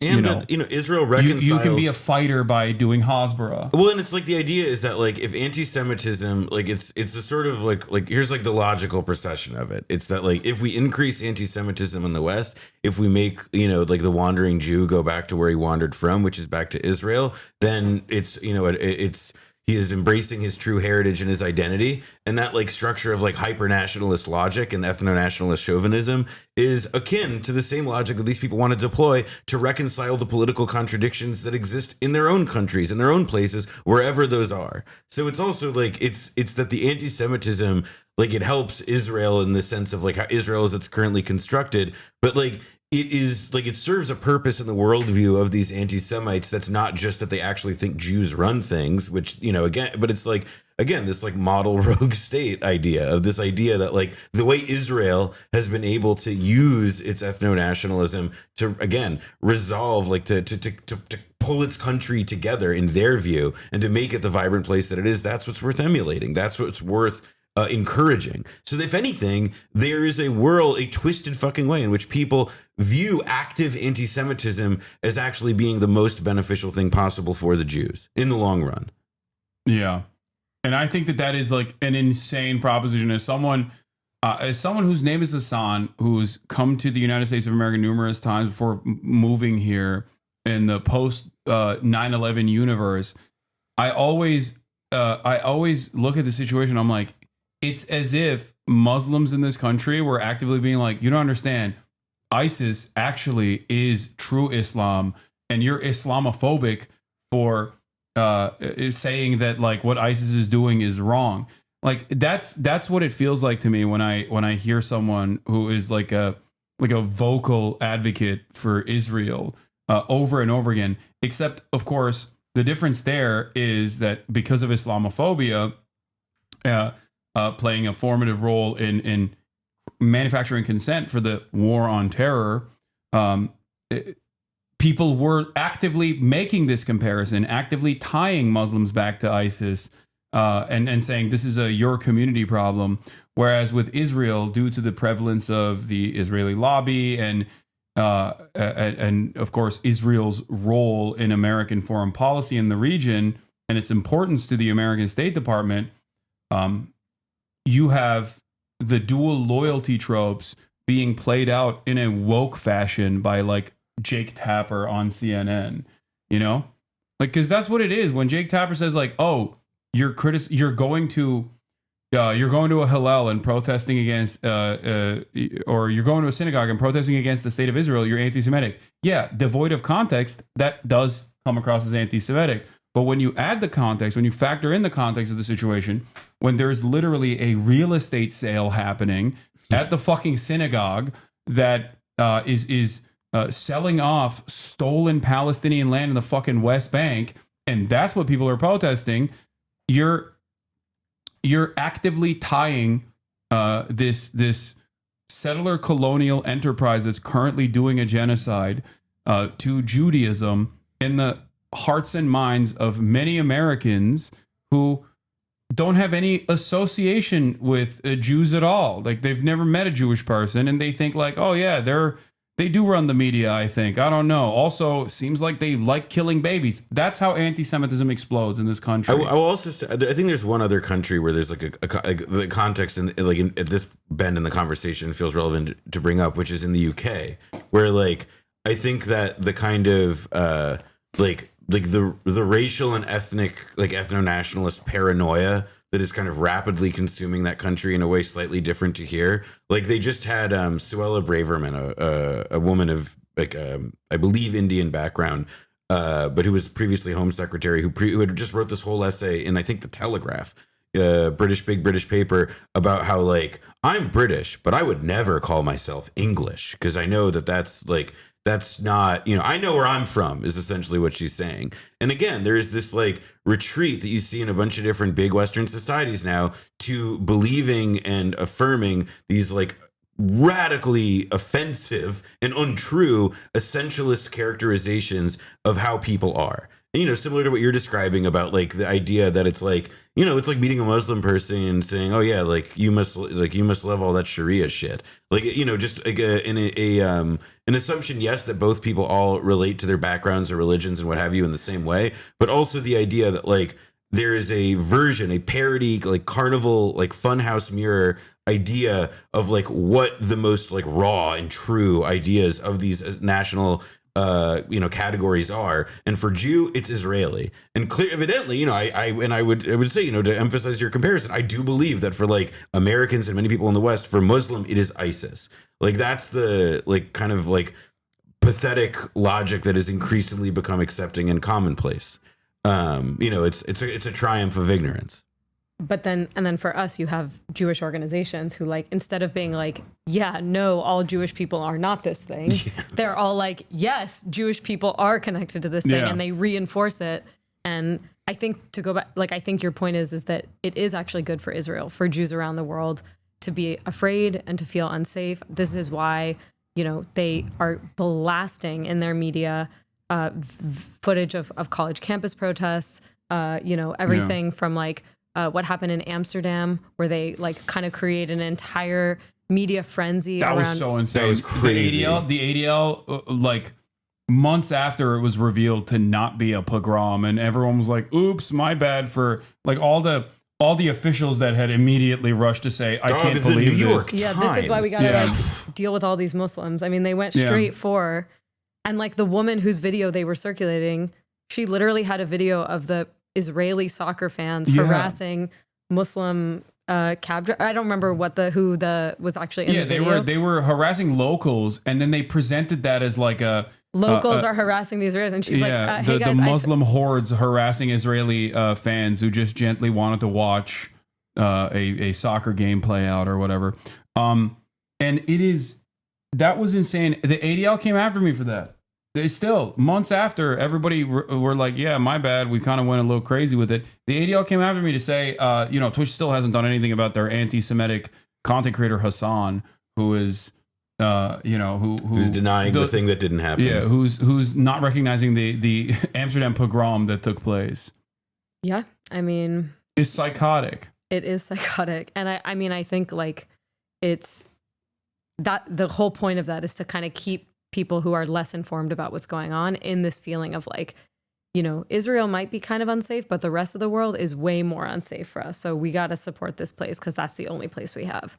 And that it's devastating to me, honestly, to see the kind of the paranoia and the fear that kind of promotes in certain parts of our communities. and the I mean, it is their ads now. I mean, Yeshiva University, which is it's a major university in New York City, and like they have a medical school. I believe Howard Dean went there, and a law school, Cardozo, that's really ranked. You know, it's a for real university. It's and they market. They have billboards. I saw one in Jersey that's about like a lot of anti-Semitism going on. You know, you should, you want to send your kids to a place that's safe safe from that. Send them to Yeshiva University, and you see the same university, but you see like the same shit on TikTok as well. Oh yeah, I saw that TikTok. The little kids like in front of the laptop, and they're like, "Oh, which school can I get into?" I don't know. They're so scary and anti-Semitic. At the end of it is YU, and it's like, oh, this is where I can go, and it's like, yeah, there's like. It's insane. The idea of like perpetuating, like it's yeah, you know where Jews are not safe? The Upper East Side of New York. Yeah, like what the fuck? No, Morningside Heights now is a no-go zone for Jews. Even though mostly Jews live there, you don't talk about that. You have to literally be schizophrenic if you to believe that. Like that is the most insane. That pisses me off so much. Well, think about how many conversations you and I had before we went to college about people who are like, listen, you're going to go to the campus. Yeah. And the people, they're going to be people there, and the people, they're going to say things. And the things they say about Israel, they're not going to be good. And you've got to be ready. You've got to go to war. Like the conditioning to like be waging like psychic pro-Israel combat on a campus. I mean, like conditioning's a bit strong word, because I will say that like, for most people who even receive this propaganda or receive this indoctrination, even if let's say they have ambiently pro-Israel attitudes, you cannot. I think that like it's a Sisyphean task to try and convince a population that like the American college experience is fundamentally like off and bad and wrong for Jews and unworkable. Like it's just not believable based on the experience, based on the facts. Well, it is if you send a kid onto a college campus and say the existence of a Palestinian narrative and Palestinian protests means you are unsafe. Correct. So right now, when students are arriving on campus and there is a very widespread pro-Palestinian movement, I think there are a lot of young Jews who come onto campus and like before they've even had the chance to unpack the brainwashing, I mean, they do feel unsafe. I remember feeling that way, and it really took me a minute to be like, what is this thing? And to have the space to kind of like learn about it, unpack it. But I initially did feel like personally. I think as well, I always remember like the feeling, like biting back the feeling, or at least and eventually confronting it outright. That this is that this is language that's targeting or demonizing or goes above and beyond what even I was opening my mind up to. I totally remember that. Yeah, but I mean, I'm also like, that's why I feel so strongly that this type of behavior from the American Jewish community, it's like actually abusive to children. Like it is hurtful to Jewish young people to put them in a situation where they are like so deprived of actual information, and they are put into a situation where they think they have to be these like soldiers for Israel, defending Israel as it's carrying out a genocide. I mean, I really do like, it's not to defend what any individual person who has probably done, horrible things to student protesters. Like it's not to forgive any actions that young people take, but I do really sympathize with like the average, like the really extreme brainwashing that a lot of people arrive on college campuses with. And I really hope that like they are finding people who can like help them leave and help them understand what they've been. Well, let me tell you, Simone, from my own personal experience, having a podcast with a person that I thought was very critical of the state of Israel. Sometimes it goes in the opposite direction. I don't know where we're going. I'm talking about Ethan Klein. We had a podcast together called Leftovers, and the podcast, of course, unceremoniously ended after October 7. We did like 2 episodes after that, and then the podcast ended. And the reasons as to why it ended is, at the time I thought it was because, Ethan doesn't want to talk about politics any longer. But instead it turned into this whole thing where he spent the remainder of the past like 17 months actively coming after me and increasing the pressure valve, and also even successfly deplatforming a couple smaller pro-Palestinian voices, pro-Palestinian content creators, by claiming that they had a Habibi tier list, like who has a Habibi pass tier list. And the bottom of the tier was loves Sabra hummus. Oh my God. And that was considered by the ADL and by Ethan Klein as the the peak of anti-Semitism. Yeah. And they did. They successfully banned these content creators for 30 days off this platform. One of the content creators was a Lebanese Jew as well. The one who made the tier list was Jewish. He was called a token and a terrorism supporter. I've, of course, been endlessly called a terrorism supporter for contextualizing the ways in which militant resistance exists against the apartheid state. And I guess the question I have is like, is there any point where you can just like recover that? Like, is there any point where someone who previously might have been critical, but like post October 7th, slowly but surely turned into someone who became very overtly pro-Israel, is like interested now in flying to Israel, I believe, with his family and showing everybody how wonderful and how multifaceted and how multicultural of a society Israel is, and is actively spending all of his bandwidth talking about the issue of Israel-Palestine while still simultaneously maintaining the position that they are truly pro-Palestinian, by the way. That's the Are you saying, like, do you think he's ever going to come back? Is there any way that you can, like, not you personally, but is there any way that anyone can personally convince this person that, like, you know, they've lost their mind a little bit? Oh, well, I think I'm willing to look. I guess what I would say is, like, I have to believe that the answer to that is yes, because I'm somebody who went through a political transformation. It took me many years. It took a lot of people talking to me, turning things over with me, and people did move me. You know, I always say when I do these screenings on campuses, like, you never know if the fight that you had with someone, or the like 3 hour getting into it where they left and you were like, damn, that person's never going to change. You never know that, like, that conversation might be sitting in a person's head and really, like, percolating, and, like, months later or even years later, they might come back and be like, that thing that you said really, really stuck with me. I mean, that's what the work of political transformation is. So that's one. I think thing two is, like, I do think that we are going to see in many years from now a lot of people who defended what has been going on for the last year and a half who are going to wake up and have epiphanies. It's going to be because more reports come out. I mean,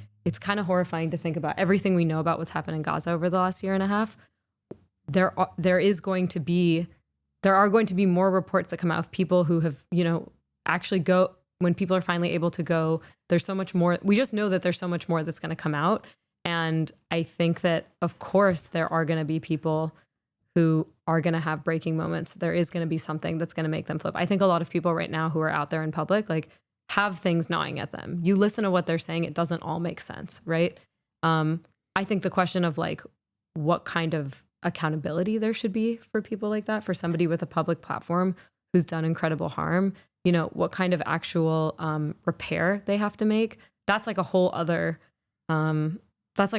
conversation to have. But I just have no doubt that there are going to be people who are, I mean, you know, there's that, like, new book. I haven't gotten to read it yet, but there's that new book, like, One Day Everybody's going to be against this, right? Yeah. And we're already seeing now, like, Trump all of a sudden says, you know, he's going to build these villas in Gaza. And all of a sudden people are like, this is the most horrible idea I've ever heard of in my life, as if they haven't been witnessing an ethnic cleansing campaign underway for the last year and a half. So I mean, think even just the fact that Trump is going to be stamping a lot of this means that you're going to have more and more people coming out and being willing to say things. And I would also say that, like, the only thing on a personal level, I affirm everything Simone said, having also been somebody on the receiving end of those similar kinds of conversations, and hoping that, you know, the grace extended to me, I can extend to others in the right context.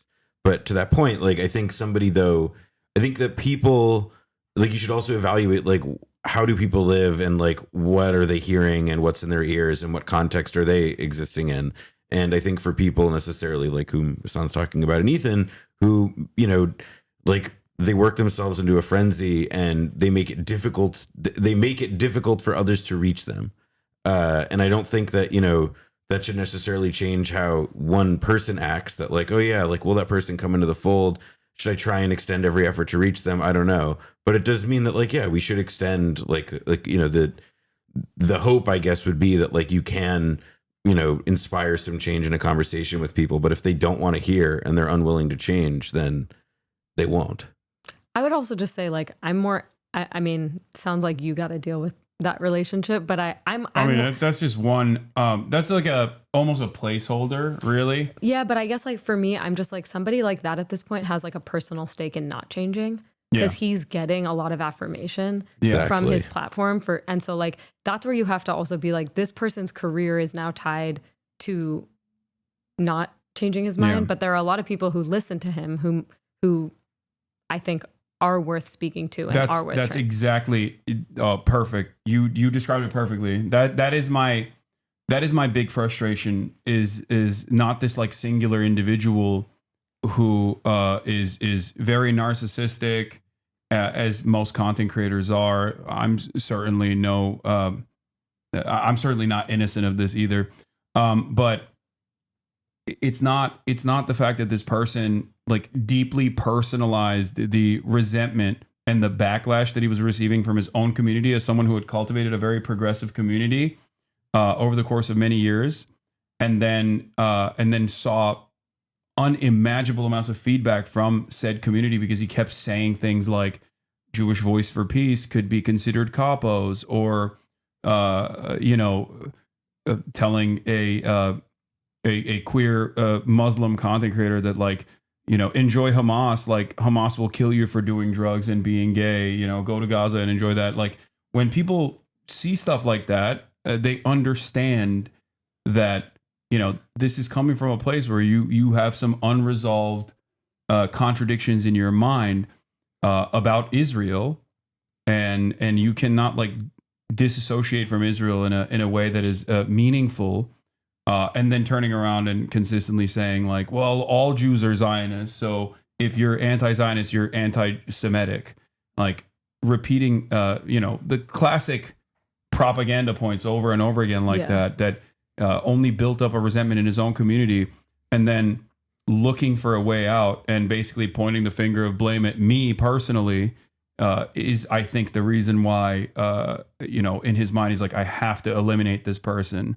I have to make sure that, I have to prove to myself and everyone around me, and maybe even the remainder of my audience, that like it was him. That is the reason why everyone turned on me. He radicalized people into hating Israel, and then radicalized them into anti-Semitism.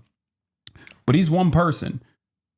It's inconsequential. But he has a relatively sizable progressive community of people who think that they're pro-Palestine, but they actively spend all of their time smearing with vicious smears of anti-Semitism and terror baiting, and claiming that everyone else who is pro-Palestinian is everyone else that's pro-Palestinian, not like him, is. But he supported the war and the genocide? He didn't. He is like gone back and forth on it. Initially, he did not at all, but he just like has found this weird liberal Zionist position where he's like, oh, well, it is a genocide. It is fucked up. It is the war. The war is messed up, while simultaneously spending all of his time being like, well, if the walls were to come down, then all Jews would be genocided. Hasan wants all Jews, because I'm a one state, I'm an advocate for a one state solution. I used to be an advocate for a 2-state solution, but I think the settlement project has completely eviscerated that from ever coming to fruition, unless there is, an ethnic displacement now of 750,000 Jewish settlers from both East Jerusalem and also occupied Palestinian territory in the West Bank. That is impossible. Like, that's never going to happen. So I think that the appropriate thing to do is eradicate the apartheid.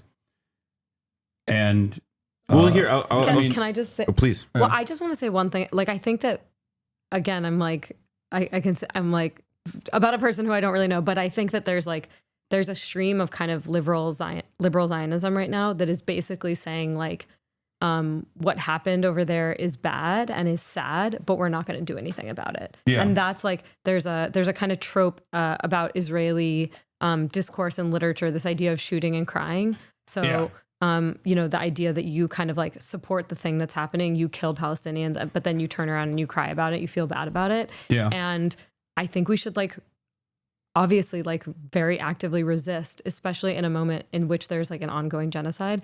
That kind of it's not just like just a really harmful like way of thinking. And I hear this all the time from liberal Zionist commentators and individuals that I follow, where they're like, you know, we supported the war, but not like this. Or, you know, there's a podcast that is like a kind of niche Jewish community podcast that I sometimes listen to understand what kind of idiocy people in my community are hearing. And there was a conversation where their reflection on the Trump announcement about ethnically cleansing the entire population of Gaza, first of all, started out by one of the commentators saying, well, I mean, would it be nice if I could wake up one day and there were no Palestinians in Gaza? I mean, sure, but, you know, that's horrible. And then the other guy in the podcast was like, oh, that's the Israeli in you talking here. This is on the Hartman podcast. Oh, I remember. I remember this. I remember this bad. And it's like,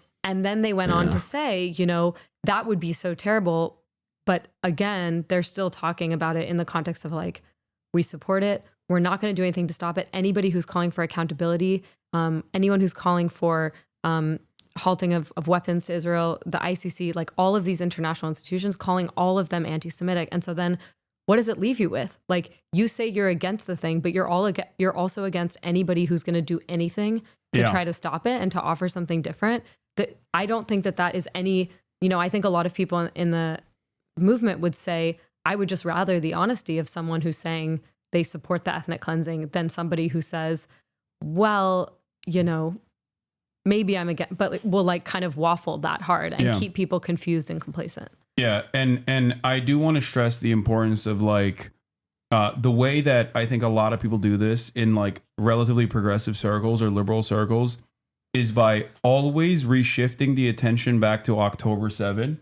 Not in the same way that like you know, oh, I hope your beeper is beeping, enjoyers, but instead reshifting it back to like the trauma and the atrocities of October 7 over and over again, and constantly relitigating that, and also spreading misinformation in the process as well, like, you know, mass rapes that took place or any number of different things that they say that has not been substantiated thus far.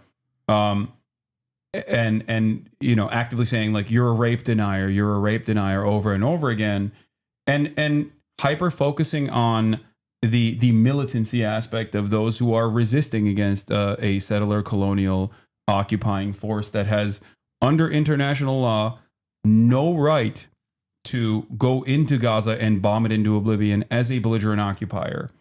And I don't know how to bring people back from that position when they constantly turn around and just go back to like, well, the Ansar Allah movement is bad, the Hamas is bad, Hezbollah is bad. Like, how dare you say that like these people have an understandable need for emancipation, and of course there is an inevitability to like you know, militancy happening as a direct consequence of like endless bombing campaigns that orphan hundreds of thousands of children.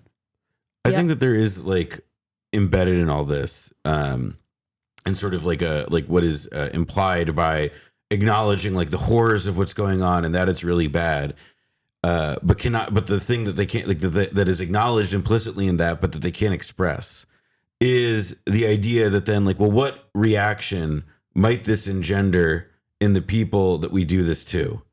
And then comes the fear and the overriding fear of like, well, what might they do to us if we were ever under the same roof in like one community, one state, whatever the arrangement is. And I think that there is I think that this is an actively repressed sensation and thought for some people. I think it's just something that others may just feel in their body. The knowledge that like, well, if I do believe that this thing is really bad, but I'm not really able to articulate anything, against it, then there's, the knowledge, like this, like sort of, this like sword dangling over you that, that like, well, one day, like these people may deal to us the unkindnesses that we've dealt to them, which is not what I believe, to be clear. Like, I don't believe that there's like some Palestinian pain being dealt back to the Jews, or like that's not the line. And history has never, that's never happened throughout history either. with like I guess the exception maybe of the. Well, even in the Haitian Revolution, I would say. I mean, that, like, there's a bunch of people love telling lies about saying, like, oh, in Algeria they went to murder all, slaughter all the French, but it's not how it works. But like, the anxiety is part of what I think is there, and that there is like this, you know. So when people say like, I'm afraid that like all the Jews are going to die or all the like whatever, like that's what they're speaking to. And I personally, I don't know how you unlearn that or unteach that in an individual person. Yeah. But I know that like, you know, encouraging humanity as a broad practice is like how you undermine it by showing that like, no, these are fucking normal people who want to live normal lives, and they're not raring to go to like chop your head off. They want dignity. Yeah. The reason why I dialed it back as soon as I said the Haitian Revolution is because like in the during the Haitian Revolution, yes, there was a lot of violence, but the retaliation for it from colonial powers was still, once again, tenfold back to Haiti. And the current predicament that Haiti is in is a direct consequence of that. So even in the Haitian Revolution, it still did not take place.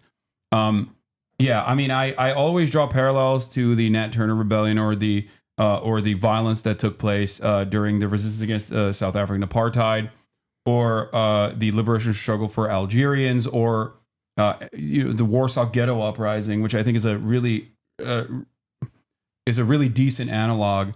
And yet, I do think that it's just like impossible for people to penetrate. It's impossible for me to penetrate the security blanket that they create around these racist opinions that like, no matter what, these guys are violent, they're rabid. I won't say it out loud that I feel that they're violent and rabid, but I am still scared that they are violent, rabid, and anti-Semitic. And it's just like impossible to shake through that like these are normal people who have been fucked over time and time again in incredibly meaningful ways, in ways that have ruined their lives, in ways that would break the soul of any person, and yet they've still demonstrated resilience, and on top of that have throughout time reacted to the extreme cruelty that Israel subjects them to, and have increasingly become more militant as a consequence of that. And yeah, I don't know. I just don't know how to like get that across to people, because the moment that you open up this conversation, I think they just go, nah, you're a terrorist, you're an Islamist fundamentalist, you love ISIS. Yeah, I mean, that sort of shit. I think it's like a level of complexity that like, I mean, first of all, you know, we talk a lot about how this is like the first live stream genocide in history. I think sometimes I have moments where like the most kind of humble part of me is like, it is crazy to live through this and to be making sense of it in real time on the internet, where just like this much discourse about history happening in front of you is like something that's hard to do. So like, honestly, respect that you are doing all of this right now. I think that like, I mean, you know, I tweeted on October 7th something about how anybody who's been watching this situation could expect that it was going to explode, and was warning that it was going to explode. And people went crazy at me for saying that. And I think that, again, it's a level of both like humility and complexity that you have to hold to be able to say, like, this situation, the Israeli apartheid, what Palestinians live under every day, is something that no human being should ever be subjected to, ever. And the siege of Gaza, which has been happening for almost 20 years before this war, already you had reports of things like suicide rates among kids being through the roof, right? The kind of the inhumanity that people are subjected to there, not being able to go see your family for a funeral or for a wedding, having to get the army's permit to go see your relatives who live in the West Bank. I mean, these were the daily realities of, you know, not being able to get the materials that you need for the proper dental filling. Like this, not getting building permits on the West Bank, like having 98% of them being denied, now 100%. Yeah. I mean, all of this are like basic rights that human beings have to life and to family that Israel denies from Palestinians, and has denied from Palestinians every single day for decades. This is like why it makes people crazy that the kind of reality depicted in Israelism all happens before October 7th. And it's a really, I think, inconvenient argument to people who want the apartheid to continue, that when we say apartheid makes everybody who lives there less safe, this whole situation endangers everybody who lives there, and they don't like that. And that's why they accuse us of just being, you know, they just kind of brush it all with like, terrorist supporters, justifiers. No, we're actually people who are trying to understand the situation so that we can end it, so that we can envision a different reality in which all people there would be safe with rights and freedom and all that. And they don't want that because they want the apartheid to continue. Yeah. There is this from Mohammed Al-Safin on Chapo, where he said that an entire generation of Palestinians have never even set eyes on an Israeli and knows them only by the bombs and sniper bullets they send, by denials of requests to seek life-saving medical care. Israelis have dehumanized themselves. And there is some truth to that. I mean, rest in power to Refat al-Raed, who also had said something similar. The first time he ever met Jewish people who were anti-Zionist was when he left Gaza and he came to the United States of America, I think, where he saw that that Jews, in the way that he understood it from his own lived experiences, wasn't about just like slapping a Star of David on the side of a tank or a fighter jet and then like sending bombs to his house, or killing loved ones, and that there were actually Jews out there who weren't a part of this like monolithic force in the way that they interpreted it. And I think that Americans especially have, progressive Americans especially, have this understanding that like radicalization only happens in like online forums when you don't have access to your favorite Twinkie for the weekend, or I don't know, like when you can't eat burger. And they don't realize that like this, like what Americans or what the Western world perceives as anti-Semitism on that side of the fucking planet is not the same as like Nick Fuentes. Nick Fuentes has invented some kind of a Jewish supremacist attitude, that he has invented this perception of victimhood as Nazis had before him, time and time again, especially in the Western world. But for the Arab world, Israel packages its actions as Judaism, as doing so at the behest of Judaism, falsely doing so, of course, and as a settler colonial enterprise, when it engages in these violent actions, like, yeah, people don't hate people there don't hate Jewish people. They learn to hate Israel, and Israel to them is just Judaism. That's the only expression of Judaism that they see. And I cannot explain that to Westerners in general, who just will go, Hamas is a terrorist organization. That's it. Like it's a thought terminating term that people, I think, use as a mantra almost. They basically say, no, Hamas is a terrorist group. No, these people are violent. Like they just like tell that to themselves in order to justify not hearing the words that are coming out of my fucking mouth. Yeah, I mean, I was thinking there's this book called Our American Israel that actually is being re-released on paperback pretty soon. I would really recommend it for people who are interested in learning more about the kind of shared mythology between the U.S. and Israel, and how like so much of how we think about Israel in the U.S. is also about how Americans want to perceive themselves, and so much of the kind of racist war on terror language, like all of that, it's very much like a joint Israeli-American project. And yeah, I mean, I think just, the thing that you said, like that totally flipped my world upside down. Also, the first time I met someone in the West Bank who was like, the only Jews we ever see are soldiers and settlers. Like, and I think for me, that's the book. It's a good read. You read it? I have not. Our American Israel, The Story of an Entangled Alliance by Amy Kaplan. Slaps. Yeah, there it is. I'm repeating it right now. Thought Terminator, another YouTuber I like calls them everlasting thought stoppers. Yeah, that's simply what it is. It's just like, wait, make sure you don't show your phone, by the way, to the camera. So you just keep it low. Oh, nice. What happens if it's? Yeah. The term thought terminating cliche was invented to explain cults. No, it is cultish thinking. Zionism creates cultish thinking. It also for sure. it makes you not consider anything like context. Like, for example, like, who South Africa, the state of South Africa also called terrorists an official state language for like the entirety of their existence, the ANC. And, you know, the ANC committed acts of violence, yes, but that wasn't why South Africa called them terrorists. It wasn't why they called SWAPO and Namibia terrorists. It's because they had a righteous cause. Exactly. You know, it's because they had a cause at all. Yeah. You know, I mean, there probably are there probably are people out there with a cause I don't disagree with who get called terrorists. Fine, whatever. Point being, though, that like in this instance, it is evidently clear that if you have, you know, again, like if there is anything that resembles a context to those words, that if they've been said by other people in similar contexts before, you don't know that. You just, you know, it's not like that would break the thought terminating function. Yeah, I think that's why it's important to whitewash former revolutionary figures that have now been appropriated into like the permissible structure of a liberal interpretation of history that fall into the good bad dynamic.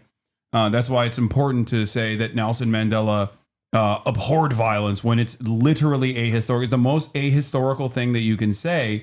Nelson Mandela, who was of course famously in the terror watch list until 2008, the American terrorist watch list. Nelson Mandela, who like neocons and right wing in this country hated, you know, for among other things embracing Fidel Castro because of Cuba's role in ending apartheid. But I mean, it is like, I think the terrorism piece of it is also like, you know, look at who gets called a terrorist in this country domestically these days. And I think increasingly, look, if somebody does have like a notionally or nominally like liberal political consciousness, like I do believe that in rhetoric, those kinds of similarities are only going to increasingly become more stark. Yeah. Luigi, also a terrorist, remember. But in terms of things changing, let's talk about this. Gallup poll shows U.S. sympathies shifting in the Middle East. Among Democrats, 59% sympathize more with Palestinians compared to 21% with Israel. Insane. That is a fucking insane change of attitude. That is a generational shift. Look at this. Look at where it was. It was in the high 10s to low 20s, almost in perpetuity. And then what happens? What happens at like around this time frame? I'll tell you what happens. As much as I criticize these NGOs from time to time for playing a formative role in American imperialism, they actively say Israel's an apartheid. Okay? It's right around the same time where Israel sieges Gaza again. And the Great Wall of Return, Great March of Return as well, sorry. Great March of Return. Israel siege on Gaza again. The bombing of the Associated Press building, the assassination of Shireen Abu Akleh, and the occupation of Sheikh Jarrah, all of that, along with these NGOs coming out and saying Israel is an apartheid state. It is like they correctly, finally exhibited the bravery to say the truth. And I think in that process, as also alternative media was growing as well, and there was a more independent thought in this issue, and that people could have access directly to the Palestinians who could speak on their own personal plight. We got to this point where 59% of Democrats are now more sympathetic to the Palestinians. It's crazy. It also, I will say, like, if you look at that graph, like the trend line initiates downward, like in a meaningful sense, like before October 7th, it accelerates way afterward, to be clear. We see the big drop there, but I think it's worth emphasizing that it is like, this was an acceleration of a trajectory that like, I think Simone and I definitely would, I feel like we sensed and were conscious of when we were in college, you know, like it was, you could sense that a dam was breaking and that it was along generational lines, especially that it was just increasingly difficult for people who didn't have like inherited dogmas around this, if they're not Jewish and identify as Democrats, to like justify any piece of what they were reading in the news. Yeah, I mean, also like these numbers on American Jews are also moving like crazy. Oh, astonishingly. Yeah. Yeah, less than half in the U.S. now sympathetic towards Israelis. Damn. I will say that's a crazy way to phrase that, just because it's like, not like it's just kind of funny. Like, they're not sympathetic to Israelis. They see an Israeli down walking the street and they say, I don't have much sympathy for him. It just is a funny way of phrasing it to me. Yeah. Also, that also has the underlying assumption of like secret anti-Semitism baked into it, baked into the collective consciousness of people who are, liberal or progressive. That's why. Because if anybody fucking said that about like French people, no one would be like, oh, I don't give a shit. Yeah, fuck the French. You know what I mean? Or British people. But because it's Israel, and Israel has packaged itself as the Jewish state over and over again in perpetuity, as it continues to do untold amounts of war crimes and terror, this simultaneously plays a role in people being like, well, that's a little scary. I don't see any relationship between the headline and the subhead there. I think those support for the establishment of an independent Palestinian state remains at majority level. What do those two things have to do with each other? I don't know. Yeah. But yeah, that is going back to the previous thing that I was saying though, is like there is this underlying fear of the same exact fear that like the historic oppressors have always felt, and is an unjustifiable fear to have, that like they will do to us what we've done to them. And like you admitted, or like you mentioned, there's an admission there of like, we are doing to them something very bad, which we'll never say out loud, but we are doing something bad to them. And while it's never happened throughout history, this is the fear, and that's why so many people who say that they're pro-Palestinian still try to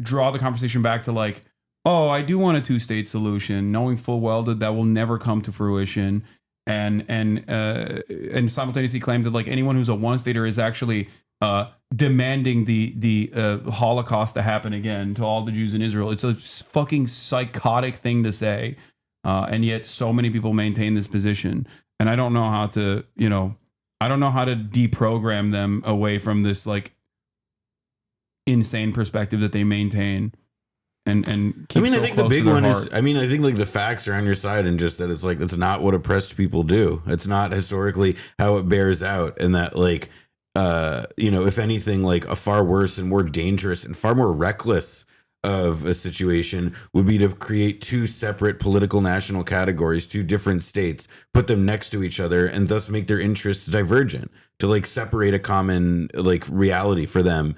Like is actually like, it's not doing that at all. That's an illusion. It creates a new common reality in which like they remain pit against each other. I just have never felt that like the idea, like once the switch flipped for me that like two states were both unworkable, like the moral force of an argument for it also started to like seem like it also dissipated for me over the years, and it's felt like a way of like a cop out of just saying like, we can't trust Palestinians to live peacefully. Yeah, but that's embedded in it. Yeah, I mean, I think also when you're like, I don't know how we do this. I mean, the polling shows that we are doing it, right? I mean, these numbers have been shifting incrementally. Like more and more people are waking up, and I think the fact that we're like continuing to kind of like debunk the argument and put forth something different, like we're seeing that it's resonating with more and more people. And so like, I think even the fact that we're like still having these conversations it can feel really tiring and defeating. I will also say, like, Hasan did the Theo Von show this week, and like the Theo Von interview with Gabor Mate, I don't know if you've seen it,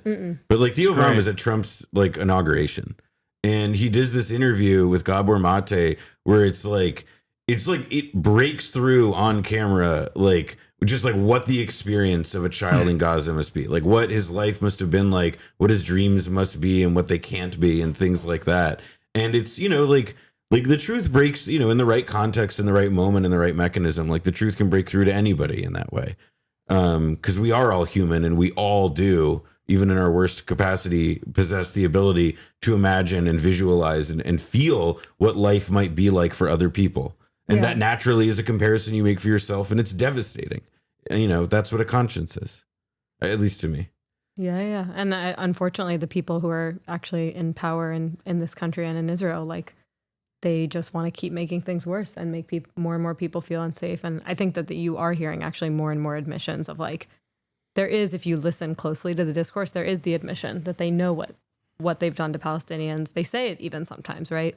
we didn't, the Nakba never happened, but careful, we're going to do it again. Yeah. Right? I mean, that's a constant, that kind of double speak is really, it's very, very present. Like, I think actually when the ghost of the Nakba and the kind of admission of what is being done is that is like the fear of the colonizer comes out a lot in that discourse, but it's, the idea that like people would be safer without apartheid is something that the people who are for apartheid want to very vigorously resist. So, and by the way, like it's, the colonizer thing, like it also like implicit, like what do colonizers do when the colony ends? They go home.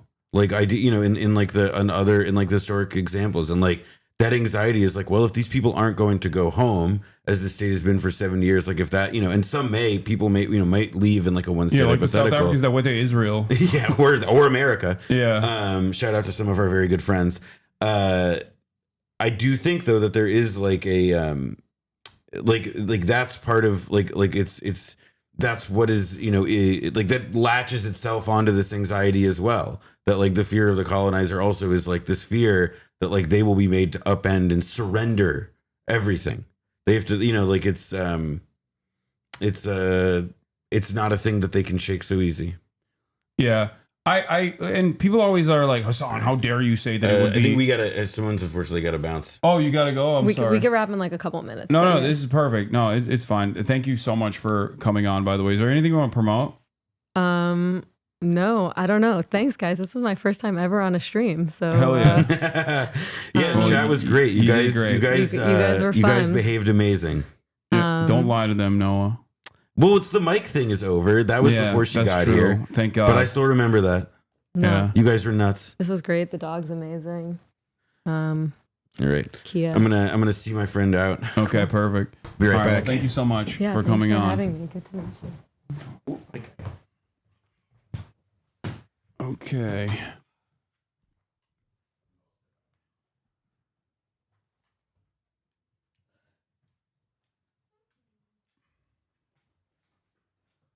All right. We always behave. That's a lie. You never behave, and you certainly weren't behaving. Okay.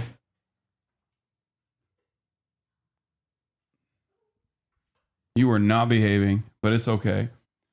The most frustrating thing is hearing family members say, of course I feel bad for Palestinians. I feel sad. Hamas has brainwashed them and put them in this dangerous position. Yeah. Yeah, that's Hamas brainwashed them into thinking that the settler colonial apartheid is bad.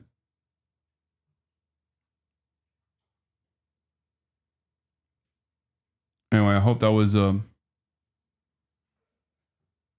was instructive. What is this good shout out to you in this video regarding your combo? Sure. People are largely not in favor of the Israeli military bombing the streets of Gaza, killing thousands of innocent women and children. But they're also not in favor of attacks like the ones on October 7th, for the same reasons. Plus, doesn't Israel have a right to exist? Don't we owe the Jewish people a safe homeland after the horror that was the Holocaust? And someone else brings up the Nakba and the decades-long ethnic cleansing campaign in the Gaza Strip and the mission to push Palestinians out of the West Bank through colonial settlements. This is from Skip Intro. It's complicated. Why is NCIS so obsessed with Israel? And you kind of just throw your hands up in the air and say, ugh, it's just really complicated. If we're being as charitable as possible, I think this is the kind of opinion that NCIS leaves its viewers with.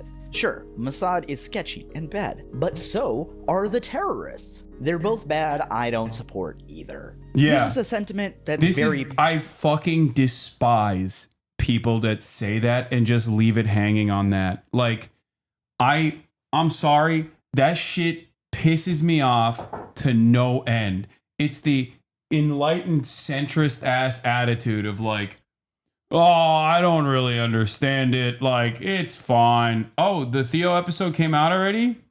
I want to say thank you for the support. God damn. He posted that shit real quick. Thanks for having me and Kaya on the show.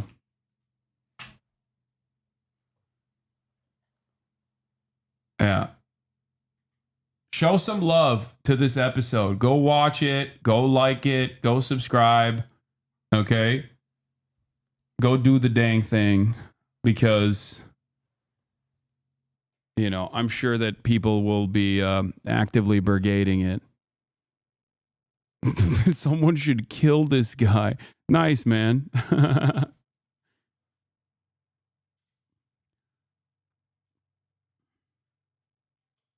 Yeah. My Theo Vaughn episode came out. Yeah. I didn't want to be rude, so I waited until guests left. I'm a teacher. How cooked am I with DOE being destroyed? Love you, baby. Hopefully you'll be fine. I don't know. I can't give you any real assurances, but if you're a teacher, your life is already pretty fucking garbage under every administration, considering how little they give a shit.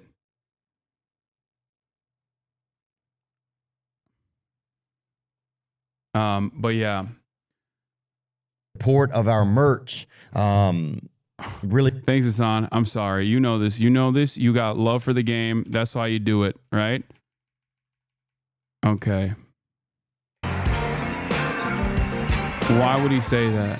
It feels like I made so many requests where I'm like, oh my God, I need to have my dog here, all this shit. No, dude, I'm just myself stylish. You're like probably, yeah. Or is that? This is just, the top is just some, I mean, both are Japanese, I think, actually. Oh yeah, that's what it is. Yeah, it's a Japanese brand called Color with a K. And the pants are Adidas Y3, Yoji Yamamoto collab.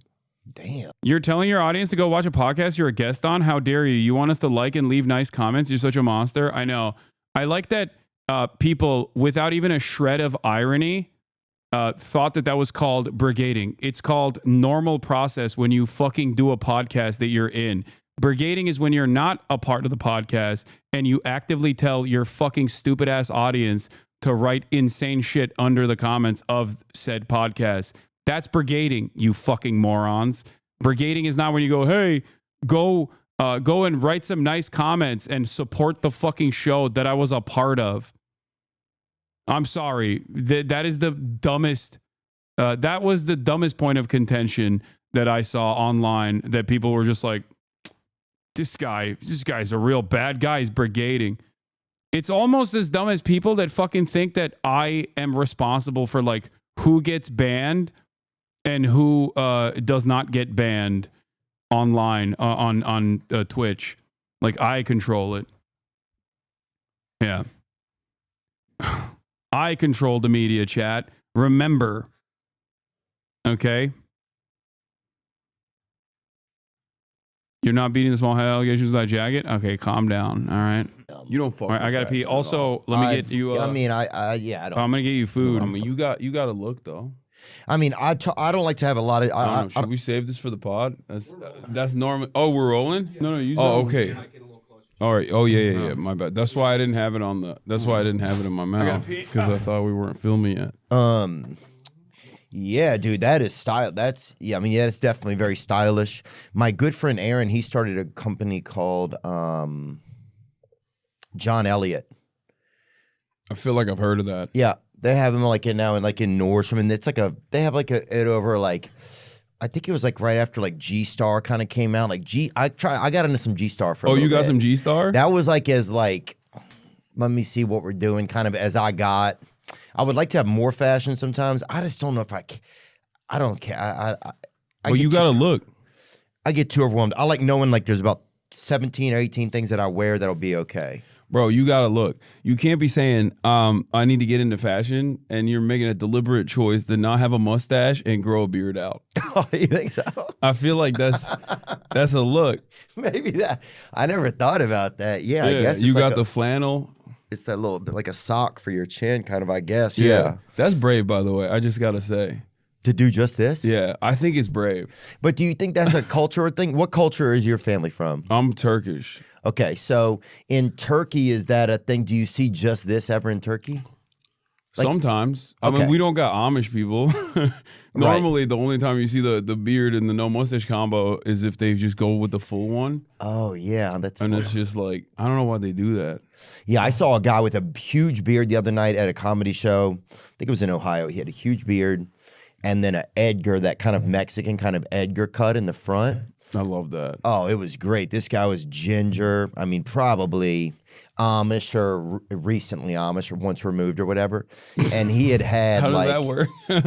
I mean, you could tell somebody in his somebody at fucking. He probably had nails in his pocket. You know what I'm saying? He definitely somebody. I don't know, man. But no, you're probably the most I'm trying to think of somebody else more stylish that's come in here. Oh, here's some facial hair types right here. This is very important, bro. This is like that Russian ethnicities photo grid. You know what I'm talking about? Like in the USSR. This is crazy. This does look like. Yeah, they're like they're showing us the different kinds of Armenians. This does look like 40 degrees of Uber. That's what it looks like. Yeah, right see, here. look, that's what I'm talking. Oh, I thought this was one of those Terror Watch fucking charts, dude. No. This is like look at all the different ethnicities in the USSR. It's to be better at racism. Well, that's what dude. Racism used to be so easy in America. Like when I was growing up, it was like easy to do, easy to be racist. Now, I've been to these. It's almost like you have to have a chart. You have to have. Yeah, that's what a calculator to even be racist now. It feels like. Yeah, I hate that. God damn it, racism used to be so easy. Yeah, what happened to the good old days? You could just point out the window, and your stepdad just knew immediately what was going on. You know? Yeah, I think it's just extra difficulty now. That's what it is. So you have to be smarter as a racist. Yeah, there's a We're barrier trying to make the entry. races better. Yeah. It's mad Yeah. funny that you're having like the racism conversation. I'm glad you paused there because look at behind you. Oh, Hulk Hogan? That's the GOAT. He did it right. Okay. Yeah, he left. It was not ambiguous. Yeah. It was not He didn't want anybody to. He didn't want anybody to not really get what he was Yeah. We prestige racism, baby. Let's go. Exactly. Don't just click on the first thing you see, bro. Scroll through. What I saw what's. That's crazy. Fine. No, his mic is not off. There's a dangling XLR cable on it because I swapped the cable out. Yeah, dude. Because you said there's like a barrier to entry now. Yeah, there's a barrier entry to doing racism. Like it's like All right. it's Get the size. unironically a more difficult process now. But what I was gonna say is, if you want to go back to the facial hair chart, Yeah, bring it up again, please, because I want to know what we're doing. Or was it yours, the other one? No, that was just a USSR race chart, but. Yeah, you can also get that USSR chart is easily, a lot of those men you'll see a meeting with very young girls at Starbucks trying to get them involved in something a lot of times, it seems like. Yeah. But what is this one? What do you got? You got the chin curtain? No, you got the goatee. That's what you have. Yeah, I guess I have the goatee. It's very simple, kind of. It's like, I have a big nose, so I try to, you do little things to try and, trick a wife or you want to have a spouse. So I have that, and then I have a little bit more chin than my brother does. So I have a real chin in here. Some people, it's a total mirage. Like, there's a guy that's in that power slap game, and they can't even, he has this huge... They can't identify where his chin begins? Yeah. Yeah, I love that. Especially when dudes have that situation going on, and then they'll just grow out their beard and basically try to line it up so that there's a chin there. And it's like, bro, you are not fooling anybody. And I don't even know what to do in that situation. If you got that no neck edge shit, then you're kind of cooked regardless. Yeah. But I mean, good luck. I don't know. There is the one where it's crazy where sometimes, they cut the hair exactly. Yeah. Oh, that's no neck Ed. Yeah, he's doing real from- estate now too. He was doing lemonade sale. He was in he got caught up in big lemonade, or not big lemonade, but lemonade. Big lemonade. He was selling. I know I think he was involved with lemonade for a bit. I saw him selling a. He was involved with like a child. What do you mean? No, he was selling. He got caught up. Ed and Pete's. There it is, Yeah. something like that, or lemonade. Oh, he actually had his lemonade brand. Yeah, he was selling. It was I thought he was literally saying he's selling lemonade out of a stand like a kid. He actually ran a lemonade stand before he got into real estate. After reality. Yeah, or he made a lot of money at the lemonade stand and had enough capital for a down payment. It was the opposite of they have long. Lyrical lemonade. Yeah. Long neck bottle. That was the whole play on it. Oh, that's weird. I know. That's such an odd thing that he was. So he made like a short and stubby one. Yeah. Who wants that baby lemonade out of bed? Oh, it he is. definitely looks like the kind of guy you muted that it. just I muted Noah. crack He open. wanted to shame I me. said enough of Enough I'm me. silencing Jewish voices. I said enough. We've done enough. Looks like that fancy syrup. You ever see the fancy bottle of syrup? And it doesn't have. Bring it up if you can. It's kind of light brown. The first There's a like 10 brown minutes top on it. is just like us rambling ADHD style about like the dumbest shit. Okay. He just keeps moving the conversation to a different place. Wait, what's going on? Oh, the reverb. Oh shit. I have to lower your fucking audio because Simone was. Oh right, because she's her voice is her voice is not mine. Yeah. Oops. Sorry about that. Okay. It should be fine now. It's maple syrup, but it's wide. Oh, like the maple version, like that. The 365 by Whole Foods, that matte finish one. Yeah, the one that looks like a liquor bottle. Yes. Yeah. Yeah, it looked like an not old the liquor brown bottle, jug. That one, yeah. He kind of had that. Anyway, I feel bad we're making fun of the guy now. Yeah, he wasn't. I don't know. I remember watching 90 Day Fiance, and he didn't seem like a good dude. Oh, really? He didn't strike me as like a very nice guy. But I mean, who knows? Oh, I'll jump on a hate wagon in a heartbeat, dude. Oh, I know. Fuckhead, bro. Yeah. No, but I saw the other day he was doing real estate, man. Hasan Piker, thanks for coming in, dude. Yeah, I appreciate it. Now we start 8.5 minutes of just like riffing in no discernible direction. Only. Me. I know you're super busy, man. I admire first of all how streamers, how the effort it is. It almost seems like it's like one of those races in the Olympics that it's like an endurance game. Yeah. But also just like your openness to like thinking about things. You don't seem like just like one type of person or like you could pigeonhole you. Yeah, I do a little bit of everything. I mean, but even just in your own beliefs, like in when you talk about political stuff, it's like you seem very poignant, but also like aggressively open to things, which I think, and that's a judgment, and maybe I shouldn't have said something like that. But anyway, I just admire the way that you do things, dude. So I appreciate you coming and hanging out. That's all I should have said. Thanks for having me.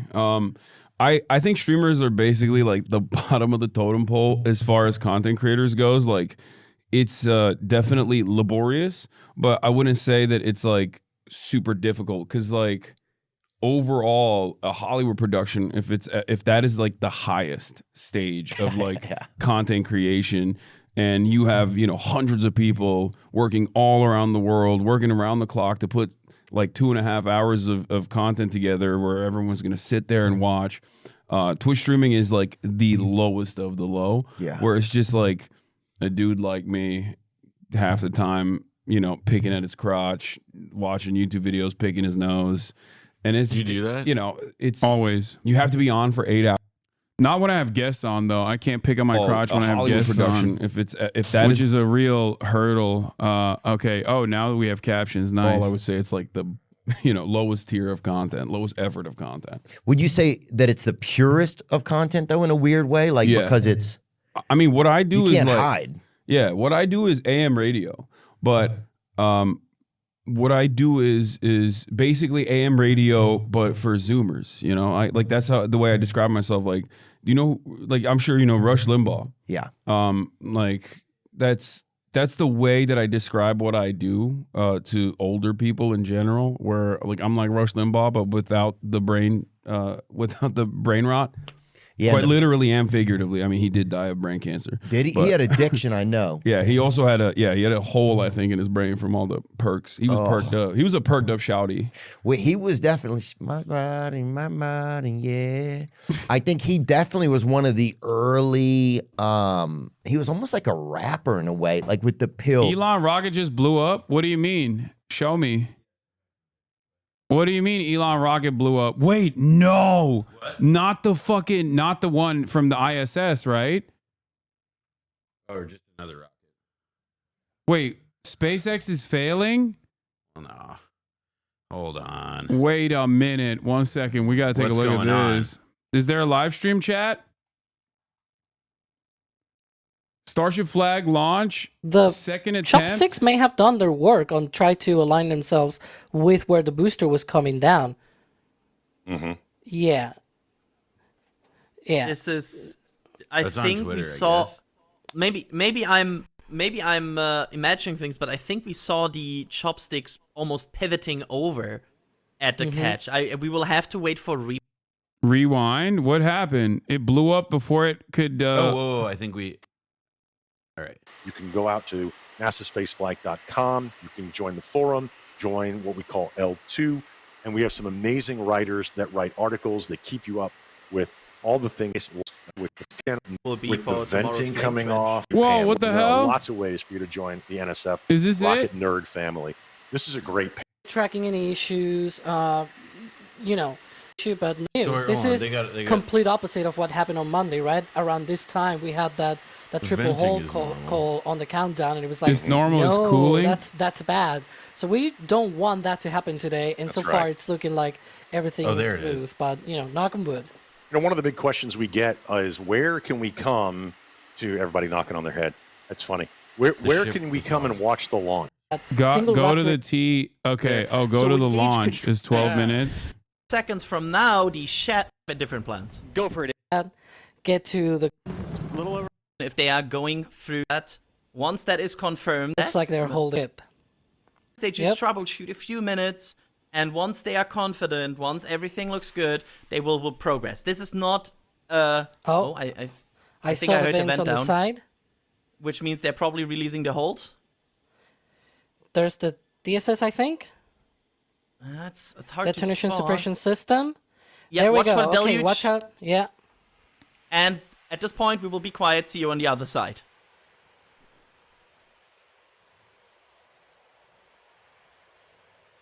What?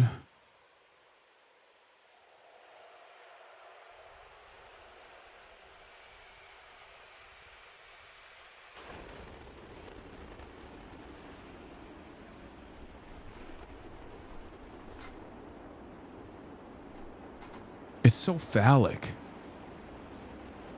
Yes. You can skip 3 minutes at least.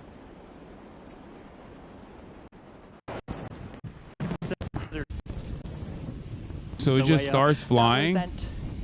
Pitching downrange away from. Third that, and the booster extend. We are. I mean, Alex. So far, so good, right? We are. Everything Yeah. looking good. We are. That hot There watch we out for the see grid fins to turn. Yeah, everything looking good here on the Raptor engines on the left. That's that slip 8 minutes from into the H to flight, you can see it confirm blow. a go for catch. Bombs. They are go for booster catch. No, that's normal. That's a That's that's the- a no, it's the booster. booster falling. I'm yeah, sure, that's 'cause the I'm- booster falling into the chopsticks, and the Still chopsticks are all supposed to catch going. it. They look at that glow, Alex. Fantastic views. That's so cool. What Watch was the for payload? the engines to ignite, and then they will shut down all but 3 for the final approach to the tower. Let's see what happens. What They was had on two the? engines What out were? on- What on did the they boost back have burn, so let's see let them burn. in it? Give us that Anything? beautiful flamethrower. I'm sorry. There it is. There are the engines. Landing burn ignition. Ooh, goddamn, it's loud. Oh, it's a test flight. You got baited by chat. I mean, it's still important.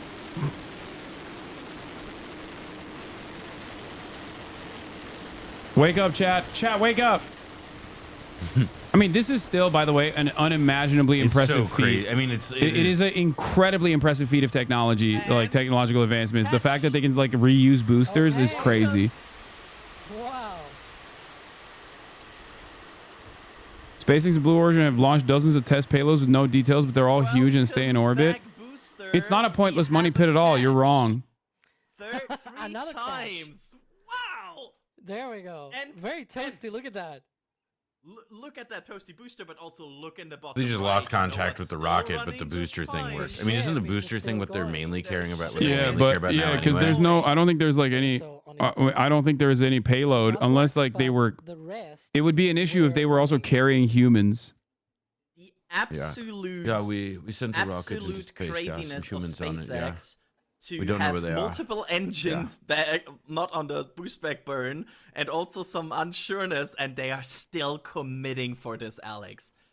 Whoo! That was interesting. This is where it goes wrong. Wow.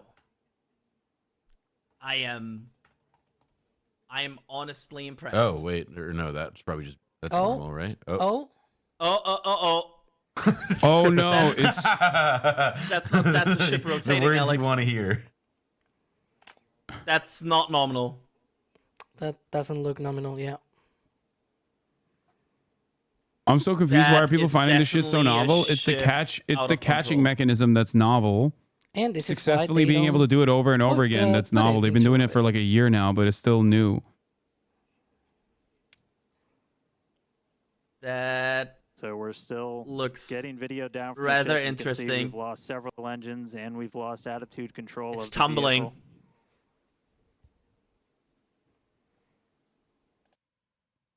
This is the second launch in a row. They've lost altitude control of the ship. It rotating is normal. It wants to rotate and point in the other direction so we can slow down. Look, I think that it's I I did see a lot of here people in chat earlier, talking Adrian, shit. if you But allow could any me, of you do they this? called out on the Stick nets. with it. Oh, sorry. I mean, Could there any are of you there do are this? some rocket They scientists called in my out community. FTS is That's safe, right, I which didn't think is so. weird. Yeah, You no, can there are see also definitely the- rocket scientists in my community. My brother could do this as well. That's what I'm hearing. Nobody could do a this. successful liftoff of the No 8th one. test flight of Starship, followed by a successful stage separation. We saw the booster, actually, you can see it just behind us here. The booster had a successful catch back at the tower. Unfortunately, it seems as though we lost the attitude control of the ship. We are standing by as we listen in. I know she's with the saying teams altitude on the nets control, to but I just heard understand, attitude what control. information we're able to provide you. We will provide that as soon as we are able, but it's pretty incredible to take a moment and see the booster just behind us. Certainly Yeah. a different view than last time. And at this point, we've essentially lost contact with the ship. We're no longer receiving telemetry at this moment. So we were only about 20 seconds away or so from the end of that ship. Bro, this aspect guy kind where of we looks saw like several he's of got the engines start to Asmongold cut out. Once you lose phenotype. enough of the center engine, you're going to lose attitude control, and so we did see the ship. But he looks healthier. start to Like it go should go. into a It shouldn't spin, go and instead. at This He is does look yeah. healthier. This is what contact would with happen if the ship, Asmongold so didn't play stepped aside World of for a little bit, Warcraft. Universe where pretty obvious Asmongold we're not sees gonna He even sunlight. kinda do the rest sounds of the like mission him. today, but just give us a couple more minutes. We'll bring you more information as Yeah. it comes in. Yeah. Yeah. Based. Well, that was fun to watch from the roof. And it was not fun to walk Attitude down control here is and correct. see They what mean they just can't said, aim it. so. Not control is altitude. It's Yeah, coming I down mean, either way. gee, But if they let's- can't control the let's attitude, it's going quickly to smack talk the shit through out of what the we have atmosphere and just blow up. Seen. I mean, what it looks like I like is it. I love learning. 4 engines went out early. Mm-hmm. That's almost looked like we had 4 engines out a bit early, and that started a It tumble blowed up. because, of Yeah. course, that will give No, you that's not true. asymmetric thrust. Yep. That's And not from once this you're time. In the asymmetric thrust, you're basically just- starting to tumble, and they So lost altitude we were- control. That's old. Yeah, So- similar to what happened on Flight 7 on the way. We don't know the reasons why, obviously, but yeah, the inner 3 engines can gimbal. The vacuum optimized Raptors. Look at that beautiful ship hanging off the chopsticks booster. They are fixed, right? So the vacuum optimized. So if they have to do massive attitude control maneuvers, they do them with the sea level engines. And as soon as one engine out, they can still control it, but 2 engines out, one sea level just can't handle it, and it will go into, as you say, asymmetric thrust, which will start the vehicle tumbling. I just caught a bit of that as I came back into the studio. Yeah, it's of course we are standing by for SpaceX to say more and like give us a good overview of what happened. Yeah. There's but yeah. Now was Adrian, I correct? I think. Go ahead, Oh, Alex. sorry. I was gonna say there's at least some things that we are sure. FFA was refusing takeoff for this launch because the last one shit the bed before Elon was in power, though. Starship test flight 8 appeared to have suffered an anomaly. Video taken from the cruise ship in the Florida Straits. Flights diverting away from the active debris field in Bahamas. Oh, this is happening in real time. Is that? Yeah, flights beginning to divert away from the Starship's active debris field. Pilots were told they would be holding for approximately 90 minutes. That's crazy. Under DEI. Yeah, that's what that happened. rocket, I mean, yeah, that rocket would have made it. These planes would be going where they don't need have to go. enough. They don't have Everybody enough would be fine. gay people. But wokeness is gone, and so we lost it. Yeah, I see that. I see that, and I hear that, and I believe that. Please hold space for it. Yeah, we need to do more bodies, more gay bodies in spaces, literally in space. We're about right that we can talk about here. That booster looks a little bit off from what we saw on previous landings. You may notice that it's actually sort of to the side of the tower. That is not how it landed on previous occasions. Is that it? Which means the chopsticks may have done their work on try to align themselves with where the booster was coming down. Mm-hmm. Yeah. Yeah. This is. I think we saw. Maybe I'm imagining things, but I think we saw the chopsticks almost pivoting over at the catch. We will have to wait for replays, and we will have to wait and see for that. But I think we saw a rapid movement of the chopsticks right before the catch to get the booster. But I mean, good. Let's talk about the successful part here first. Yep. They caught another booster. That's the good part here.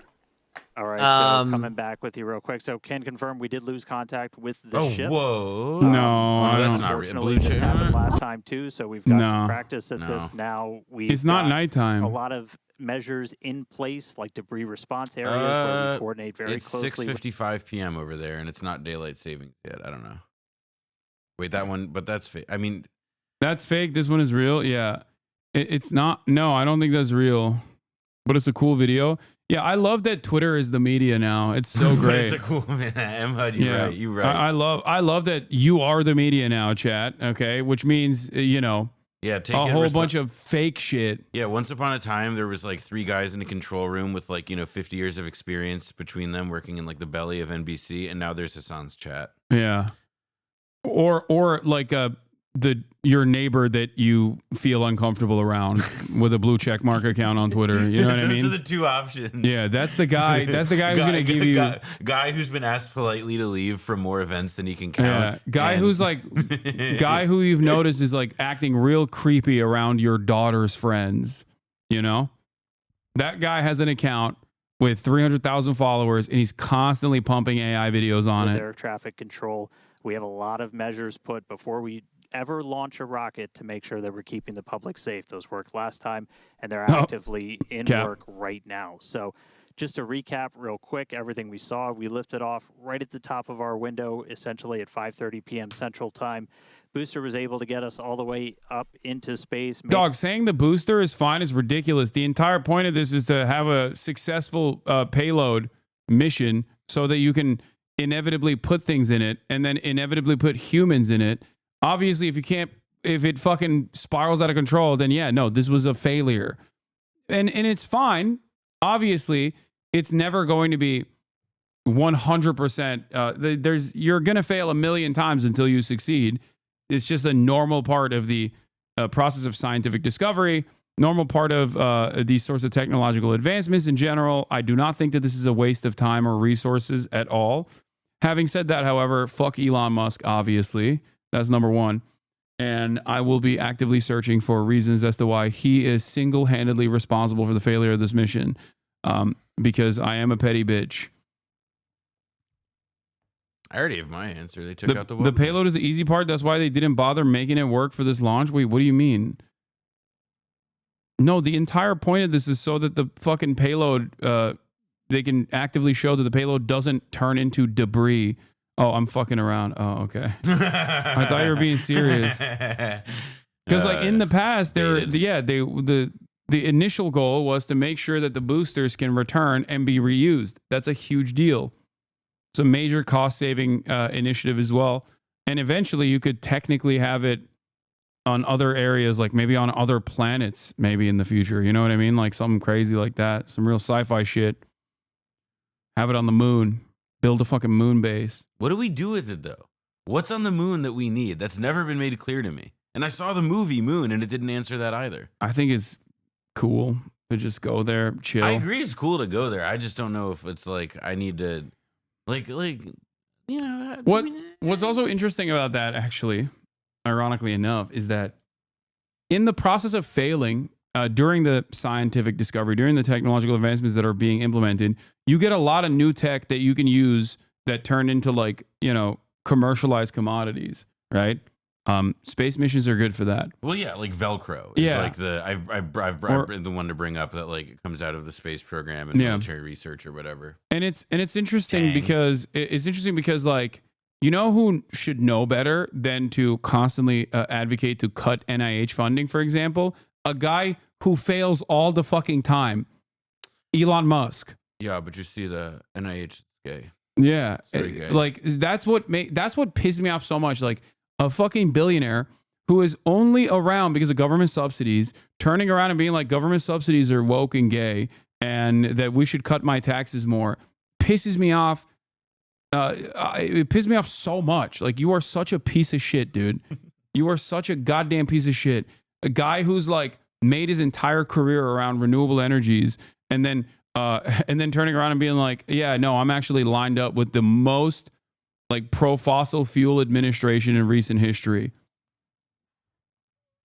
False narrative. It's not a false narrative. It's 100% correct. Correct the record if you got anything. Okay. Don't come in here and be like, that's a false narrative. Just say what is false. I hate this. SpaceX sucks, bro. NASA does this cheaper and they know what they're doing. SpaceX is far more expensive. I'm against all space privatization. No, I wish. Wouldn't Tesla have died without the government? Yes. Without the credit swap scheme that the government created, Tesla would not have been subsidized. Made its way back here. It's sitting on the tower right behind us, our third ever catch. Starship ignited all 6 of its Raptor engines. It was just about 20 or 30 seconds away. We'll get exact times from the end of its ascent burn when we started to see some engines go out on ship. Eventually lost attitude control and then lost contact with the ship shortly after. So obviously a lot to go through, a lot to dig through. We're going to go right at it. The primary reason we do these flight tests is to learn.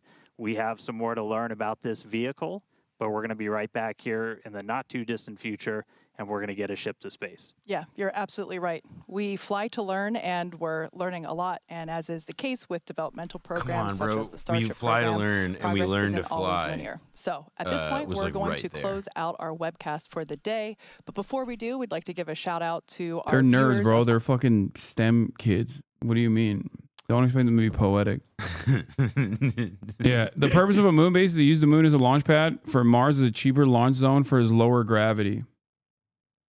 That makes sense. But what the fuck are we gonna do on Mars? That's what I just don't. But like, they might have. Well, they found water, right? They found ice in Mars. I mean, but it's like also like the time scale that like we could like terraform or do any of this stuff. The resources required. It's like. How about we figure out our shit down here first? Like if we had world communism by now, like maybe Mars would be. I think we could do that if we had world communism right now. Yeah, Gil Scott Heron over here. Why are we fucking spending money on sending people to the moon, sending people to space? I am pro space exploration, and Me I think too. it like rewards us and gives us stuff. However, I also think that like my ability to drive a car at 17, it's a privilege, and you can earn that privilege with good behavior, like world communism. Okay, fair. All right, no more space exploration until we have globo homo communism. Exactly. Yeah. If we actually have world communism, we'd absolutely at least have industry on the moon and in space, unironically. Yeah, I mean, I think actively the thing that sets us back, the thing that holds us back consistently is the interest of profit and the short-term profit-seeking behavior that refuses, that gets in the way of making exponential growth in the field of technological advancements. All right. Israelis are doing a TikTok trend mocking Palestinian children's suffering. Let's take a look. היי, שלום דני. היי, מדבר.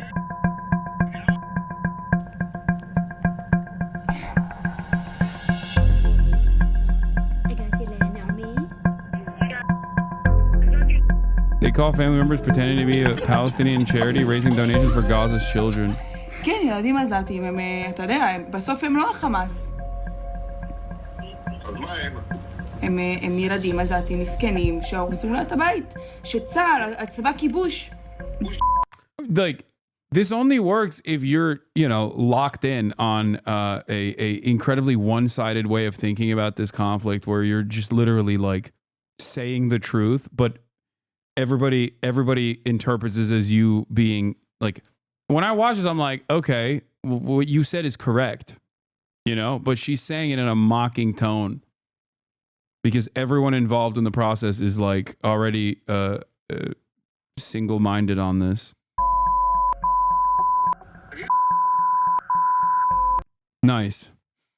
Like outing themselves and their parents as like monstrous pieces of shit. Yeah, this is just like another like it's like the like don't post social media from vacation. Yeah. It's just like don't like now they're gonna be listen, do not post family joke. Yeah. It's going to make people realize that Israel cruel country. Jokes are Hamas. Yeah. Humor, listen, loose jokes stink ships. Yes. Ancient Hebrew proverb. Yeah, keep your joking to the Telegram channel. Do not joke on TikTok. Send jokes in disappearing message and only to friend. Yeah. The video below. Wait, hold on. What am I saying? The video was real, by the way. Oh shit. We are taking cover here in the Ragged Islands, Bahamas. Cross your fingers for us. That's crazy. Dude, Elon is so godlike and so gracious to shower the Bahamas with such a wonderful display. It's a fireworks show. Yeah. Be grateful, idiots. Yeah, I don't get it. Stupid. I don't get why you would ever be against this. and also, this is an old video reposted. I'm gonna lose my mind. MHUD, no. MHUD cooked me. I believe him, though. I still believe him. If he says it's real, I believe it. I think he had the women.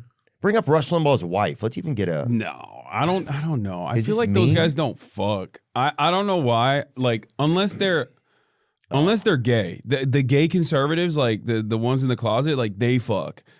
Okay, never mind. She's kind of a looker, huh? Yeah, I mean, she's better looking than him. Yeah, I mean, that's not saying much. That's true, but still, Like- I've seen. Yeah, sometimes you get a. Yeah, she has a very. Who does she look like a little bit? I've never seen his wife. Rush Limbaugh's widow, Catherine. She kind of looks like, in that photo where they're kissing, she kind of looks like Walter White's wife. You know what I mean? Oh yeah, From Breaking Bad, the blonde-haired lady. Yeah, Yeah. but like hotter. And Tori Spelling a little bit too. She looked like, if you go back one, Tori Spelling was probably before your time. But oh yeah, she does. Yeah, I never looked at his wife. Yeah, I never seen a picture of her before.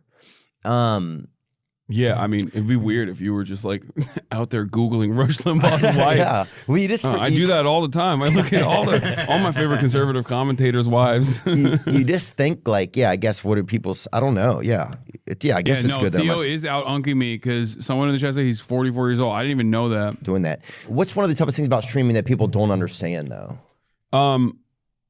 I'll say it like this. Back in the day, Joe Rogan used to always talk about how when you do a 3-hour podcast, like there are so much that people can just like clip out of that and then take out of context, like rob it of its nuance and rob it of its context. And it was funny because like at the time when he was saying this, like podcasting was a relatively new medium. I'm talking like 2014, 2015 when when he like first was building out the Joe Rogan experience, right? Mm-hmm. Every other week, seemingly the media would yell at him over some shit that he said on his podcast. And he was like, we're having an honest discussion. It's 3 hours. It's back and forth. It's going to happen. Like things are going to get taken out of context. I think for Twitch streaming, that's tuned up to 11, where not only am I live, I'm talking about politics, which are, I'm talking about some really crazy issues, hot button topics. And also, I'm doing that with a live audience who's constantly chirping at me in real time, trying to constantly piss me off. And then when they do successfully piss me off, they'll clip that shit and post it on Twitter, post it on Reddit, be like, call out post. This guy's bad. Look at what he said. And You know, when you got like crazy dedicated haters too, especially because you're doing politics in general, you're gonna have a lot of crazy dedicated haters. They just do, you know, they just compile all of that to be like, this is a bad person over and over and over again. Like you'll see it in the comments section of this video. There will be a ton of people who are gonna come in and be like, this guy is a bad dude. Like he said this, he said that. Because like the major reason, obviously, for that is because I'm anti-Israel. Like I'm pro-Palestine. I've been pro-Palestine for quite a while, and that really brings out the crazies. Does like it that, really? Oh yeah. Oh yeah. You haven't encountered this? I mean, you had Gabor Mate on. Yeah, we had Gabor Mate. We had a rabbi. We had Bassem Youssef on. We definitely have tried to like learn some about it. I think in the end, for me, it just became like my feelings just tell me that it's just messed up what's happening to those people. It's like, and that a lot of it was covered up by the media, or they didn't want you to share certain information, or you weren't allowed to. No, for sure. Yeah. I mean, that's how it's always been, though. It's not just for Israel. It's just in general. Like when it comes to American foreign policy, the American media is fairly one note. Our politicians are one note on it too. They're bipartisan on that. Right. That's like, so when you say that, do you mean that they're all in on the same, it's all kind of the same ruse, do you mean? yeah. They all agree. It's always uniparty when it comes to American foreign policy, when it comes to giving money to Israel, when it comes to a lot of that stuff, like going to war with Iraq, right? You got the media also presenting that lie that they have, you know, chemical weapons, they have weapons of mass destruction, and uncritically reporting on that to justify going to war with Iraq, going and invading a foreign nation that we had no business invading. Right. So that happens all the time. Do you think that that's starting to get upset even by like podcasting, streaming? Do you think that apple cart's starting to change? It feels like. Oh, for sure. I think that just because people have a voice. Media, the independent media sphere definitely is like dominating, partially because of that reason. Sometimes for bad reasons. People have lost confidence in media when they just don't like what they're reporting, even if they're reporting the truth. And then there are plenty of major reasons, like Jeffrey Epstein's death. Like you go to any outlet, most of them are going to rule it a suicide. No critical reporting on it whatsoever. Just unconditionally saying like, no, it was definitely a suicide. Like. The average American doesn't feel that way. And also there's very valid reasons as to why they don't feel that way. Israel is another great example of this, where like it was like 80% of Americans wanted a ceasefire. And yet if you look at also all the way from Epstein's an CNN, Israeli spy. Yeah. The Fox News, that's why I did every single outlet was just like, no, you don't understand. Israel has to kill these children. Like, please. No, you don't understand. Oh. Like, can you imagine? Imagine a role reversal in that situation where, like, you got Osama bin Laden's best lads on CNN immediately after 9/11 being like, listen, like we had to blow up the Twin Towers. Like you don't, the World Trade Center, it was right there. It was asking for it. One of them was a little askew. Yeah. We had to fix it. I think it's crazy. Well, there's that famous video that got shared a few years ago, like during COVID, when it was like every channel was reporting the same exact. It was just the same script. It was almost just Sinclair Broadcasting. Yeah. So that's ironically a lot of right wingers spread that one. Is that true or not? No, it is. But that's right wing. That's Sinclair Broadcasting. It's like a right wing media company that basically bought out all the remaining local news broadcasters. Wow. So it's like an umbrella. Right-wing media is all over the place, actually, and a lot of people don't realize it. Like whenever Fox News talks about like mainstream media lies, I'm like, bro, you are the most popular news network in the country. What do you mean mainstream media? Like you're dominating everybody else. Good point. So you're saying that a lot of times mainstream media is also right-wing media. Yeah, right-wing media is so dominant. And in the independent side, right-wing media is dominant as hell too. But like on the mainstream side, right-wing media is incredibly dominant. They dominate the local news with Sinclair Broadcasting, and also all the way up to Fox News, which is the most famous, which is the most like successful network news broadcaster in the country. Is Fox News the most watched news network? by widest margins. Really? I didn't even know that. It's not even close. CNN and MSNBC. Trump always talks about how CNN and NBC are, in the pooper. Their ratings are awful. These guys love presenting themselves as vulnerable victims, and I really always get annoyed by that. Like they say that about. They used to always say that about like Facebook too. Where they're like, oh, they're banning stuff, and I'm sure they banned like vaccine denial or whatever, right? Because Facebook wanted to be woke and liberal until Mark Zuckerberg got hit with the Dominican Ray. But so then, when people say mainstream media, then I guess what did it? Because it always felt to me like, that every outlet was just always super liberal. That's what it felt like. They are. No, for sure. Like a lot of like the New York Times, you got CNN, ABC, CBS, like NBC. These outlets are liberal. Now, obviously, I'm a little bit of a radical, I guess. So I'm definitely not fond of the Democratic Party either, even though my criticisms of the Democrats are because of their closeness to the Republicans in general. But yeah, they are. I would say that they're definitely liberal, but that doesn't necessarily mean that they're like on the side of the people or anything like that, or on even the progressive side of many of these issues. And that's why I said there's this uniparty attitude, like liberals and Republicans. They basically come together and agree when it comes to giving more money to Israel. Yeah. Yeah. T-Pain was on on a yacht, got a nice view of the debris from SpaceX. That's crazy. That's nuts. Look at this. Can you imagine not knowing about SpaceX and seeing this? Wait, is it coming back down or hey, it's going down, right? Wait, is it going back to Florida? No, that's the stuff That's that like burns. famous last words. Wait a minute. It's going down, right? That's coming closer and closer to us. Where's the rest of where's the one that keeps going? I'm not sure. I don't know. It looks like it's all going down. All right, now I'm not gonna say nothing else. Holy shit, that's crazy, chat. Oh my god. Oh my god. Yeah, that's just That stuff was that burns fucking off. awesome. That was so cool. It's Russia. It's Russia. Thank We did. you. Everybody oh, did. Pip and Kava missed it. We did. M. Hunt has been spamming this to prove to the haters that he was right, that the link he sent was correct.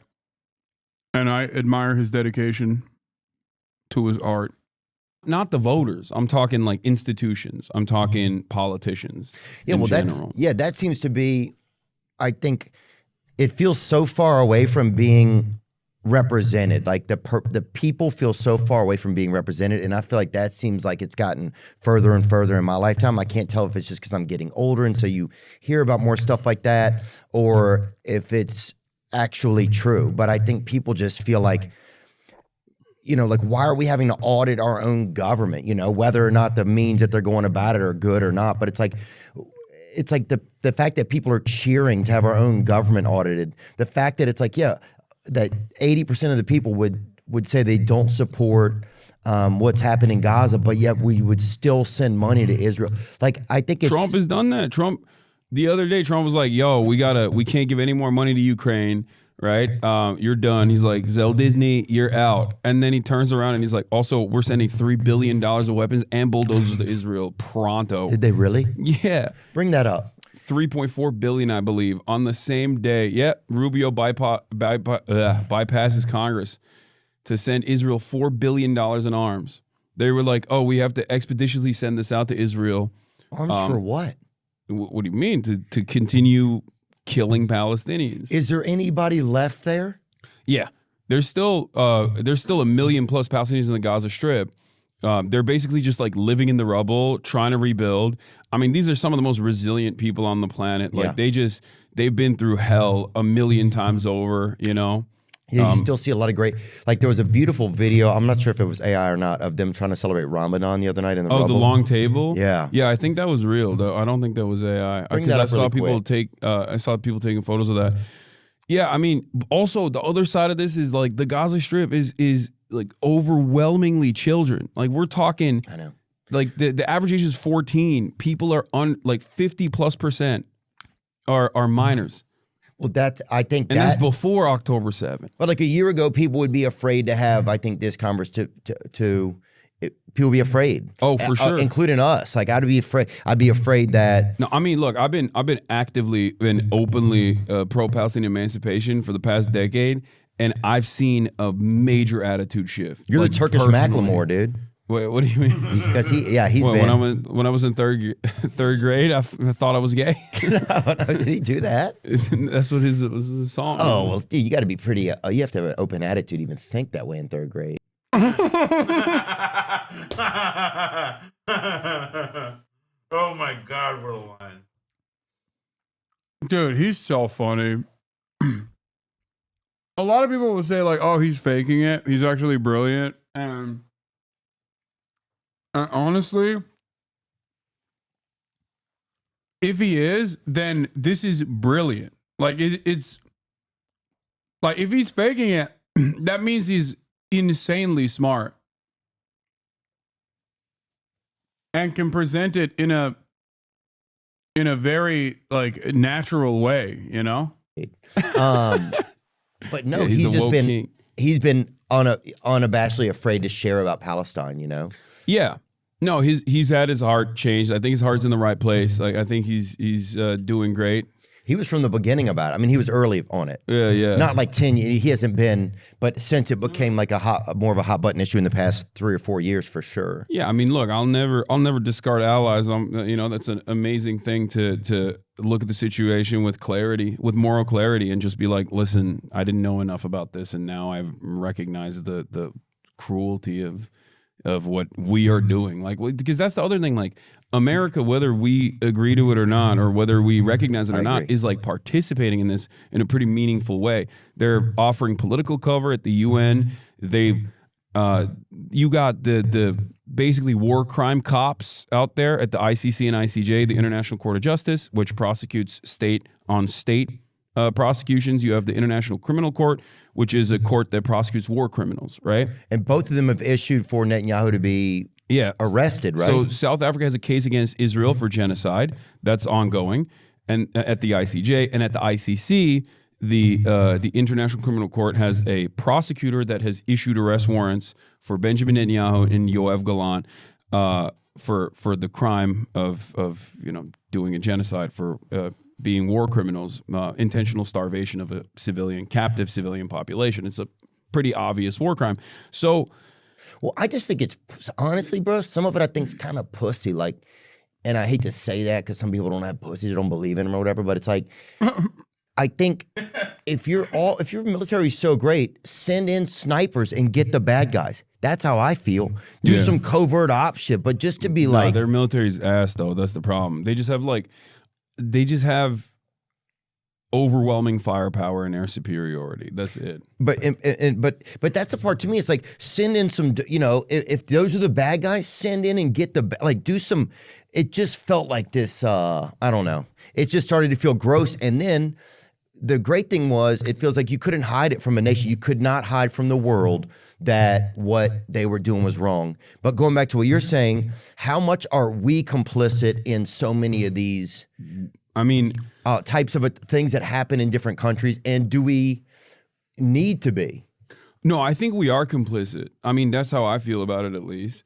But that's why I actively urge people to protest and do everything in their power to try to put an end to this, because I think we have a lot of power in this regard in the United States of America. I don't think that America is like a true democracy by any means, and this kind of stuff basically puts that on display for everyone to recognize. Or, whenever people go, hey, can we get healthcare? And the government's like, fuck you. Then you're like, what? Like, this would be nice to have, socialized medicine. But you still got to keep trying. It's that time, baby. It's that time to get that thing on ya. Get that thing on.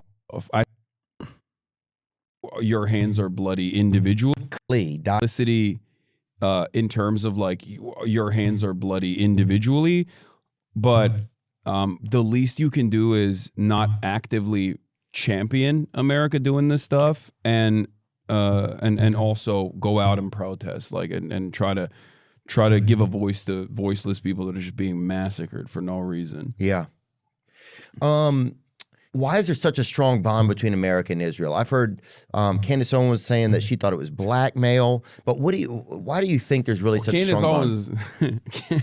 Candace Owens got a lot of thoughts on that stuff. I think there's like two different camps here. You got people who critically analyze the relationship with Israel, and then you got people who are like, it's the Jews, you know? I am in the critically analyzing the situation camp rather than just being like, oh, it's Jews because they got mind control powers or whatever the fuck people say. It's because it is an unsinkable aircraft carrier in a resource-rich region, and it has its own espionage facilities.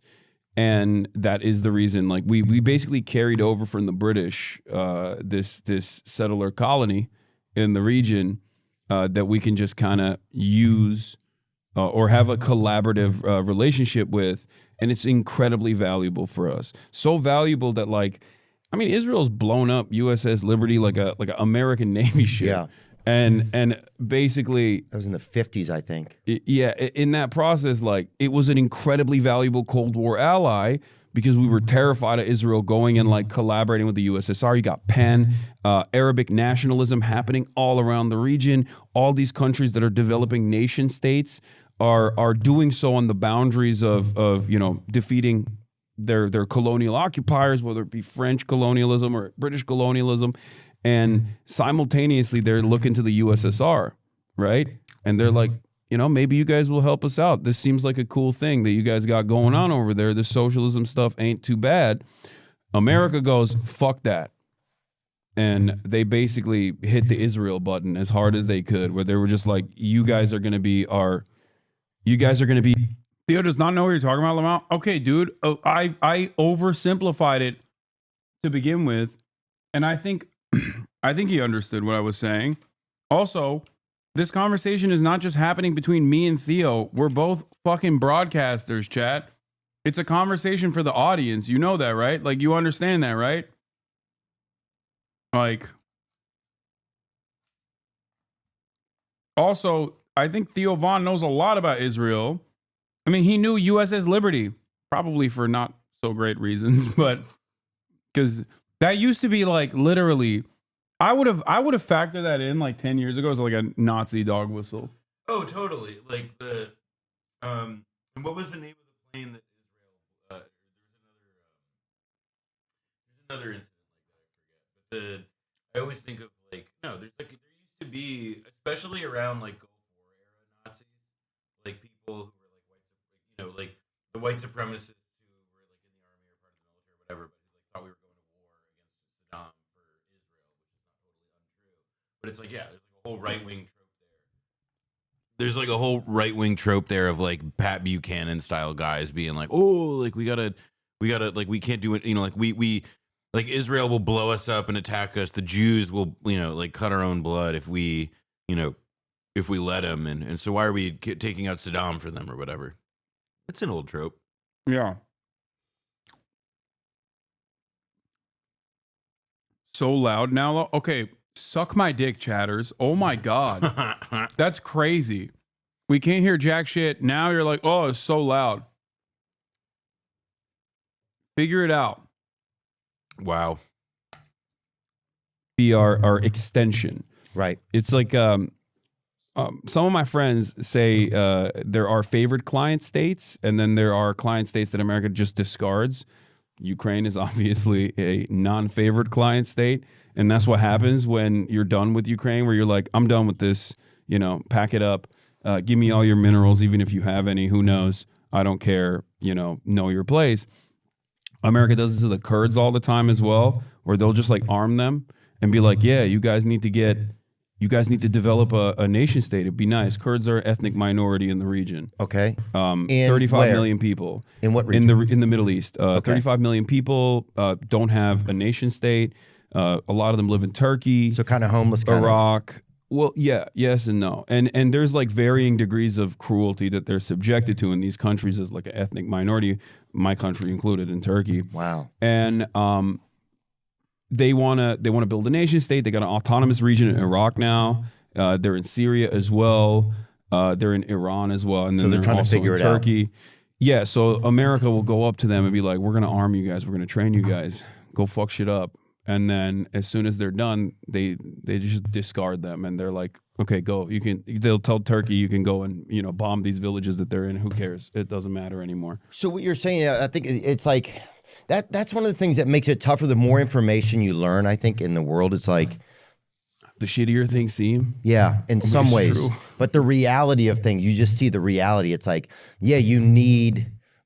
And if you were playing a game of Risk and you were these powerful people, how would you operate? And yeah, it gets to be tough to find out, okay, well then what does being an American still mean to me?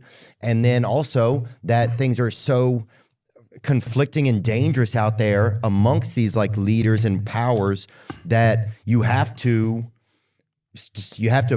like kind of put a flag in something for yourself,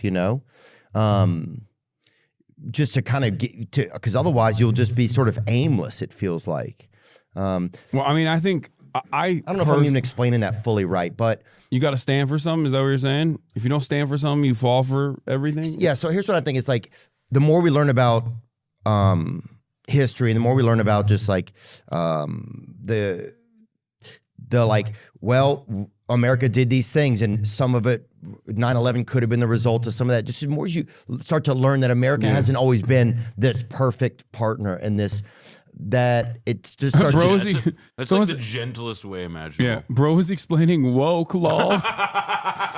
No, he's like actively working through it where he's like, but I love America, but also I keep hearing about all the mean shit that they've done. This is like, I do, when I hear stuff like this, I often think about like, damn, how was it for people to learn about like the Jim Crow South in the 1950s? Like, oh yeah, this thing that's like 50 miles away or whatever. Like it's so nuts. I mean, easy answer, they didn't. Yeah, obviously. But they learned about it as not a real thing. Or if it did happen, it was good. Or it's like, and well, we should do, at least they don't live here, I get it. But yeah. Or we should do more of it. Yeah, wait, why isn't that everywhere? Yeah. You have awakened him in real time? No, okay, it's well, not me. No, this is like everyone is on their own personal journey, but I think that like I think probably like a lot how do you say Gabor Mate? Gabor Mate's conversation with him, I think like was probably very eye opening for him, and it probably paired alongside the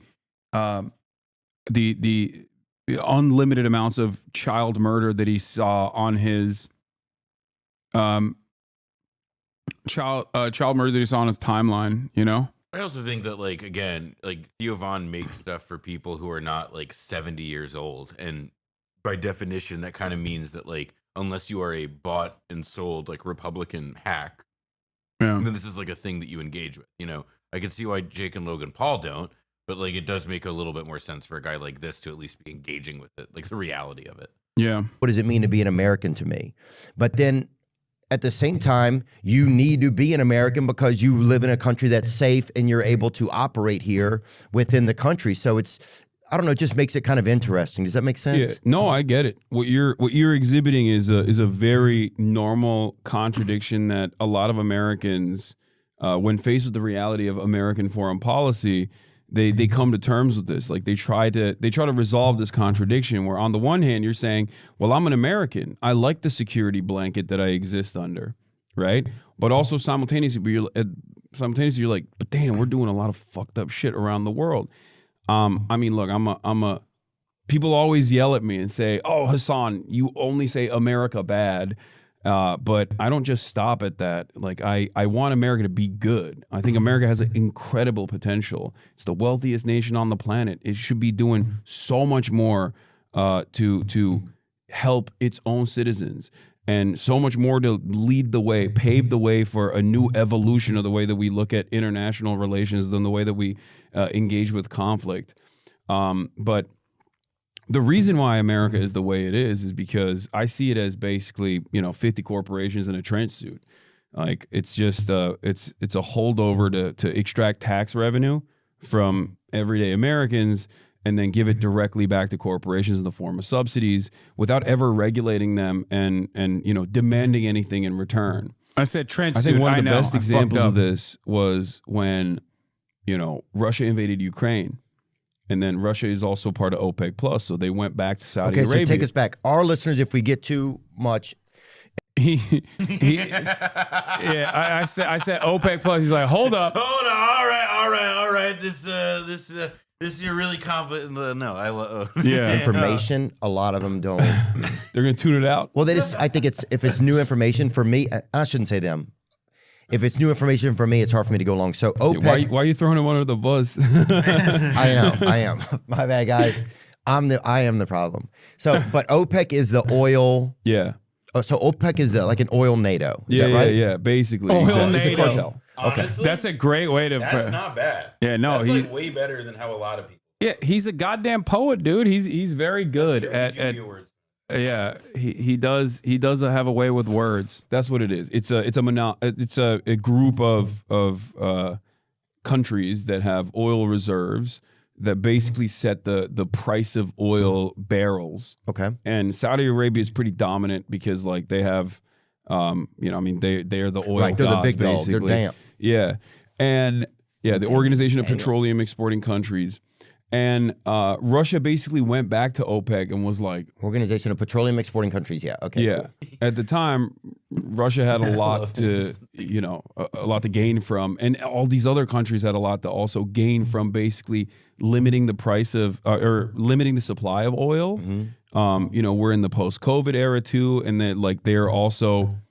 Bill Morgar, thank you for the 50 bones. Goddamn. We're also making a lot of money, or they had lost a lot of revenue, so they wanted to recoup because nobody was like flying around or using oil because everyone was like stuck at home. Oil's been down. So they were recouping on those losses by just basically saying demand is on an all-time high. We're not going to produce, we're not going to keep up with that demand to make sure that we stabilize the prices. Right. So they're saying, there's only so much oil, even though there's as much as they want. They kind of want. Oh yeah, they could have produced way more. Right. So the point I was going to make is, Brandon. Yeah, the moment I start talking about OPEC, we got the Oilers in the chat. The Oilers in the chat going crazy mode, gifting. Oilers of the world unite, baby. Let's see those gift subs. Let's see those gifted subs for all the working poors out here. Went back to Saudi Arabia. He shook hands with MBS and was like, hey, Brandon. Yeah, he didn't understand what I was saying when I said Brandon. He's like, Brandon? Joe Biden. Oh, Joe Biden. Yeah. He went to Saudi Arabia. He was like, come on, Jack. Hold on. I like that. That that's now gone so far around that it's a left-wing meme. Yeah, I've never stopped saying Brandon. No, who does? I literally still call him Joe Brandon. We're in the age of Brandon, Brandonization. Yeah, I mean, look, Trump is becoming more Brandon day by day, etc. Yeah, Aisha Esquire, thank you for the 10 gifted. James Samaj, thank you for the 5. Decoy, thank you for the 5. Mate Feed Art, thank you for the 20. Yeah, Brandon heads, rise up. Produce more oil. Come on, don't do it. And they were like, nope. The reason why I'm telling this convoluted story is because then we have American oil and gas industry providers, right? Like we have our own oil. Everybody always talks about how we have independence, like energy independence in America. So he went back to the American oil and gas industry and was like, all right, you guys have to produce more oil because you have to offset what like OPEC is doing. And you know what they said? Fuck you. That's what they said.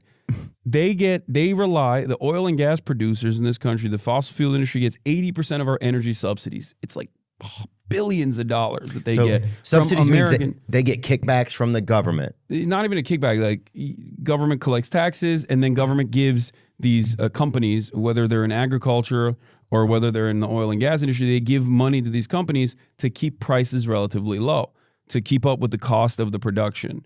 Right? They're like, hey, we're going to give you this money so you keep prices low. But in a time, right? Yeah, that was blessed. Yeah, I just can't let it go unpassed. No, they're educating their audience. I like that. I like that they're defining a subsidy. Yeah, with the Google AI summary. Yeah. Oh yeah, they use Google AI later down as well. Because that company owns so much of the actual market of whatever that product is that if they wanted to adjust it, they could do it. Yeah, exactly. I didn't even know and that. they didn't provide. They just didn't supply the federal government with more oil. Like they just did not. I would love the idea. So more like Veblen in the time. has like he calls this sabotage, which is like the idea that like producers will restrict the production of something so as to like, you know, it ends up having the effect obviously of like damaging like perhaps like larger economic development, but it restricts and maintains their specific control over what their, you know, industry may be. But I just love the idea of like, I think like I would love, watching this does make me think like I would love to see like a really good like Econ 101 explainer style thing in this mode with him. It is very compelling. Yeah. Just like artificially creating a shortage or artificially keeping supply low time to stabilize prices. And you got like the oil lobby guy. Young Dad says, no one knows a lot about history. He should start a podcast. It's very funny, dude. Is going on CNBC and actively being like, we have a fiduciary responsibility to our shareholders to maximize profit. We don't care if the prices are high, you know, sucks to suck because our profits are great. And the reason why I explained all this is because I think that's a perfect demonstration of how America operates, like the American government operates rather, where it serves corporations, not the people. And then you got China on the other hand, where like it's, you know, they got billionaires too, they got massive corporations too, but those corporations serve the government. Now that can be bad, but if the government is you know, interested in uplifting the public good and doing like even development or whatever, then ultimately they just can force corporations' hands to do whatever they want. Yeah, I mean, like you're saying, it's like, yeah, the more you learn, it's he did you have not. to then That decide, okay, you almost have to differentiate. Well, what does it mean to be an American to me? You know, because if I stay here and I sleep under this banner of America where I can make money and I can have, and there's a welfare system, and albeit there, you know, people have ideas of whether they're good or bad and those, but that I stay here, I continue to stay here, I keep myself here, this is where I choose to be, you know, in the safety of this place. You know, it's like, well, how complicit am I, or am I just an American? And this is I got blessed into this place, and this is where I am. And if somebody else weren't born in this place and they were in a place that were, you know, more. It's settlers' time, dude. Yo, J.D. Pon-Von, J. Theo Sakai. Yeah, that's right. We're back. Yeah, we're so back. He's examining the contradictions, dude. He's hostile and recognizing scary to live in and sleep in and try to survive in. Wouldn't they be praying that they would be here, or that they would have some of the same things? Yeah, you know? everyone. Does that make any sense? No, it does. Yeah, no. What you're describing, like I said, is what leftists call like living in the imperial core.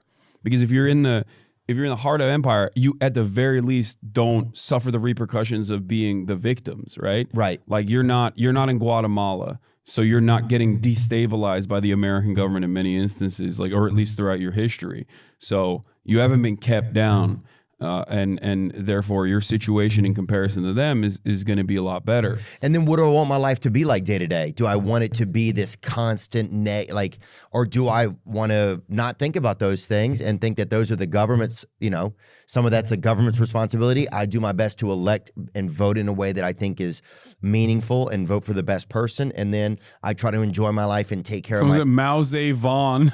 That's a good one. Yeah. Oh, that's a good one.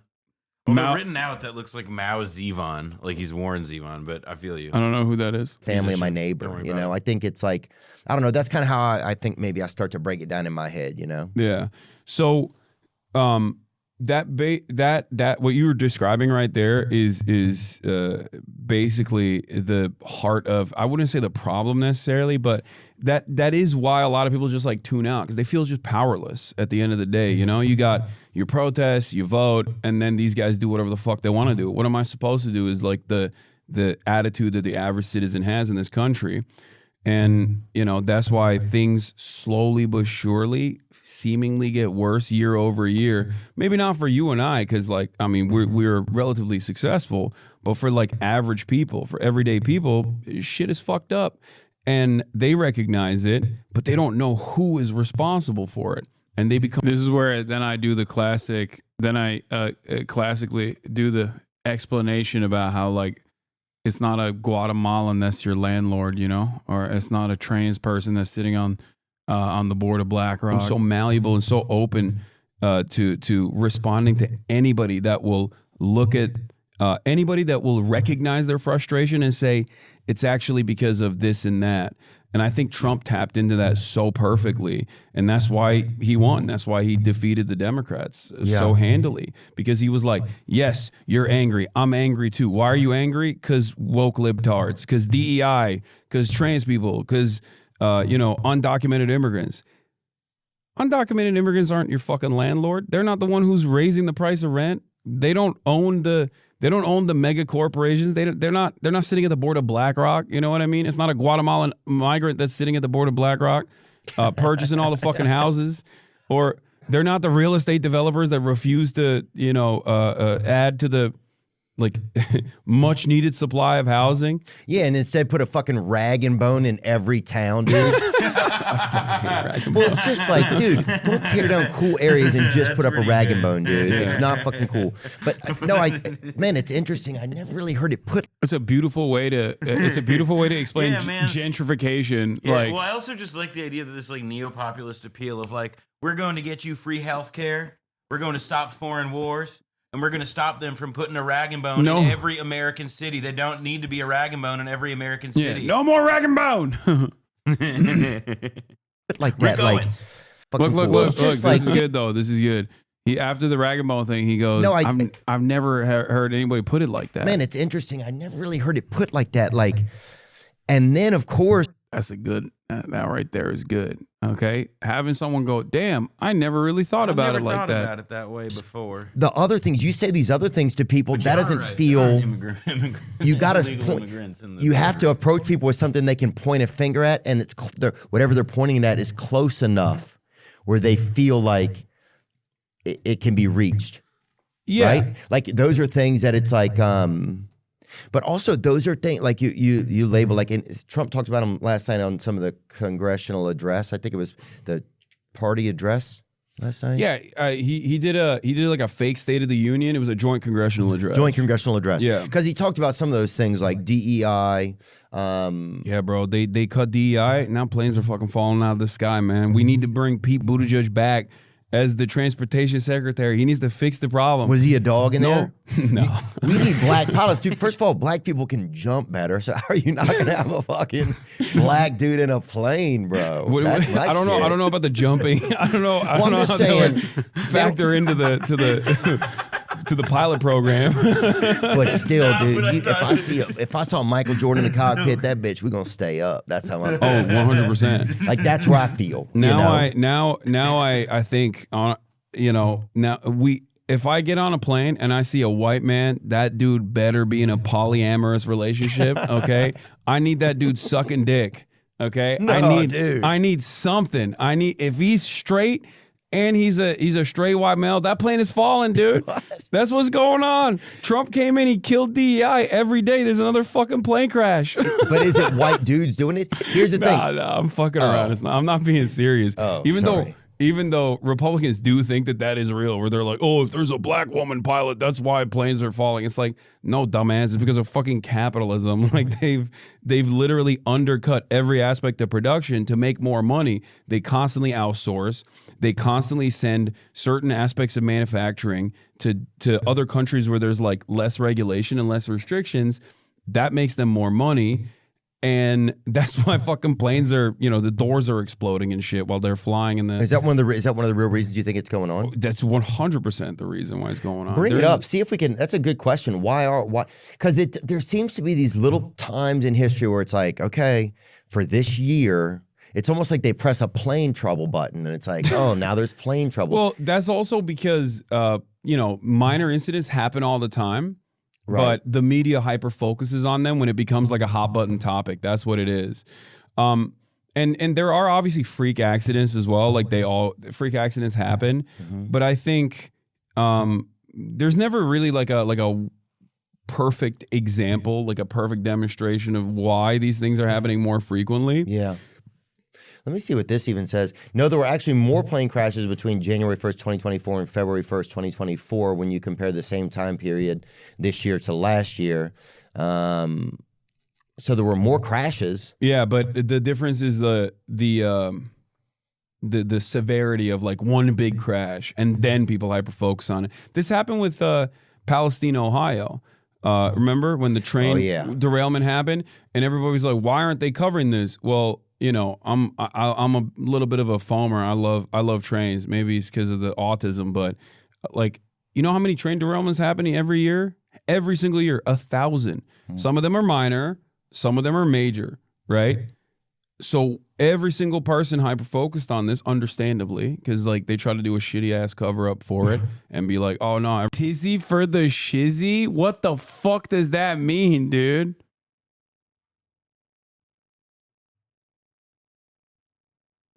I grew up redneck as shit, and he's like so many people I grew up with. This is honestly a perfect Hasan intro to people like Vaughn. He has some empathy for a white boy redneck. Yeah. He does not know when you're joking. Yeah, because okay. All right, you're an impartial observer. Okay, go on. Is it because I don't know how to present myself to someone who doesn't know me as like I'm joking now? Or is it because people assume that I'm a very serious person because of like what I talk about all the time, so they never expect me to be making jokes? I mean, it's two things. One, like it's like the second thing is bound up with the guy doesn't know you so well, so he doesn't know that like, oh, I don't know, like, you know, like I don't know his sense of humor or whatever. So he's like, his default is just not going to be to assume you're joking. And the second is that like you have a flat affect for delivering that, you know. So it's not you're like, saying it is autism. No, it's not. That's not autism. It just means that like you gotta, you know, like you gotta be a bit more of a theater kid about it. You gotta think, how do I stress this or put emphasis in such a way so as to make it clear that I am delivering a goddamn funny right now, you know? Yeah. But yeah, it's also probably autism. And your jokes are too inside sometimes. Dry humor and sarcasm. You guys live around different groups. Fair.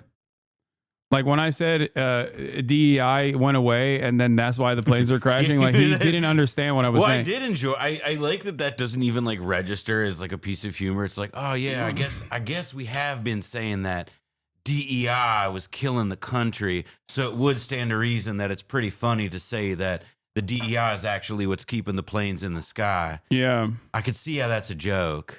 You know? Yeah, like I had to walk him through that, but it's my fault. Like, you know, I take ownership over that. True is that Jersey humor. Everything is fine. And there was gas leaking. Yeah, there was definitely. Like, oh, you just feel itchy. It's normal. Just keep drinking the water. It's fine that it's green. You know, shut up.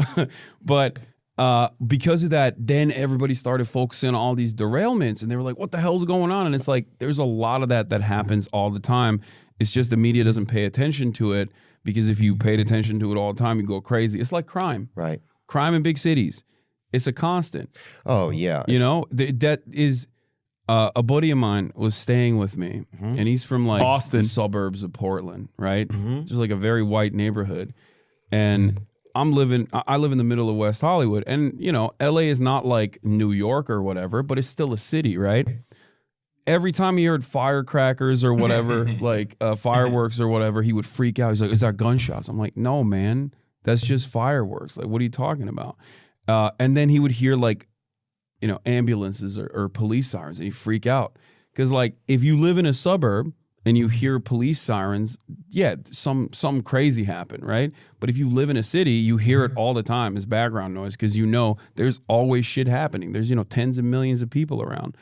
So how are you saying that relates to this? What I mean by that is, if you pay attention to it with apps like, you know, Nextdoor and Citizen and Ring and all this stuff, you start realizing that like it's happening all the time, and it makes you go crazy. Same with train derailments, same with plane crashes and whatnot. They're a normal part of this process, and you got to look at the data and try to figure out if this is like truly unique or not. And in terms of the plane crashes, the deadly nature of some of them is unique. There've been some big ones, right? Like with the Ronald Reagan Airport one. But outside of that, like, you know, minor bumps at the Seattle airport or whatever, like that's normal. Yeah, and a couple of them were like these planes almost hit each other. And they would show you a video, and I watched one of them 2 times. I'm like, that shouldn't even look close to me. Yeah. And they're like, but they just label it that way. It's definitely kind of fascinating. And then once something happens, you start to hyper focus. Talking about that landing video with I think it was a Southwest plane, where I'm gonna be real. that looked extremely close to me because that was the one. Oh, that the private just, jet that passed. Yeah, the one that just went viral. That one to me did look. Yeah, but technically nothing happened. You know? No, what I mean? well, that's the thing with a miss is that like if you miss, if it's a near miss, it's the same thing as a big miss. Whereas like that's not really how collisions with airplanes work. The Reddit president continues. President Trump established a strategic Bitcoin reserve via executive order.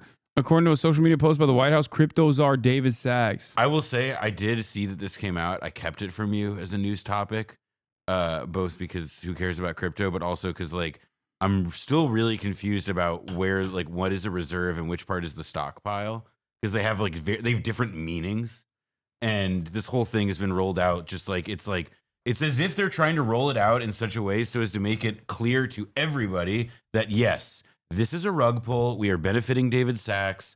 It's awesome. Just go along with it. Feels great. Dude, this is... what are we doing, We man? need to have strategic reserves of all of the important things in life. We've got to make sure that there's enough water for people, that we've got enough oil to, keep industry flowing so that people can get places. And we've also got to make sure that we have enough Bitcoin so that we can buy things on the dark web for the government. I think Felix made this joke recently, but it's like that really does what the fuck is this for? God damn. On it more. This episode is sponsored by BetterHelp. Affiliation I care about.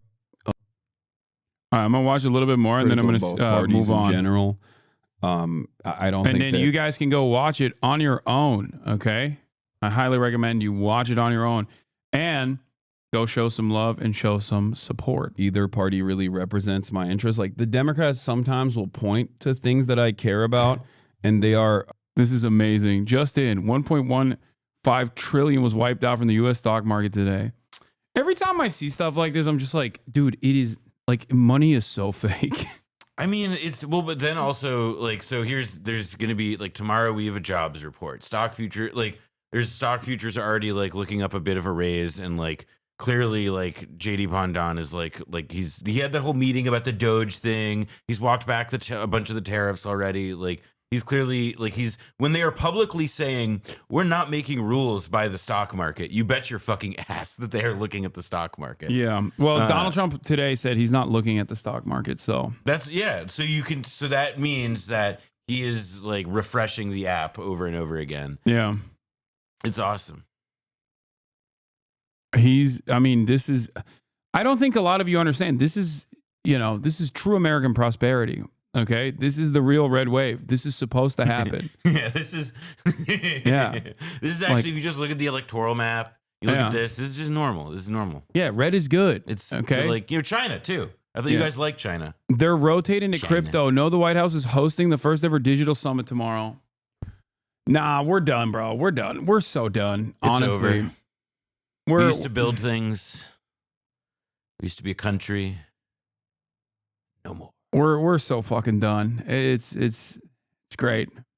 I guess a little bit closer to the way I see the world than the Republicans are, but I'm actively critical of both parties. Yeah, because I don't care. I don't care about party affiliation. I care about doing right by people. I care about helping, putting the interests of people over the interests of profits for corporations. Yeah, I hate it when somebody tries to label oh, you're MAG or you're this type of thing. It's like that. I've never wanted to be put in a box my whole life. I don't feel like there's enough parties really to represent the people. Yeah.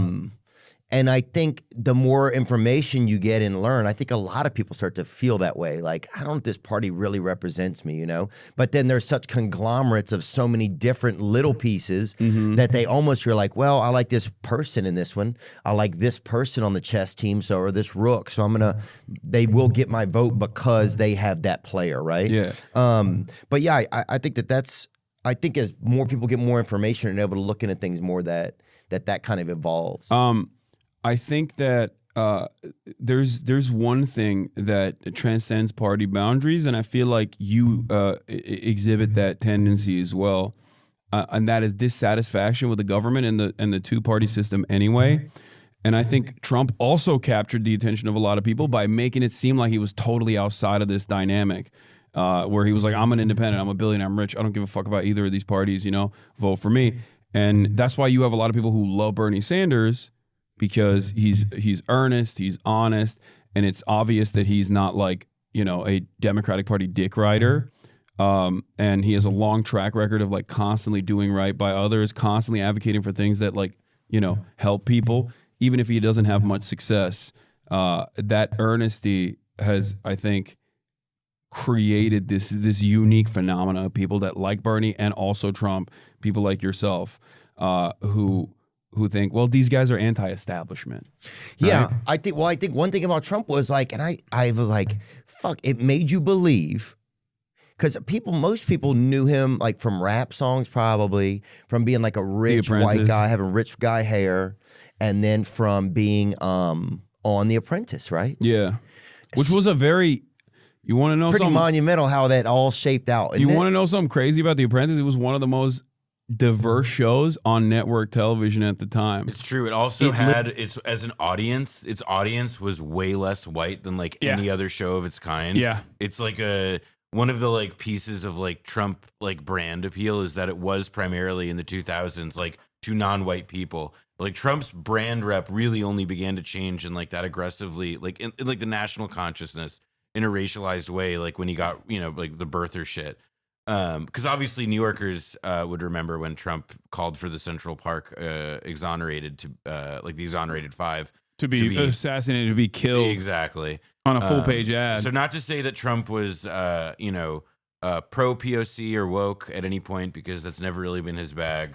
But he did have he was pretty woke. Apprentice woker. pretty woke. Apprentice was pretty woke for the time. I will stand on that. Like I think he was unironically doing DEI. Like literally was. I guess. Yeah, it was one of the first shows that like prominently featured a bunch of black and brown people. In it. Bunch of gay people in it too. He was woke as hell. That motherfucker was doing DEI before anybody else. Now he switched up. You see this? He switched up. Yeah, I remember he gave Flavor Flav a job working at a ice cream shop or something one day. I remember seeing that episode. So yeah, I mean he was I just thought there was a moment where it's like, oh, anybody, because you're right, he didn't seem like a political insider. He seemed like, I think he's always been this, or notoriously it seemed like he's just been this kind of like shady real estate executive guy, which I think at a certain point, some people were like, oh, I'll take that. I'll take a ruthless business guy as our president, because politics has become a ruthless business. But I think, there was a thing like, oh, anybody could be president, right? So that in a way felt a little bit like the American dream, or at least a little piece of like anybody. There was a feeling like, oh, he got it. Because nobody thought he would win. Yeah, that's true. So I think there was that comeback piece to him, right? Yeah. But then he was president for 4 years, and people were like, oh, okay, maybe this wasn't so good. And then what did the Democrats do? Who did the Democrats put forth? They put forth a cadaver who was like, no, we're going back to business as usual, baby. And Americans were so fatigued by Donald Trump, but they were just like, I don't want to pay attention to the television anymore. Like, sure, I'll vote for this guy instead. And then Brandon wins, and then everyone's like, oh my God, things are awful. Wars all over the place. Biden, you mean? Yeah, Biden. I just keep saying Brandon. I'm sorry. I'm so used to calling him Brandon. Well, people say let's go Brandon as like a Trump thing. Yeah. But then I just don't want people to get confused. Yeah, my bad. So Biden comes in, and wars everywhere, cost of living crisis, like a lot of the resentment and anger that people felt in 2016 towards Hillary Clinton because their situation wasn't so great, that caused them to vote for Donald Trump, it was left unexamined. Like it was never recognized. It was never fixed. Right. So when all the stuff piles on, people are resentful again. And lo and behold, they want to put that mallet. They want to bring the mallet back in to just like hammer the federal government, because they're just like, we fucking hate this. We hate the way things are going. So we'll give this guy a shot again. And that's how you arrive at Trump too. And now he is doing the mallet. He's ripping over the administrative state. He's doing mass layoffs of the federal regulatory agencies. And it's crazy to me that people don't understand that like these are the same problems that have persisted that he's basically worsening. by yeah. I like being the apolitical king, dude. I'm more of an apolitical kind of guy. If you guys notice, this 56 minutes of pure apolitical, no nonsense, all nuance, centrist line after line after line. You know, I can't reach my hat. It's too far. Oh, here, hold on. Yeah, here I'll. Yep, there it is. There we go. Yeah, a little bit of common sense politics, baby. Common sense, not so common, but around these parts is the most common. You know what I mean? All common sense, all facts, no feelings. You know what I would say actually? What? To have a space with sense this common. Yeah, that's rare. It is so rare. It's so. Thank you for acknowledging that, because everyone's just so woke nowadays. You know, everyone's always like, we should trans the president. Like, that's what everyone is always saying. And I'm like, no, I don't think we should do that. They're saying they have their third eye open. Yeah. But what's it looking at? You Yeah. know? They never say. Yeah. They never say. That's right. They don't. So I'm glad that, you know, Theo, also a political guy, had another apolitical guest on. And, you know, I just love being apolitical. It's absolutely insane that Theo is more receptive to your thoughts than the Pod Johns. I mean, Theo's just a good, like, it's his interviewing style. Yeah. He's very, like, I would emphasize, like, and I don't want to, like, I mean, he went to the Trump inauguration. He has some personal views of his own, et cetera, like, and they express themselves even in this interview at moments. But, like, his whole style is to be, like, a very generous interlocutor. Yeah. Also, I do think that a lot of liberals that have, like, developed their worldview around maintaining liberalism, maintaining status quo liberalism, and especially if they get paid to maintain status quo liberalism, they are never going to get it. Okay. They have spent their whole lives not getting it. They spent their whole lives feeling resentment towards those who they feel a sense of closeness to in terms of ideological allegiances, tendencies, but despise them for, I think, the moral honesty that people like myself or people who are on the left demonstrate on a daily basis. Okay? That's it. That's the major issue, is that those who have a well-established, fully firm commitment to global liberalism are unable to recognize where people like myself are coming from. They are so desperate to hold on to it. They demonstrate ideological zealotry way harder than like fucking Jason Unruhe, okay? I don't know if that's an appropriate comparison, but you get what I'm saying. Is this the Bitcoin announcement? No, this is even funnier. I have to show you this because when I read the title of it, I couldn't believe it. But this is a classic Trump. Then don't tell me what it is, because I didn't see what it was. Yeah, it's classic Trump. But this president won't let it happen. We're going to get them out. We're coming up to get you. I've authorized Elon. I said, can you get them out? Oh, it's the astronauts. Because, you know, they've been left up there. I hope they like each other. But maybe they'll love each other. I don't know. But they've been left up there. Think of it. And I see the woman with the wild hair, good solid head of hair she's got. There's no kidding. There's no games with her hair. But, and you know, there's a danger up there, too. They can have some failures up in there. Space, that would be there's very no bad. air. Got to get them out. So I've authorized Elon. I'm sorry. That is... he rocks. That is so good. No, that's it. It is really what frustrating. Beautiful hair. Like that he can still do this. Yeah. He still gives us these. I know. He still gives us this daily bread. She plays no games with her hair. Like, that's so funny. That's so good. They like each other. Maybe they'll love each other. Oh, it's so fucking good. He's lost most of the sauce and like it's just not but it his comes style. out in But moments like this. Exactly. It's like you would be lying if you just denied that it's like still there. Yeah, this is like Brandon can't do this. Let's be real. No. He had like one listen fat moment and then that was it. It was all downhill Listen from fat. there on. Yeah.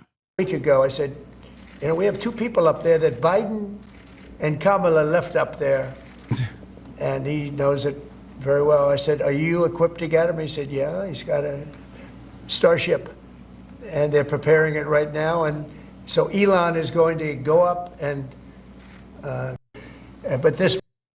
What a crossover. Oh, Kyson had defended LeBron. You when it comes. Yeah. Oh, hell yeah.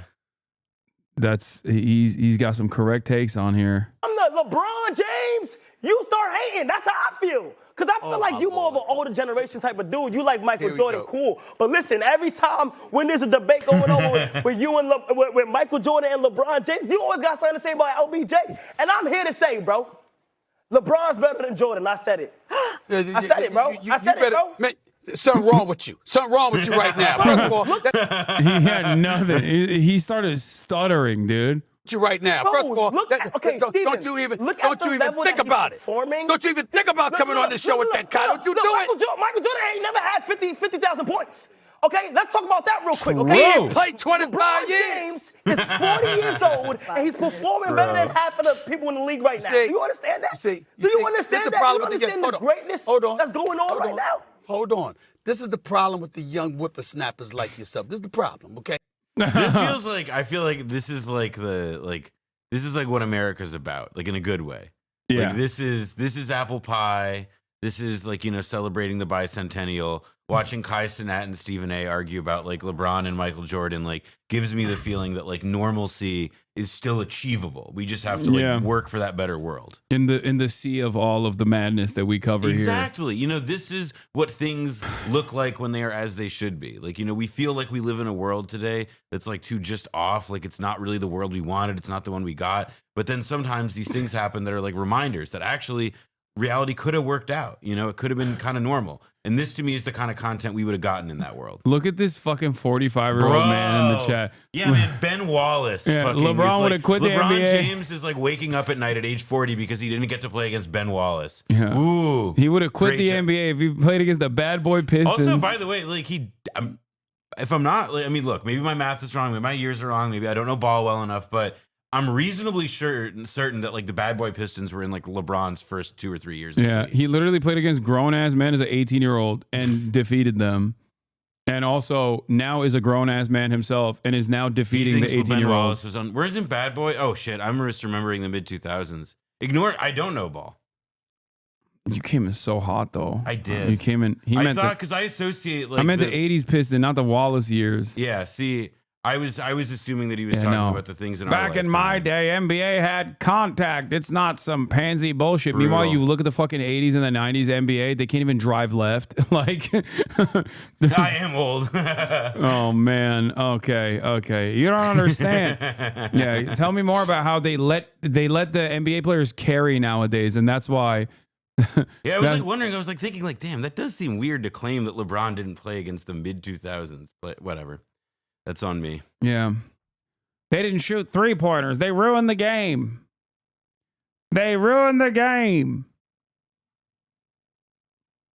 Anyway.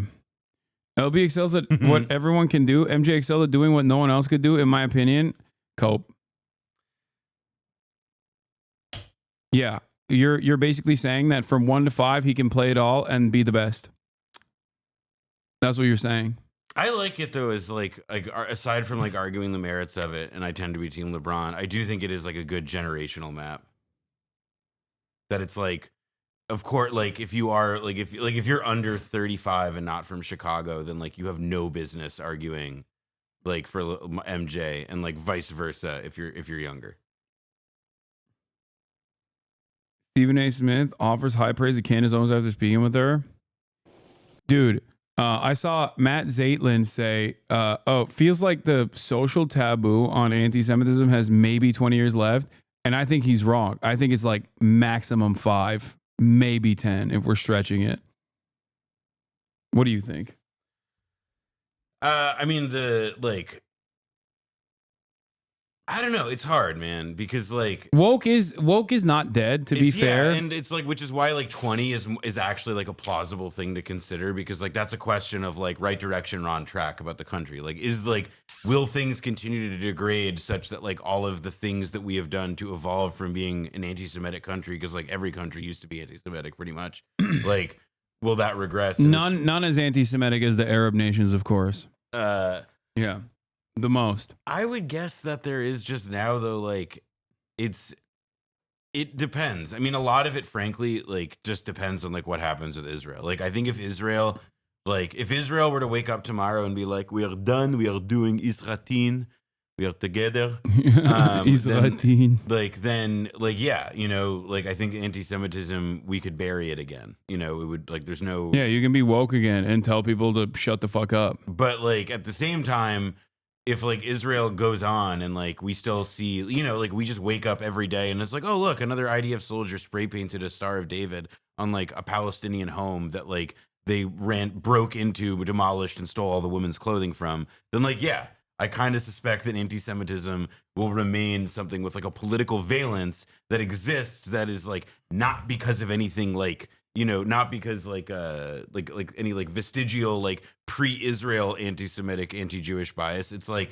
anti-Semitism will like thrive and endure fucking because like we let Israel like define what it meant to be Jewish.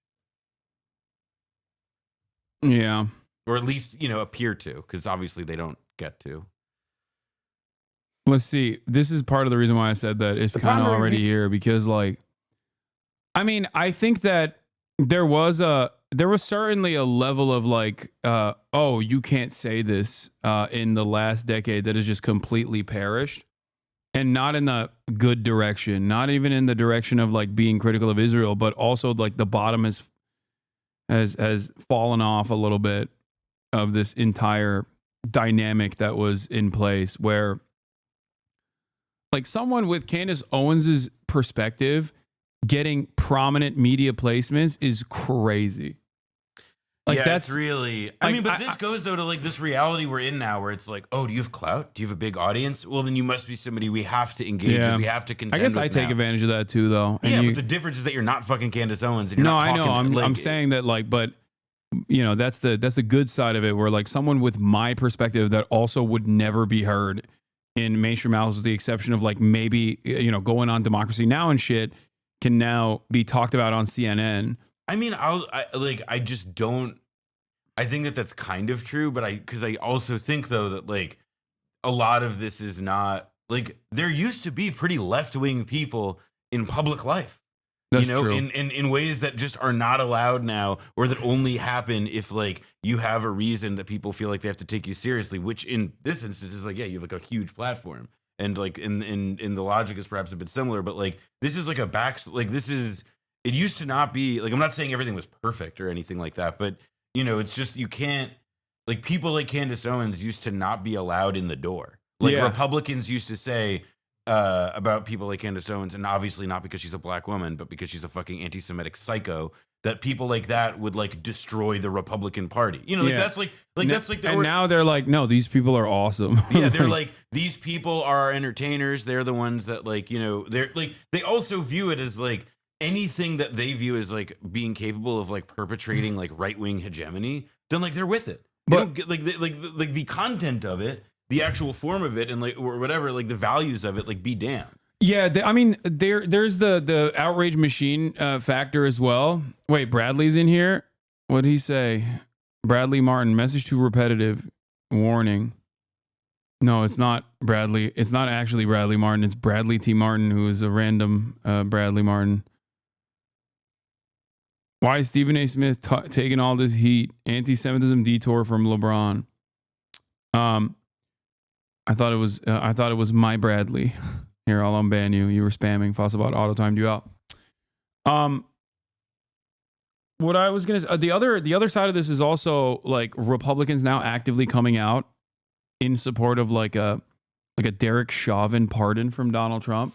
Like Ben Shapiro is supposed to be the normal Republican. All right, but this is a great example, though. I forget if I didn't say this on your stream, but I had this conversation with somebody recently, which is that like Ben Shapiro is doing the Derek Chauvin thing, because if I'm not mistaken, he was among the first right-wing people to criticize him and to say that it wasn't proper and so on. So if anything, what Ben Shapiro is doing with Derek Chauvin by being the first one to demand that he get a pardon is to like clear up his SEO problem, which shows that if you Google Derek Chauvin, Ben Shapiro, up until he demanded this pardon, it would have come up to say, this guy's issues. Yeah, Matt Walsh too. I fucking hate, by the way, I hate looking at a fucking yarmulke on his head when he's about to just be like, we need to let a murderer who kills black. Like we need, like it's just so. Yeah, you're actually, that's a really good point, because I was gonna bring that up as well as a transition away from that, but I think you're right. It is more nefarious than that. It's more, it's weirdly enough more cynical than that. Because I thought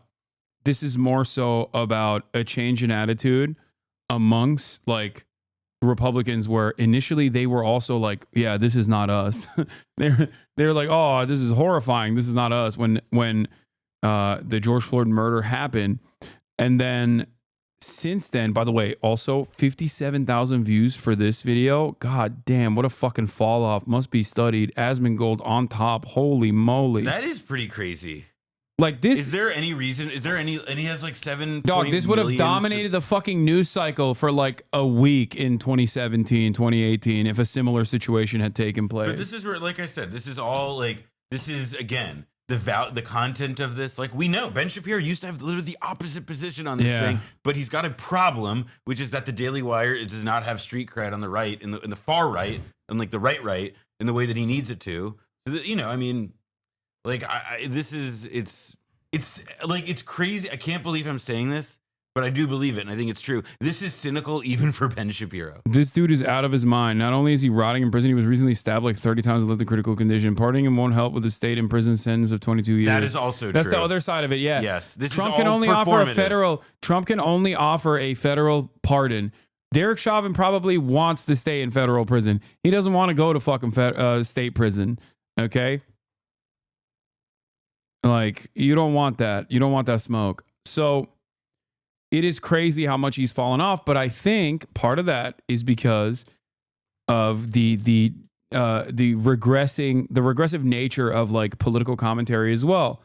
I think people on the right, especially, are more desperate for, like, they have more appetite for someone who just goes, yeah, that's based, than someone like Ben Shapiro, who will at least entertain an argument, who will try to craft an intelligent argument, even if he's not intelligent. I mean, I'd also say another thing, though, which is that like Ben Shapiro is a character from like a slightly different era of like what it meant to be a conservative. Yeah, pundit, no, he's where he's done. like responsive to the mainstream, and so like it's not like I think and I'm just thinking of like the most recent Chapo where they had Julian Field on from QAnon Anonymous, and he like makes this point that they have, you know, the podcast is like this thesis about Q is like this movement that's like a collectively generated like autofiction project. Like they're writing reality for themselves as they make it. And like, I think that's the quality of it's a quality of like the right that Shapiro may not necessarily get to be a part of because he's a JOO, but also because like he comes from this generation. He's also of like, too nerdy. Like the right has no use for like the boy genius archetype anymore. Like, I think it's over. I think that's why people were so responsive to Andrew Tate, who like said all the right wing shit, but then packaged it in this like, you know, I'm an alpha dog kind of mentality. Like, there's no reason to make like a coherent argument on the right. You just have to say the words. And I think that's what it is. That's why Jordan Peterson does not have any emotion any longer either.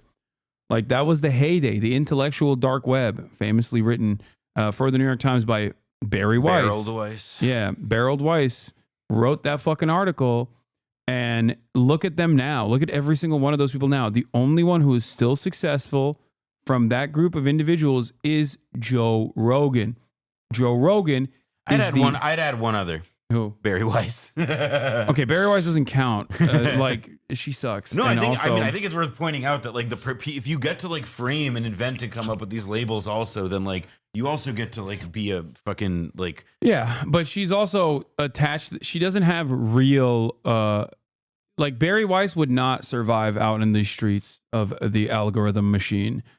she That's true. is only That's relevant yes. because she's only relevant because she has multi-billionaires that actually whose teeth she suckles off well, of. I mean, yes and no. I mean, it was also, and it's also like there's a video I think about a lot, and I'm sure maybe someone in your chat could find it, but it's like Barry Weiss is like Andrew Tate, for example. We know who his audience is. It's tons of kids, et cetera, et cetera. Look, typical Asmongold fan. First goes Asmon rent-free, then goes Joe Rogan is moderate. Okay, that's awesome. Yeah. No, you're right, man. Your worldview is actually super popular and super good, especially for you. You're going to make it out the mud, okay? I promise. You are going to make it. One day, you are going to be a fucking billionaire yourself. And then those poors better recognize, okay? Markets don't matter in short term. Markets are forward looking. This is true, actually. Idiots don't understand market mechanics. He's making a really important point about markets, all right? If the markets go down, it's short term, and that is an opportunity to buy. Why? Because if the number goes down, they've already priced in that it's going to be going up in the future. This is not investment advice. This is life advice. Yeah. Yeah. Apolitical hat is back on, by the way. Demonic Behemoth. I hope you can develop a better taste for me now, you know? The one thing about Barry, like Andrew Tate's audience, it's all kids, all this, it's young, it's dynamic, whatever. I saw this video of Barry Weiss. She's giving a speech. She's, doing her like spiel or whatever. But then the camera angle shifts and the camera pans or whatever. And you go out into the audience. And what is the audience? Gray hair, white hair, as far as the eye can see. Yep. Like, you're right. Like, they don't have motion. They couldn't survive in these streets. But that's because, like, the audience and, like, part of how they're able to, is just, it's gray hair. Who unfortunately are like the composed audience of like the existing media channels. So like for sure. her role in this is to partly like to explain like how the people who do have like these newer, more burgeoning audiences are in fact like to essentially serve as a translator of sorts, or to be one of these like bridge media figures. Like Batya Ungar Sargon is like this too. Who is like part of her like rag. Like they both like serve as this process for explaining how these other people types work to old people. Yeah, exactly. But obviously filtering it with their incredibly biased perspectives. The reason I wanted her on this show was because I was curious as to how she felt as a black conservative, particularly as it pertained to black people, because of the vitriol that I've seen aimed in her direction. Are there times where I feel that she's a bit abrasive? Absolutely. Are there times that I feel she's that way unnecessarily so? Bro, she said Hitler was trying to make Germany great. Like, that is like under Did more. Candace Owens say Auslander Rouse? Yes. But I want to understand what she's saying. That's what this sounds like to me. But it's just like that in and of itself is not only indefensible, but that's supposed to be like a career killer. Yes, Christian Cutbutton. Yes, I'm going to interview Chris Kluwe. I know. Stop spamming. I'm literally texting him right now, okay? I am. The kicker who got kicked out for being anti-MAGA, who lost his job. I'm going to interview him. He's not on Twitter anymore, I'm pretty sure. But you know what his handle used to be? What? Chris Warcraft. Wait, really? Yeah. Oh no, he's a WoW guy. He's gonna come up and be like, "Listen, Asmongold is my favorite apolitical content creator." Even she acknowledged she just don't have time. She's a mother of 3, expecting a 4th kid, preoccupied with a lot of things that occupy ourselves in life, and she don't have patience and tolerance for nonsense and games. I think that's all how she has, feels. actually. Everybody has their feelings. We have a right to disagree. And again, when we have a lengthier discussion, I will most certainly. Candace having a pop culture moment right now. She's talking about celeb gossip a lot, and the girls on Insta and TikTok are eating it up. Yeah, I mean, look, I can't. If we just like rob this conversation of the dangerous opinions that Candace Owens has in terms of like, the misinformed perspective that she has that is historically been dangerous, Nazi shit. She does do the same thing that I do. Like, I cover a variety of different things. Okay? I cover a variety of different things, and that allows me to reach a broader audience, which is very frustrating for a lot of people who are haters of mine, because then they have to spend more of their time actively disparaging me in as many places as they possibly you can. know that like the Mossad agent who watches your stream like really gets quite pissed when like you have to hear you talk about anime. Like he has to like fast forward through all that. He's like, get back to the Hamas. I need to go home. Be a bit more probing I'm challenging. gonna anti-Zionist pill him. My first time meeting her, my first time talking to her, I wanted to hear what she had to say. And I wanted to hear the perspective that she provided to the masses out there and how unapologetic she is in doing so. I got that and I appreciate it. Because here's what I want everybody to understand. And I want us to understand that we'll never get far until we learn to do this. No matter what our emotional state of mind is, no matter how turned off we might be over the things that people say and the manner in which they say it. Yes, it's true. Every truth ain't meant to be heard. Yes, it's true. Sometimes it is about the way you say something instead of what you're just saying. But far more often than not, the truth is supposed to usurp everything. And when that young lady speaks, don't even think about challenging her intelligence. Don't even think about challenging her ability to articulate her point of view. You better know what the hell you're talking about when you come at her. That's what I take away. Just as much as anything else. Bro, Jesus Christ, the fucking glaze, dude. Also, I just wanted to show this. Yeah, this is... Look, obviously I don't like Trump, but I deeply appreciate an American president making it clear we will go slaughter these freak terrorists stuck in the 6th century if they don't give back the Jewish civilians they kidnapped. There's no reason Democrats can't have balls, too. She loves attention. She loves attention. Yeah. This woman has an addiction for attention, and she needs to seek treatment. Get help. The Dems hate Trump more than they love their country. I do not hate my country. I don't think this person was talking to you, Brianna. Well, again, she's like, she needs attention. There are treatment facilities for this. There are programs you can pursue. There are solutions to your problem out there. Please, Brianna, for all of us, that we don't have to see every your other shit week. anymore. Every other week, Please she keeps go, saying, get help. Every other week, she's like, "This is my final line. If the Democrats do this, I'm gonna quit my job working for them." And I'm like, "What do you do? Nobody knows what you do. You're just a dumbass who chirps on Twitter. That's literally all you. I do that too. You know, I just don't get it." Well, she has a few other things on her resume, mainly like failed candidate. Yeah. I mean, that's one of the other things is like, I appreciate like when people from the internet are like, I'm going to put my, digital clout to good use and run in the real world. And then it's like, it never works. Yeah. Will Stansel. Yeah. My good friend, Will Stansel. No. What is this? Please watch this clip. No, I don't care. Oh yeah. This is the other drama, of course. This is how you know these people don't actually care about anti-Semitism. They'll side with a Nazi-saluting great replacement theory, pushing race science, believing trans-hating, ketamine-snorting incel if it means deplatforming anti-Zionists. Yeah. Look at that. Elon and Twitch battle incoming. That's right. Elon Musk is a little bit closer to what's going on. Elon Musk is paying attention to what's going on, the drama specifically.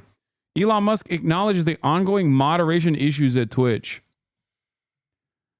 which I think is weird and it makes me uncomfortable. I mean, I'll say this, like Elon Musk like acknowledges a lot, like he posts and consumes so much media that I've like lost some track of what actually he gives a shit about. It was nice knowing you. Nah, he's too busy saving the country, man. Don't worry. Yeah, his son Piker, yeah, he's doing. We actually came up with an algorithm. Yeah, to look at his son. Yeah, it's called Piker. I hate these like quote unquote apolitical fucking accounts like Fearbook and shit that always do like right wing. They always do like right wing shit.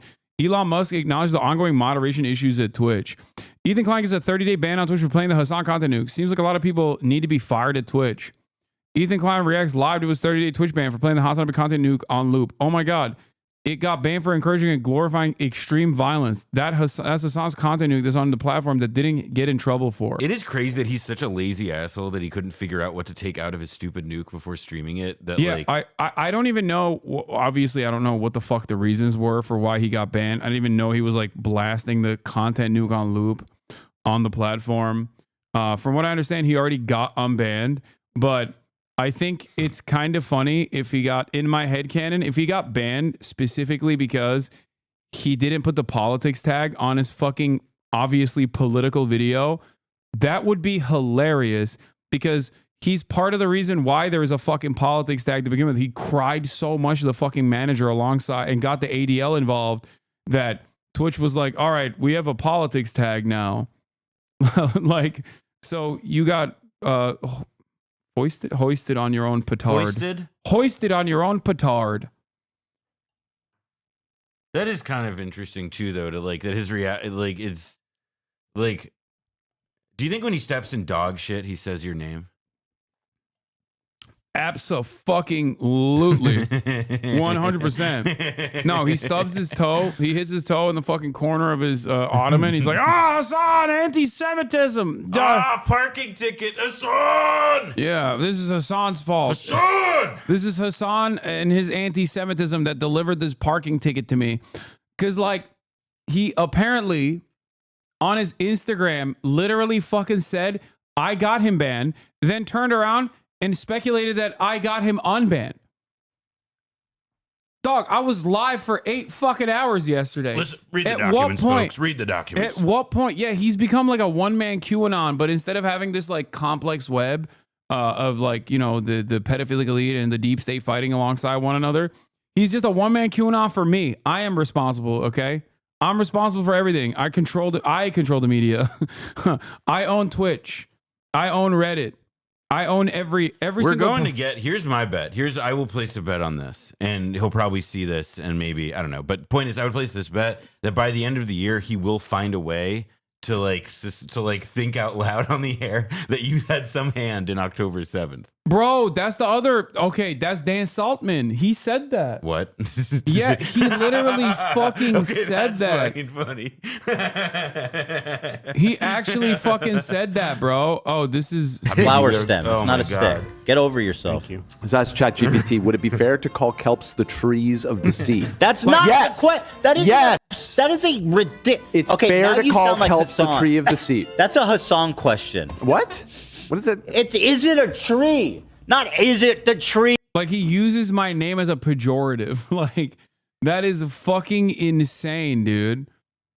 Like, that's a Hasan question is a wild, like, what a wild self-report, dude. Of the sea. Obviously, it's not the same as a land. It's not the land tree, is it obviously. A tree? Is kelp a tree? It's under the subcategory. It's the trees of the sea. I never claimed that. You're putting words in my mouth. You're putting words in my mouth. I said it's the tree of the sea. Okay, then. Is it a tree? Ask the fucking question, bro. Jesus. Is tuna a bird just because tuna is the chicken of the sea? Thank you, Galia. Is tuna fly, Dan? No. Exactly. No. Birds live in the ocean. Let's ask that. Birds live in the ocean. That's ridiculous. Where are they gonna land? Where are they gonna sleep if they live in the ocean? Where they sleep, Dan, if they live in the ocean, you fucking idiot. I saw this. I thought it was a cool stick. I don't know. Yeah, It doesn't need to go any further. You got real quiet when you asked ChatGPT if it's kelp a stick. It kelp a stick? I asked if it was a tree. Thin piece of wood that has fallen or been cut from a tree. What, are they arguing about trees and shit? Thank you so much for that fat motherfucking dono, dude. Boy. Appreciate that. Dan, let's just move on. You're derail. It's not a stick, okay? Yeah, that's fine. That's fine. I'm. Well, just apologize and we can move on. I'm not going to apologize for shit. Bad faith. I still think that's a cool stick. You are I'll never arguing back like down on Hasan. this. You realize that, right? What's You're weird. What is he? He went back to the Hasan thing. Like, he just. But like, wait, why is the stick not a stick or something? I don't know. I don't care. I don't understand what happens in this show. Every time I see it, it's probably because like people that are clipping it to are most likely clipping it to be like, oh, Ethan talks about you every day. And that's probably what it is. I don't want to believe that this man literally talks about me on every episode, but unironically, his friend, producer, whatever, is objectively correct. It's a cool looking stick. yeah, I don't know why he got so mad here. Don, you realize that, right? Like if my dog brought me that stick, weird. I would be amazed. Yeah, for bringing it there. No, because you're like, you're weird for bringing it there. No, because you're like, is kelp the tree of the sea? And it's like, we know that's not the question. That's what when Hasan goes, he does this. How does he do this? Do you know how he does this, Galia? Who is Galia? What is happening? I just think it's really inappropriate. Oh, he goes like, I think it's really inappropriate to bring Hasan and compare him to Dan. Well, that's Dan's Those fault. are not comparable. Like in Because he was doing it. No, not in. You see, it's because you're very bad, and you're actually very cringe and wrong, and their friend is light and defined. So it's not fair. You see, that's the joke she's making. No, I got it.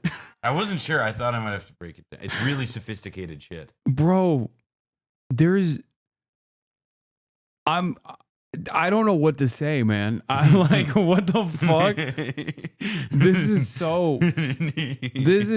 is not good. Like, I'm not saying like, oh, as the recipient of this, I'm a victim or whatever. I'm thinking like this man is hurting himself in the confusion. You just needed me to explain that joke to you. Yeah, In this universe, never like I would never compare Galia, them. listen. Even she agrees. Listen, I already have one no man, okay? I don't need two. I'm a maybe woman.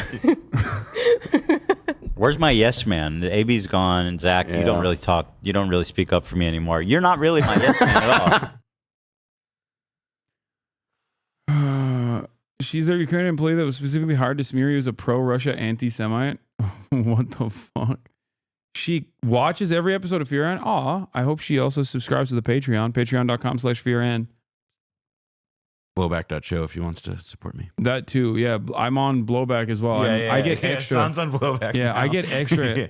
I get extra anti-Semitic on Blowback. That's where actually he does his super secret special behind the locked door vault. Anti-Semitism. It's actually why you've been Ethan. You've been missing it the whole time. All of the anti-Semitism that you've been looking for that Hasan has supposedly done, he's been doing it on Blowback. Yeah. So Ethan, I need you. I need you right now. Pro Russia and anti-Semitic. Please go subscribe to Blowback. Tell your listeners to subscribe it. That is where they will find the secret Hasan anti-Semitism. Yeah, like how Vladimir Putin opened up the vault to reveal to the world that opened up a vault to reveal Hasan's 3,000-year-old anti-Semitism. Well, no, I was gonna say that Jesus Christ is Black Jesus. Have you ever seen those AI videos? They all black. Yeah, I remember the tweet. Yeah, Black Jesus Vault, and also the Vault of Anti-Semitism. I got the first copy of the Protocols of Zion. I wrote it. I wrote the copy and put it in the vault. It's like that, like at the, I know you don't watch movies, but at the end of The Shining, it's like you see Jack Nicholson. I've seen The Shining. I wasn't sure. Okay. God well, so damn. you see Jack Nicholson in the photo in the hotel, and it's like he was there the whole time, and that's how it's going to be when they look at, like, you know, like fucking, like whoever killed, like, like, what? Oh my God. 99% sure. 99.9% sure. Like, I'm glad. I'm glad. That point one. It's 0.01. All right. No, it's 0.1. But I want to, like oh, Ethan, yeah, 0.1. Yeah, you you're might right. need to watch out for that 0.1. Yeah. You might have an issue with that 0.1. I'm just letting you know. Yeah, no, he's like, bro, how the fuck do people look at that, read that, and go, yep, that's mentally sound. This is a man who's definitely not in desperate need of medical attention. What if there was like a camera that was just like watching everything you were doing for the last, like, I don't know, 7 hours? Yeah.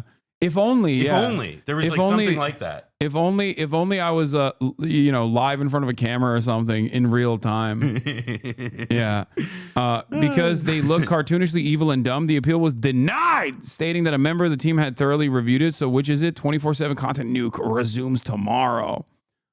Like, I think one of the funniest parts about this is that this dude literally thinks I'm afraid of the content nuke. Like, he just has to keep telling his audience that like I'm terrified of watching it's it. because what we can't say is that it's like his like Hasan's portrait of Dorian Gray. Like if he looks at the content nuke, he immediately dies.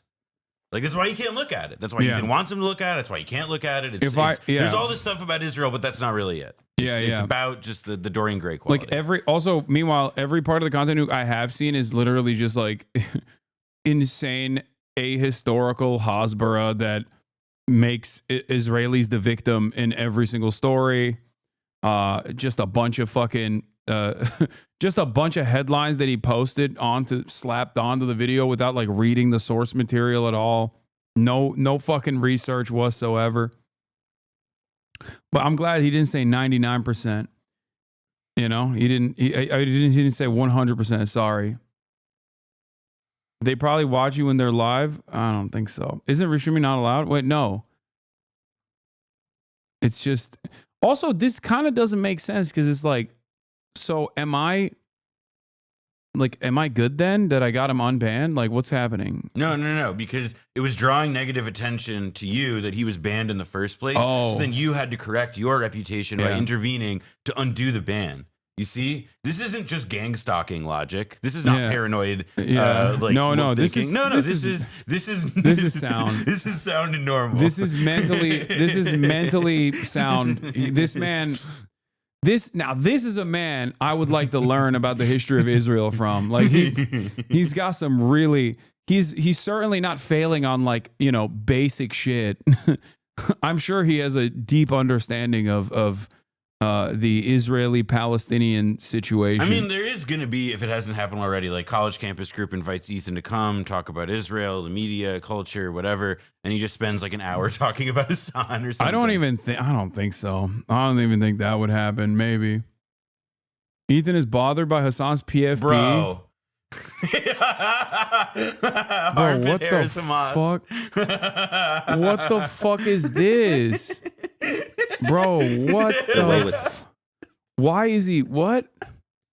No way. Can we fucking please acknowledge how cringy this photo is? Why are we letting him get away with this? Bro, okay. Who cared, bro? Why are we letting him get away with this? Wait, is this just him going stupid sexy Hasan over and over again? What the fuck? What are you saying? God, why is he fucking hot? This man is posing in his avatar showing his fucking armpit hair like some kind of weird knew it. Some kind of thirst trap. It is so cringe. Wait, am I on the soundboard? Is that are they posting my laugh over and over again? They're spamming it? That's so funny. So cringe, bro. How are we just pretending like this isn't his avatar? We're all walking around, living our day, pretending that this is not Hasan's avatar. I get him laid all the time. I'm fucking dying inside. Please, dude. Holy shit, man. You can't keep getting away with it. What? Can't believe we're documenting the actual progress of a hater like this. We don't even need to study a motherfucker. Yeah. No, it's just like happening in broad daylight. He's documenting himself, like falling apart. I don't even know what to say, to be honest. Like, what do I say to that? I think you got to put those guns away, dog. That's crazy. He's like, why is he so fucking Actually, hot? wait, no. You know what you should do? Black avatar. Yeah. I'm sad. Fade to black. It's all sad. It's over now. Life is shit. Everything's fucked. He destroyed me. All right, come clean. This is fake beef, right? Yeah, dude. I secretly told Ethan to fucking belittle himself virtually every single day. Like I told him to debase himself, okay, over and over again, and hemorrhage his older, more progressive fan base. And I guess what is this? Okay, this isn't Hasan or Vosh or whatever. So when I say Nazi, okay, I don't use that word lightly. Wait, what? Wait, Dan can't stream. Oh, this is Dan Saltman. Wait, what is this? Good morning, A. Jassy, Jeff Bezos, and especially DJ Dan Clancy. This man is 60 years old. Why is he posting Sam Hyde while he's simultaneously trying to get fucking the attention of like Jeff Bezos and Andy Jassy to talk about how anti-Semitic Twitch is. Like, does this 60-year-old man not understand that this looks like loser shit with the 200 likes that he got? God damn, that's so fucking lame. What is he doing? What the fuck? Farm those 200 likes, man. The armpit clip cut out the part where Galia also talks shit about the Avatar and slut shames you. Yeah, I don't care. All right, good for her. Wait, yeah, Galia was slut shaming Hasan? Yeah. Huh? Oh no. Oh no. They went on your PFP for so long. Like, I think this was initially what someone sent me. There's more? What the fuck? Wait, Ethan Klein, his personal stalker employee Galia, said unforgivable. Go on an absurd tangent about Hasan's PFB. Galia is such a parasocial stalker that she watches all the Fear and episode and is trying to read into Austin's show and Hasan's friendship. Wait, cringe what? /gay bait. That's kind of that, right? Donated your wife, Hila, just donated $10 and said unforgivable cringe /gay bait. That's gay kind of bait. that, right? It's gay Why do bait. people always yell at me for all this shit? Like, is that not? I don't know. I mean, they're probably. I don't think anybody yells at Ethan for gay baiting. What? Or you. I mean, I think is what he's saying about your avatar. That's what Hila was saying. Yeah, no, I think the gays love the Avatar. I was about to say, I'm not really sure that the gays are like Hasan antagonists. Yeah. Also, I am an enemy of the LGBT community. Okay, I am not an ally. I am a foe. Put the hat on. Put the hat on. I mean, no, I don't want them to. I don't want people to take it seriously. Goddamn. I'm a foe. I'm a fucking foe, dude. What is this? This is Probably a lot of girls who like armpits as well. I don't know. Yeah, I in mean, it Hasan's doesn't have to community. be just. Yeah. But Austin was calling him out for specifically baiting gay people. Thank you. That is. It is. Austin was calling me out for baiting gay people. Oh my God. What are they? Yeah, as a joke, man. I don't know if you guys know this, but you can be friends with people. Like, the only people that are surrounding you don't have to be people you fucking pay. I will say, I think the concept of friendship is being stretched out over there to the max. What the fuck? Man. And nobody cares. He can do whatever the fuck he wants. I get yelled at when I don't gay bait for doing, like, I forget what I did, but something like way less serious than this. When'd you gay bait? Yeah, I don't think has anyone ever accused him of gay baiting? What? I think, I'm going to be honest, you have to be somebody that like gay dudes are hella into to gay bait. Yeah. And gay dudes are not really hella into me. They are into you. I don't know if they're that into Ethan. We could ask. We could ask someone. No, I don't You know. consult an expert. I mean, don't say that. He's gonna do a tangent about how you're a token and anti-Semitic for saying that. What? No. He's gonna. I think there is a little bit of the pathology. I'm not gonna read too much into it, but I think like my appearance certainly seems to factor into his commentary quite a bit in a very unhealthy fashion.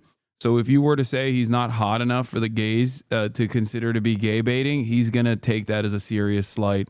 And he's gonna start. I said I didn't say that he wasn't. I said that I didn't know if he would be, and I stand by. Former senior editor of the Jewish Currents. Okay, not the Muslim Currents. I'm being kind and open-minded, and allowing for the possibility that like gay guys like go crazy for him. That like actually he's like the Pride Month prize. You know? That's that, like good. Actually, if you go to all of That's the good. Pride Month He events, fixed it. He no, fixed it. seriously, you see those photos that like they post on Instagram. It's like, oh, here are my dates for all the different Pride things. If you go to all of them, if you collect all those Pokemon, you get to meet Ethan. I'm starting to think that the selection mechanism for online political influencers shouldn't be related to whether you can make a viral joke video called Vape Nation. Yeah, this was when he was trying to dox the fucking. He was trying to dox random former fans who now like don't like him. Yes, Redditors with pronouns in your signature. We are coming for you. You scumbags are going to die. Prepare to taste the boot. Blah blah blah. Oh yeah. That's what I'm doing. Like, dude's a multi-millionaire, dude. Like, live your life. What the fuck? Just. You know, not to be like Tyler the Creator, but like get off the internet. You know, the fuck. I don't know. Do you remember you do say that you're 15% gay? That's not. But maybe that's not enough that's to just sleep true. with a guy. Listen, guys. You don't listen, guys. 10% gay. You got 15%. Whoa. I am feeling that way with this whole screen state of the recording. world. Is Jaden. Exactly. Let's I'm not Jaden Smith. Let's not show our armpits. Let's talk about political issues. That's what we're talking about. The political and economic state of the world. There you go. That's how I feel. He's the one that created this environment. We talk about what's going on. That's why his should just be like, I'm a serious guy doing serious political commentary. Why you got to lead with armpit hair? Like that's where this goes. Dog, I can see that's how serious he takes that, this. and like claiming that you're doing journalism and you're like helping everyone commentary. for Excuse me while I recline, and we have this like Boba Fett helmet right there. Like it's. I'm so confused. Pot, kettle, black. God damn, man. I'm not like I don't understand. What is the logic here? Like I know about is he blind? Does he not see that he's in a glass house throwing these stones up? I don't think he thinks he's a serious political commentator, but then again, I don't know. Because apparently he got mad when I said he's a comedian. Get back to doing comedy, chop chop. 10 years advocating for Palestine, like this, for a year on your profile pic. No.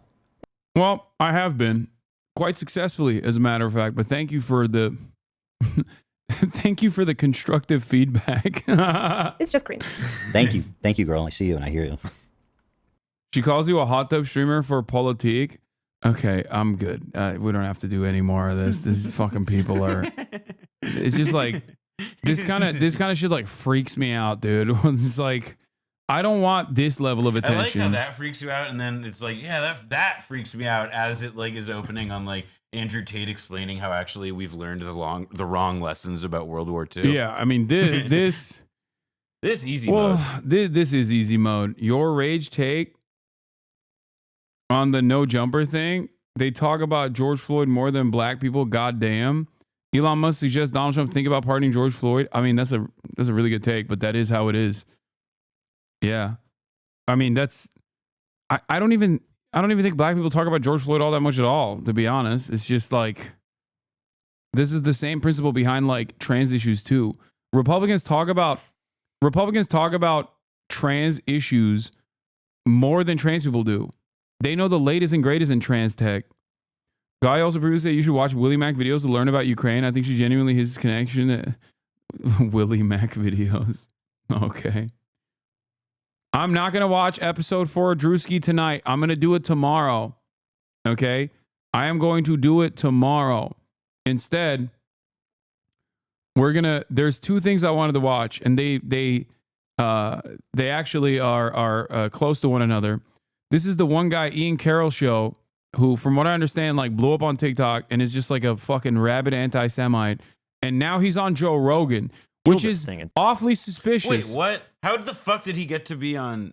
Yeah, no, it's just weird, man. This guy, okay, the most sus man. Yeah, Ian Carroll says. Ian McPlant Carroll, yeah. Ian Carroll says he suspects Miriam Adelson and Donald Trump are kind of in a coup against Netanyahu right now. Yeah, man. Like he's like pro-Trump. You're a fucking genius. You are a Mensa level mind working. Yeah, he's pro-Trump. Well, you know, why don't you focus on what Miriam Adelson is actually ruining right now? Okay, which is the Dallas Mavericks. That's true. Focus on what's important. But that's like short-term thinking. She's doing that so she can move the team. I know. AlexJones.com.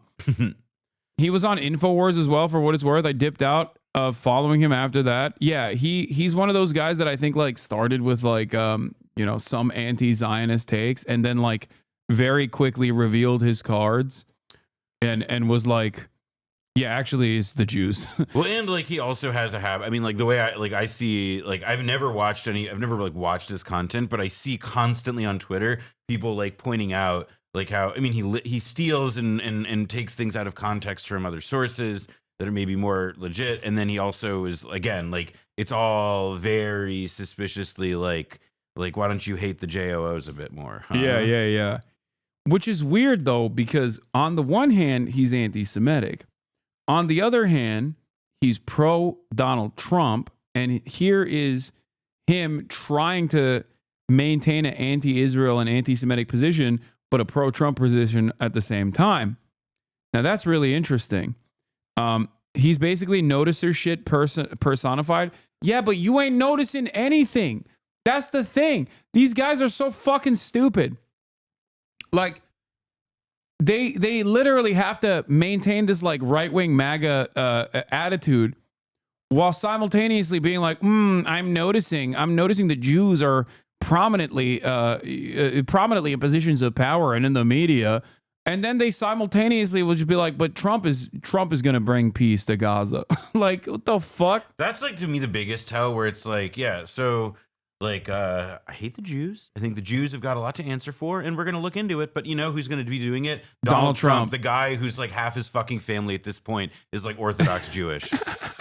He's going to be fucking cracking the whip on those yids. That's right. Yeah, for fucking sure. Yeah, Donald Trump. He's I promise. He's gonna dismantle the Zionist entity piece by piece. Okay, brother. Yeah. Wait. Watch out. Guy who got $100 million from Miriam Adelson and another 100 from Sheldon before he fucking croaked.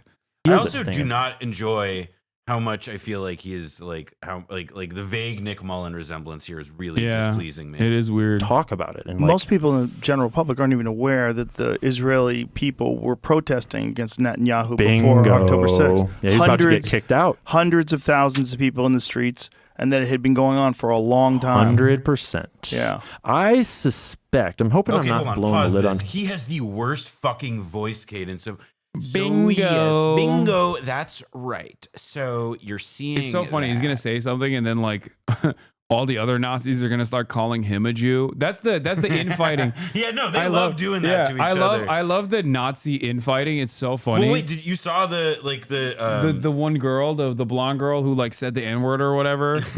And then they were like, "You're Jewish and you have a black husband or something. Like you have a black partner. What the hell? Like the Jews have taken over this space as well." Well, they also like I mean, it's also obviously not just like Jews specifically, but that guy whose real name was like revealed, the guy with the David Koresh Avi on Twitter. Oh yeah, the Canadian, the Canadian guy. I don't want to say his handle because I don't want to give him the attention, but like he's a known presence. It's like his avatar is David Koresh the MAGA JD Vance follows him. Yeah, and he is a Nazi, has tweeted in a like KKK style. Turns out his dad's doing woke DEI in Canada. Turns out his dad in December of like 4 months ago took a photo on like posted it to Facebook of like, because his dad's the dean of a Christian university in British Columbia, and they had a meeting with the Indian consulate, representatives of the Indian government, about obviously some fucking banal and anodyne thing of like Indian exchange students or whatever. What's wrong with being a Nazi? No. That's you read it wrong. It says what's wrong being a Nazi. Yeah. What wrong being a Nazi? Yeah. Where's sun go? There's a Where's sun go at night? There's a period in there. Why moon go down day? What's wrong? What's wrong being Nazi? Being a Nazi is wrong. That's what he's saying. That's great. Thanks, man. No, we're apolitical centrists here. Yeah, we're gonna find out, by the way, that this guy is like the son of two rabbis or something. Trump's idea here. I kind of suspect that Trump is kind of in on a coup against Netanyahu right now. This is just no. The Democrats tried to do that with fucking Benny Gantz, and it failed spectacularly. Also, like anybody who delivers a very like earth-shattering like take like that in the voice of a fucking like of the voice of a Reddit commenter, like you can disregard. Like, so I think what's happening. Hinostorm, fucking fascist pigs. The same strategy they use in the Middle East, they're using it again here. Look at the Al Jazeera stream. What the fuck is this huge ass car hurling at them? Egypt. What's wrong with being a Nazi? This guy went from fucking calling Israel correctly fascist to being like, what's wrong with being a fascist? I don't understand. There's just nothing wrong with it. Okay, thanks, chatter. Life comes at you fast. Well, I think you understand what's wrong with being a fucking Nazi, dumbass. You have to ask. Like if that's actually one of the questions where like I don't think in 2025 you can ask that question and expect it to be taken in good faith, because I think everybody knows what's wrong, or at least what's controversial about it. Also, while simultaneously being anti-Israel, it's the same reason why it's wrong, you fucking moron. Like it's the same exact reason, okay? The reason why it's wrong to be pro-Israel is identical to the reasons as to why it's wrong to be fucking a Nazi. Your chat's convinced it was a yoke. Maybe. Just my theory, based upon the way he talked about like occupying Gaza and the way he's friends with Jared Kushner and the way he's friends with the Adelsons. I suspect that these powerful Jews, like the Adelson type people, are starting to realize that Netanyahu Sorry, what did you just say? Powerful Jews? He's noticing. These guys are so fucking lame, dude. I hate these fucking people, man. Oh my god. Yeah, these powerful Jews. Yeah, fuck off, man. Dude, listen, if you really want to piss off, if you really want to piss off pro-Israel groups, just don't even be anti-Semitic. Just be Be anti-Zionist. Trust me. Like that'll piss them off way more than fucking being anti-Semitic. They're using you as a fucking pawn, which I think this person is aware of, by the way. Now I want to pause. By the way, I want to note that I actually think we should note that Hasan is only criticizing somebody right now for being anti-Semitic because maybe Hasan is actually just himself anti-Semitic. I'm just saying. I'm so much better at anti-Semitism. And I just think that's what it is. I'm so much better at anti-Semitism than this guy, man. That's why. Yeah, you got. That's what pisses me off. Yeah, you have to give him pointers. I'm the master at it. You know what I mean? And it frustrates me to see these fucking amateurs, going on the Joe Rogan Experience and just being novices at being anti-Semitic. Okay, maybe I'm not number one. I'm number two. Candace Owens is number one. Kind of sinking this ship, and he's kind of fucked it all up, and it's not going well for Israel in the public conversation. Like I can ratio just about anyone I want on Twitter over the. Oh God! Sick. I'm so fucking sick, Joe. Joe Rogan. I can ratio just about anybody I want on Twitter. That's how people like pretend that like rose emojis talk when it's just guys like this who talk that way. Bro, Joe Rogan. You occupy one of the fucking most prominent platforms online, and you're giving 2 hours to a guy who said, I can ratio just about anybody I want. Like, Israel thing, because the public. Yeah, Soy Right is correct. Okay, straight up. Public sentiment is just shifting, and it's not healthy for anyone, for Jewish people or anyone else. And I'd suspect that this guy who just said powerful Jews definitely cares about the safety of Jewish people. Powerful Jewish people are starting to see that and are starting to scheme on how do we fucking get Netanyahu out of there and put someone in that can actually move us towards some sort of peace. Because without a genuine desire for yeah, that's what Trump is saying. I can read between the lines when he says when he brought out that AI video about like the bearded belly dancers in Gaza and how he's going to turn it all into this ugly golden monstrosity. That's what I got. My takeaway was he wants peace. He certainly when he allows Israel to permanently annex the West Bank in its entirety, he's going to be doing it in a peaceful way. Okay, that's what he's going to do. Netanyahu is on fucking camera saying that they have propped up Hamas in the Gaza Strip because they don't want a real government in the Gaza Strip, because it's far better for them to run this occupation and to eventually take the land if Hamas is, that's not an exact quote. Everyone should look that up for themselves. But not just propped up, but funded. Do your own research. Exactly, yeah. And intentionally kept there. Just when you hear that, you're like, well, what's the logic for funding Hamas? What logic? Well, it's the exact same logic. These guys are so fucking stupid, man. I'm willing to bet he's not going to give you the right answer. Is us funding the Taliban? Yeah, it's the exact same logic. Did you see that? What? I mean, I want to ask him who funds the Taliban. Who funded the Taliban? He's going to say the Jews. Yeah, he'll say Israel. Yeah. He'll give every answer but Pakistan. Yeah, but also it's like no, chat. He's not close. He's just a fucking dumbass. He's just stupid. He's just trying to do. Really stupid. He's a dumbass who's trying to do strategies. Heal this thing and. He's trying to do like anti-Semitism, but I think like this guy is like a deep cover anti-Semite. Want to hear his take on aliens? A lot of reasons why NASA would cover up and produce fake footage from something like the ISS, and every single one of them rhymes with aliens. Because oh my God, he's one of those morons too. Dude, I love this man. Dude, I swear to God. First of all, maybe you disagree with me on this, no, but I 100% think Alex Jones is controlled opposition. Yeah, like, no. That's what I think about this guy. I think this guy. This guy was what I said about he's an agent. He was on fucking Infowars. Like, I'm sorry, dude. Alex Jones went from shitting on George W. Bush and saying that like Americans did 9/11, okay, and constantly railing against the surveillance state, while simultaneously talking about aliens and psychic pedophile vampires or whatever, to basically put a couple, crumbs of truth in terms of his commentary and then surround it, sandwich it, like package it with like insane shit in an effort to make it seem like only insane people have these positions. And this guy's doing a very similar thing as well. He's like, oh, I'm anti-Zionist, but also deeply anti-Semitic. You know that this, like, when I say he was like a deep cover, I mean, like, this guy, like, the CIA stashed this guy somewhere in Middle America and, like, kept him in a house from, like, ages 0 to 18 with the goal of raising him to be, like the perfect TikTok Alex Jones. Yeah. And they knew how to do this, obviously, 20 years ago before TikTok was ever even conceived of. But my theory could use some work, yes, but I think it's the only thing that explains the situation. There's any type. And you do Jewish exceptionalism, which is worse. What? Dude, I feel like you watched the Bad Empanada video and you didn't understand the point that he was making because he would literally fucking put you in a goddamn cannon. Not literally, of course. I said literally, but he would put you in a cannon in a video game and launch you out of it because he does not have any, he doesn't entertain any kind of fucking anti-Semitic statements. Cope.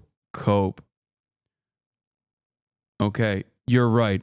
Bad Empanada hates me, and he thinks I do Jewish exceptionalism, which is, I mean, hold on. You don't think I'm exceptional? I think you're exceptional.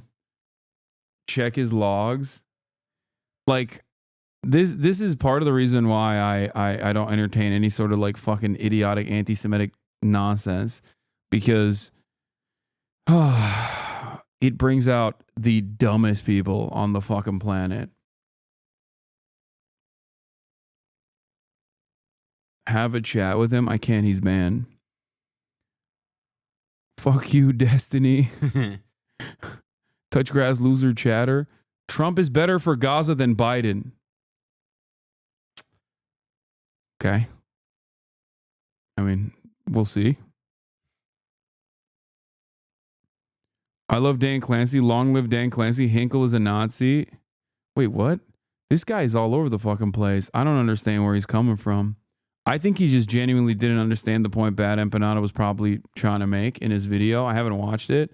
I suspect that we have. If I were to watch it, I would leave it thinking. That we have a marginal disagreement that he has greatly expanded on, as though it's the most significant point of contention. But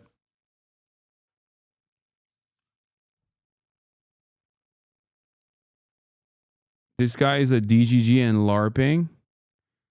Oh, that's weird. Type of aliens going on up here. It's very possible that they are up there in that fucking space station, or they're what? Or like he says, you lift up Israeli voices more than Palestinian ones. Basically, yeah, that's entirely incorrect.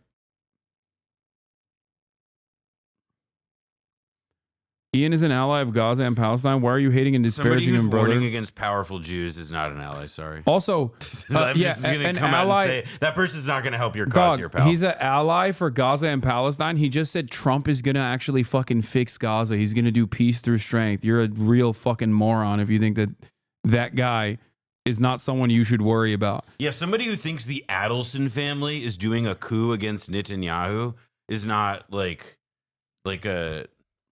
Here's the thing, okay? Anti-Semites only care about Jews, okay? They don't care about Palestinians. So if someone is talking about Israel, but they're anti-Semitic, okay? They're only talking about Israel because it gives them a permission to shit on Jews. If you take those people seriously, you will be led astray because their singular focus is on Jews, okay? You're naive. You're naive for thinking that these people care about Palestinians. They do not. If they did, they wouldn't be fucking using a genocide as a backdrop to talk about how, Jews are the reason why all of this is happening, is the Jews, is the Talmud. Don't get fucking distracted, okay? You're dumb as hell. Anyway, Bad Empanada would never entertain anti-Semitism, by the way. So that's why I don't think that person is a real fan. He probably misunderstood what the fuck he was saying, but what Bad Empanada was saying. They could be, I don't know. And I'm not saying I think they are for sure. I'm just saying that people tend to look at a piece of evidence and jump too quickly on the one explanation that they're sure is right. And sometimes there's other explanations. And aliens apply to so many parts of our world, like demons. Man. Sound very much like the UAP phenomenon to me, right? There's Kaya's had enough. Yeah, this dude used to make videos about monopolization on private equity is a real problem. He drew in a lot of leftists, myself included, with all the corpo bashing. So he set up shop to anti-Semitism pill a bunch of leftists. Have you met this dude, Ian? No. How the fuck would I have met this dude? He's some random TikTok guy. I saw some other shit about this guy. He's like a QAnon guy. January 2024, Michael Flynn reposts one of Ian Carroll's videos about Pizzagate. He says, I don't know about anyone else, but I find this guy's arguments very credible. Hashtag Pizzagate is real. Ian spent most of 2024 campaigning for RFK Jr., known Epstein associate and friend of Rabbi Shmuley. Confirm RFK, the refounding of the Republic OIC starts now.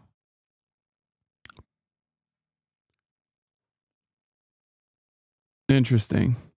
Ian has been a huge supporter of billionaire Nicole Shanahan. Nicole Shanahan on Bitcoin, blockchain, AI. Nicole Shanahan is the Google chick, right? Who's also like a huge RFK supporter because they used to date. She's a Google chick in that she got the money, like her money just comes from Sergey Brin divorcing her. Yeah.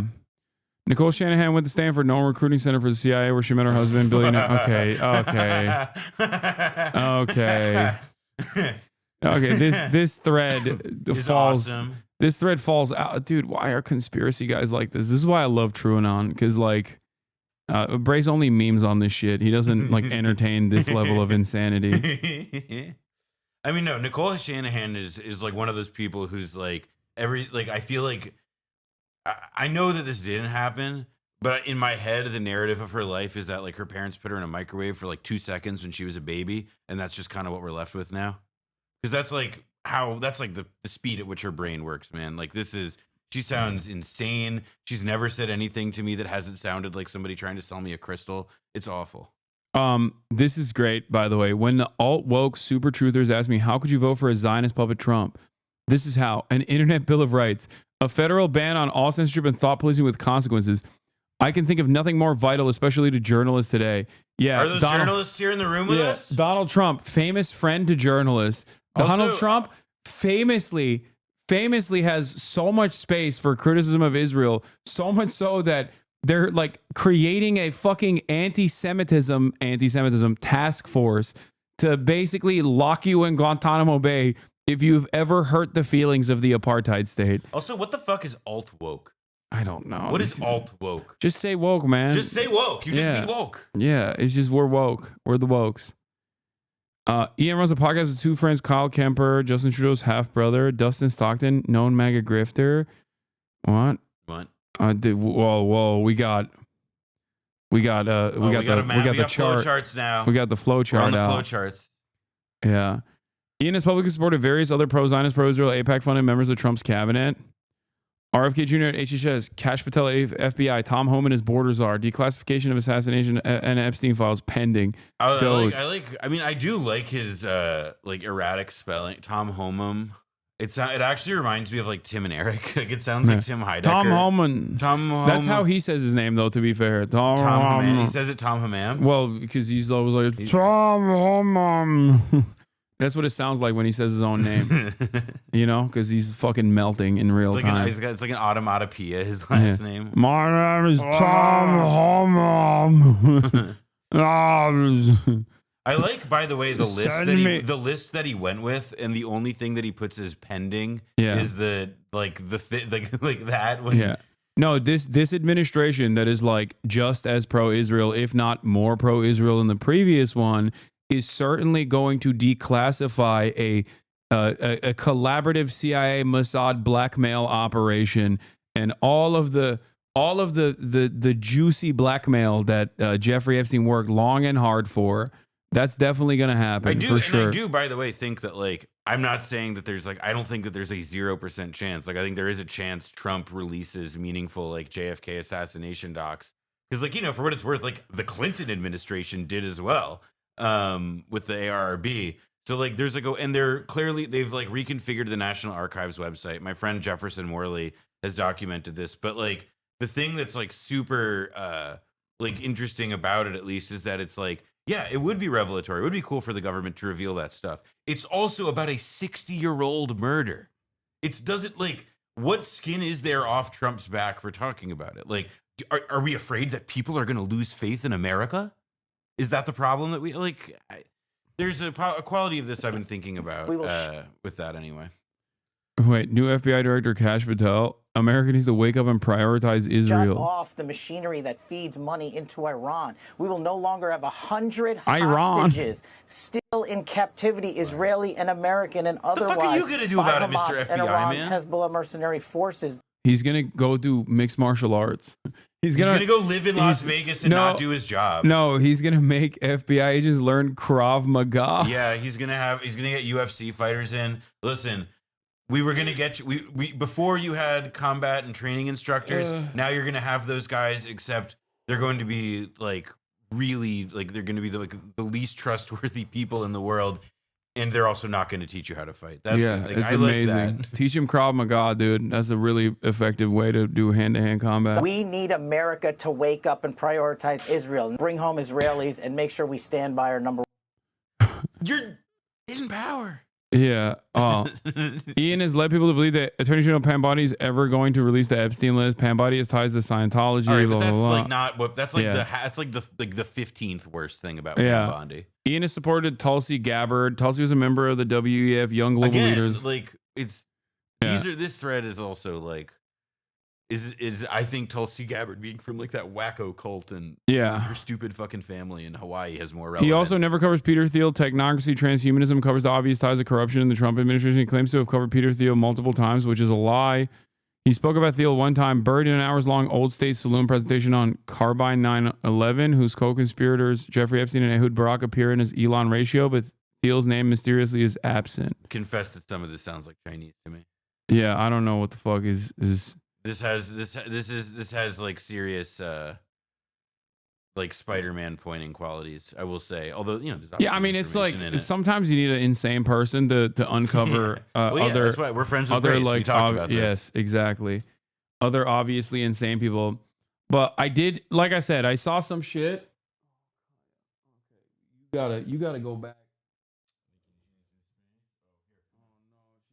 Go back now. She's never going back. He's going to do a joint FBI IDF raid on college campuses, which a 19-year-old IDF 3-star general is hospitalized from a freight-induced heart attack after seeing a teenager wearing a keffiyeh. Posthumously, he becomes a rear admiral general.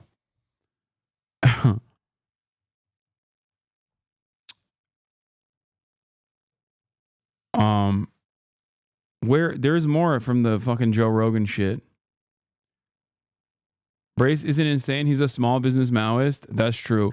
He also again, he's also white Chinese, which is very important to me as someone who's also a part of the white Chinese movement. White guys who want to be Chinese. This is a perfect segue. Oh yeah, here we gotta watch this Connor O'Malley. I haven't seen this yet, but put it up. I love So Connor good. O'Malley. I It's love so good. Connor I watched it this O'Malley. morning. know the pipe rock theory? Dude, oh my god. Okay. So apparently what it is there's all these different rocks all around the world that are actually hollow. Entire mountains are not real. Inside of them there's ancient Vedic technology. And what it's doing is it's stealing energy out of people and it's taking it somewhere. Nobody knows where. No. And I saw this in real life. For real? Yeah. What the fuck is this shit? Inside of the rocks, there's pipes making all these sounds? I'm feeling like so tired by this rock. And dude, what is the opposite of a rock? Pipes. And it's like, why are they putting them together? This is unnatural. Who is taking the energy? What is this? Went online, I did some research. I said, who is doing this? And I found this pipe rock expert, this person that works in the government. They won't tell me their name. They won't say anything. But they're like, I want to meet up with you. Meet me at a Target. I'm down here at the Target. I'm documenting, finding them in real life. He's going to come and teach me everything that I need to. Hey, man, what's up? What are you doing here?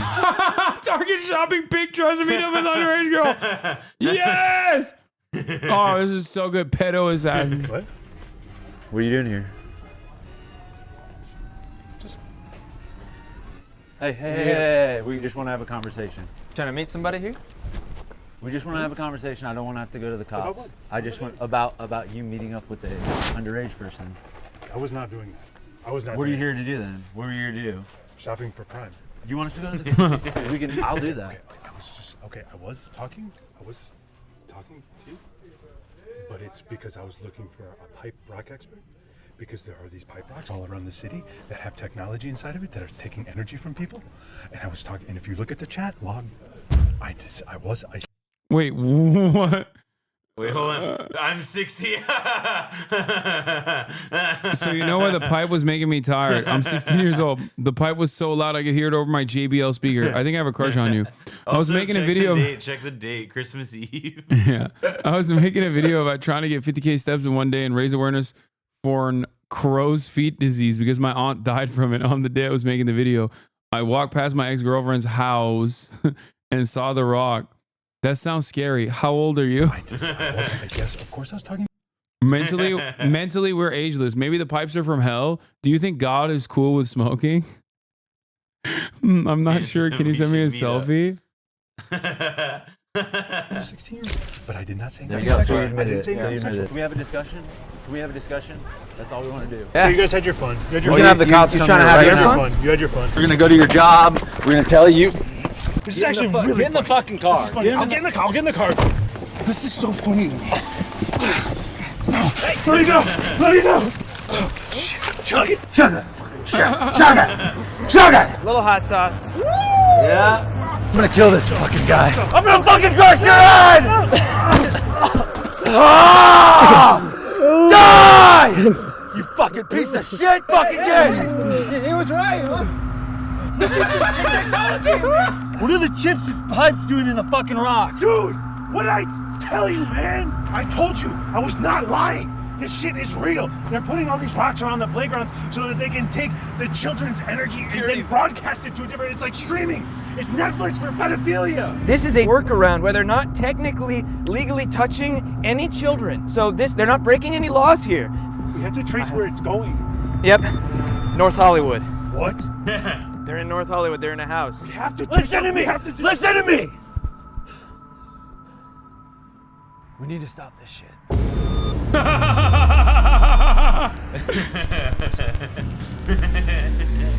Pedo assassins. Going. Yeah. They're sucking up all the purity vibes from the playgrounds and broadcasting it here. What are they doing with it there? I don't know. Yo, holy shit. That's fucking Tom Cruise, man. Yeah, you gotta get in. You gotta What? go in there. How we get in? How we getting in? Look, they're letting caterers in. We'll get you in as a caterer. You can use my old catering outfit. Here, and take this. What is it? It's a button cam. All right. We're gonna see everything that you're seeing. Hey, here for the catering? Yeah. What's the password? Buttfucker. Okay, wave him down.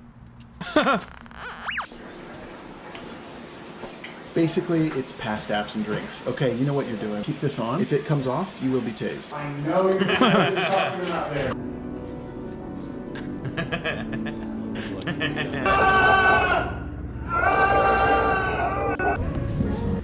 We got Top Gun, we got Jerry Maguire. Hello, hello.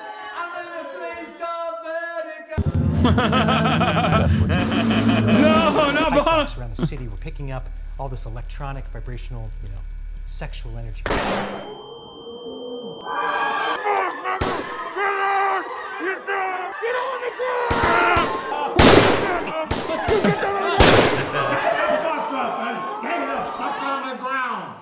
This is the North Pole Defense Team. I'm Santa Claus.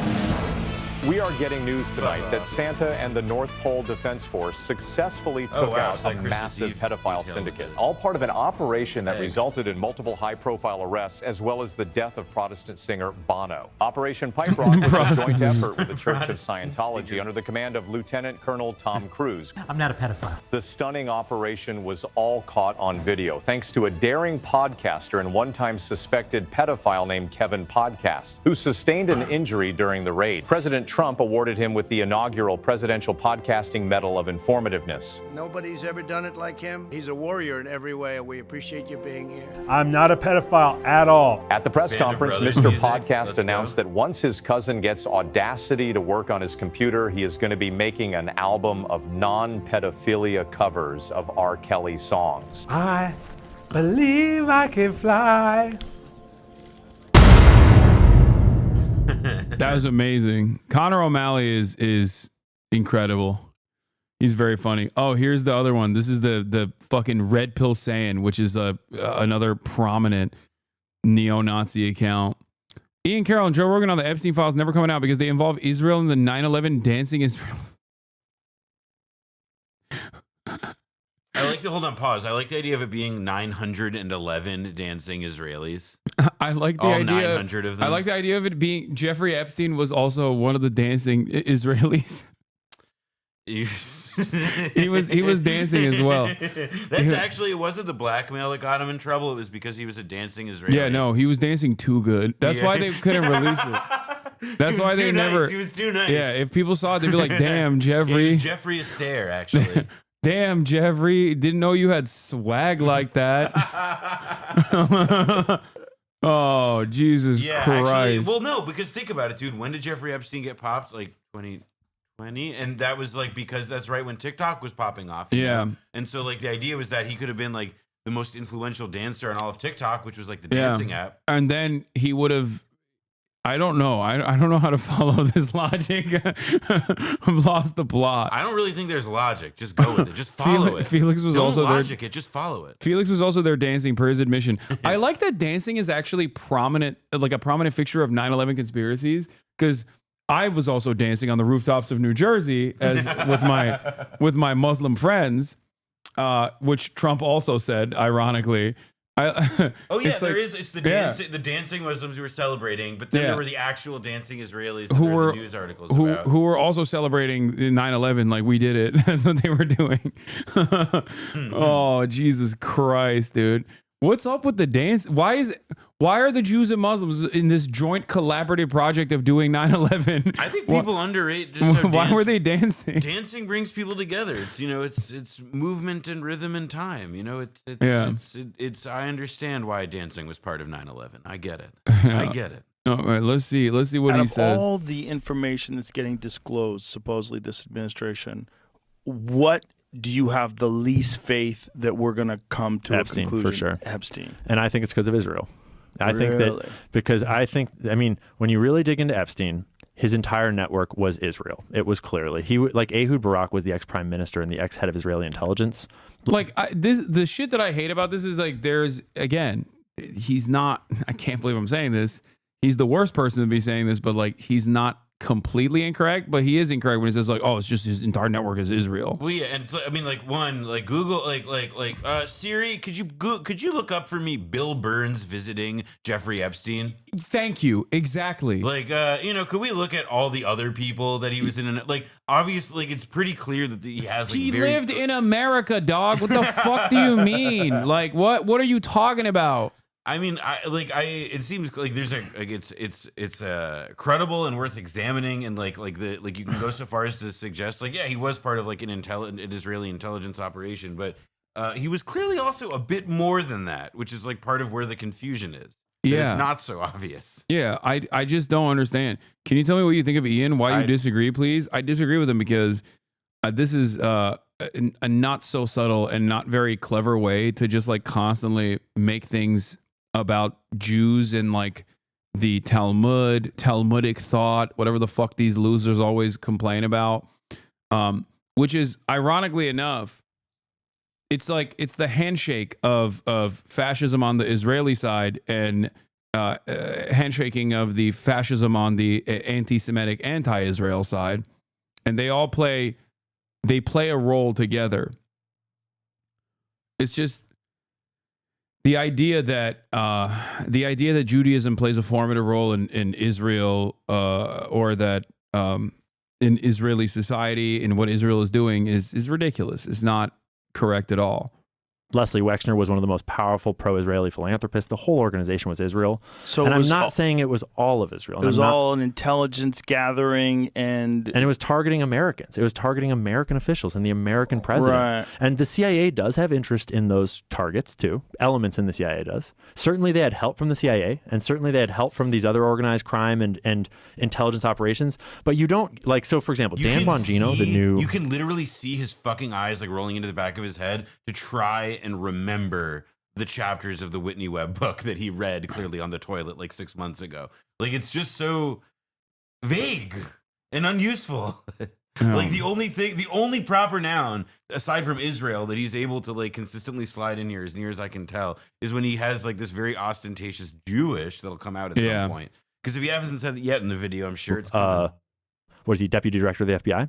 He recently had this clip that went all around where he said on camera that he had a source that he trusted deeply. And he's an informed guy. He was at a Fox News interview, and the source told him that Epstein was working for an intelligence agency in the Middle East. And I don't know which one, but someone in the Middle East. And to be fair, we all already knew this. We already know who he worked for. At least I think so. But I'm looking at, okay, Dan, so if this giant group of Jewish... Does this guy actually think that, like, Mossad agents don't also collaborate with the CIA and can't work for the CIA as well? Like, I don't understand. Does he think that this is like there are definitely agents that will exclusively work for Israel and obviously release sensitive information to Israel, and we kind of overlook that a little bit because of our allegiance and need for Israel to exist in the ways that it does. Having said that, however, like, this is a collaborative effort. Am I wrong? I don't know. I think it is collaborative, but I think it's moreover that it's like, all right, you think you've identified an Israeli asset.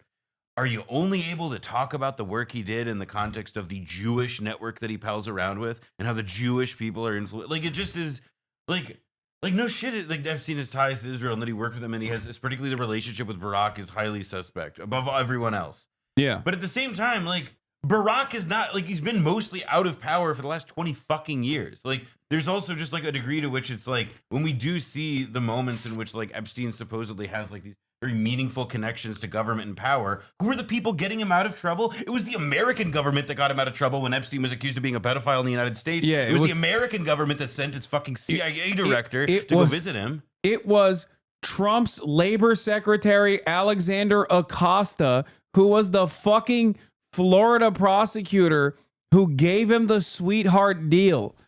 Okay? That's the guy who kept him out of fucking prison after he got popped the first time. Like, what are you talking? How can you be pro-Trump simultaneously while also it's being like, nah, it was the Jews. Yeah, it wasn't Barack Obama. It was Ehud Barak, chatters. When we say Barack, we're talking about Ehud Barak. Well, and also I would add that, like, the other piece of this is that, you know, like, the thing Epstein was accused of or whatever, that like the broad scope of like sex trafficking and political and sexual blackmail. I think that like we can say and openly acknowledge that like Israel has used these kinds of tactics within its intelligence work. They've used prostitutes to entrap people working on the Iraqi nuclear program in France. I think that's a pretty famous case, like a small one, obviously. But like, it just strikes me as pretty clear that like, what is the guy who was posting about how Pizzagate was real as recently as early last year now saying that there's a Jewish network, explicitly Jewish network, of people doing sexual and political blackmail on behalf of Israel? You know, I can't put my fucking finger on it, but something sounds a little bit sus with that picture. I don't know about you. Yeah, there's no collaborative effort there with the American intelligence communities at all. He just happened to literally exist within the confines of America while being one of the most high-profile pedophiles of all time. And I guess our our security apparatus, our law enforcement agencies, like none of them were aware. He was just a Jewish guy doing Jewish things for Jewish Mossad. Well, you know who is really going to give us, like, who if he is unburdened by the deep state will be able to give us all the information about Jeffrey Epstein. It's going to be Donald Trump, who definitely was not a friend of Jeffrey Epstein's, and who definitely was not seen on video standing next to Jeffrey Epstein checking out younger women. Yeah, it's definitely going to be that guy who's going to do the, like, you know, famous White House of South. Mar-a-Lago was used famously as a hunting ground for Jeffrey Epstein's next victims on numerous occasions, including the most high-profile victim, Virginia Giuffre, who ironically outed Jeffrey Epstein's friend and lawyer Alan Dershowitz as one of the people that, you know, sexually assaulted her. Interestingly enough, Alan Dershowitz is also a prominent friend to Donald Trump. And, you know, Israel. And, of course, Israel, yes. But also Donald Trump. Yeah. The Trump-Roy Cohn connection is actually kind of relevant to bring up here, just in the sense of that, like, the things that he keeps, like, suggesting about, like, this is, like, you know, some compromise operation on America from, you know, outside or whatever. Like, it just feels...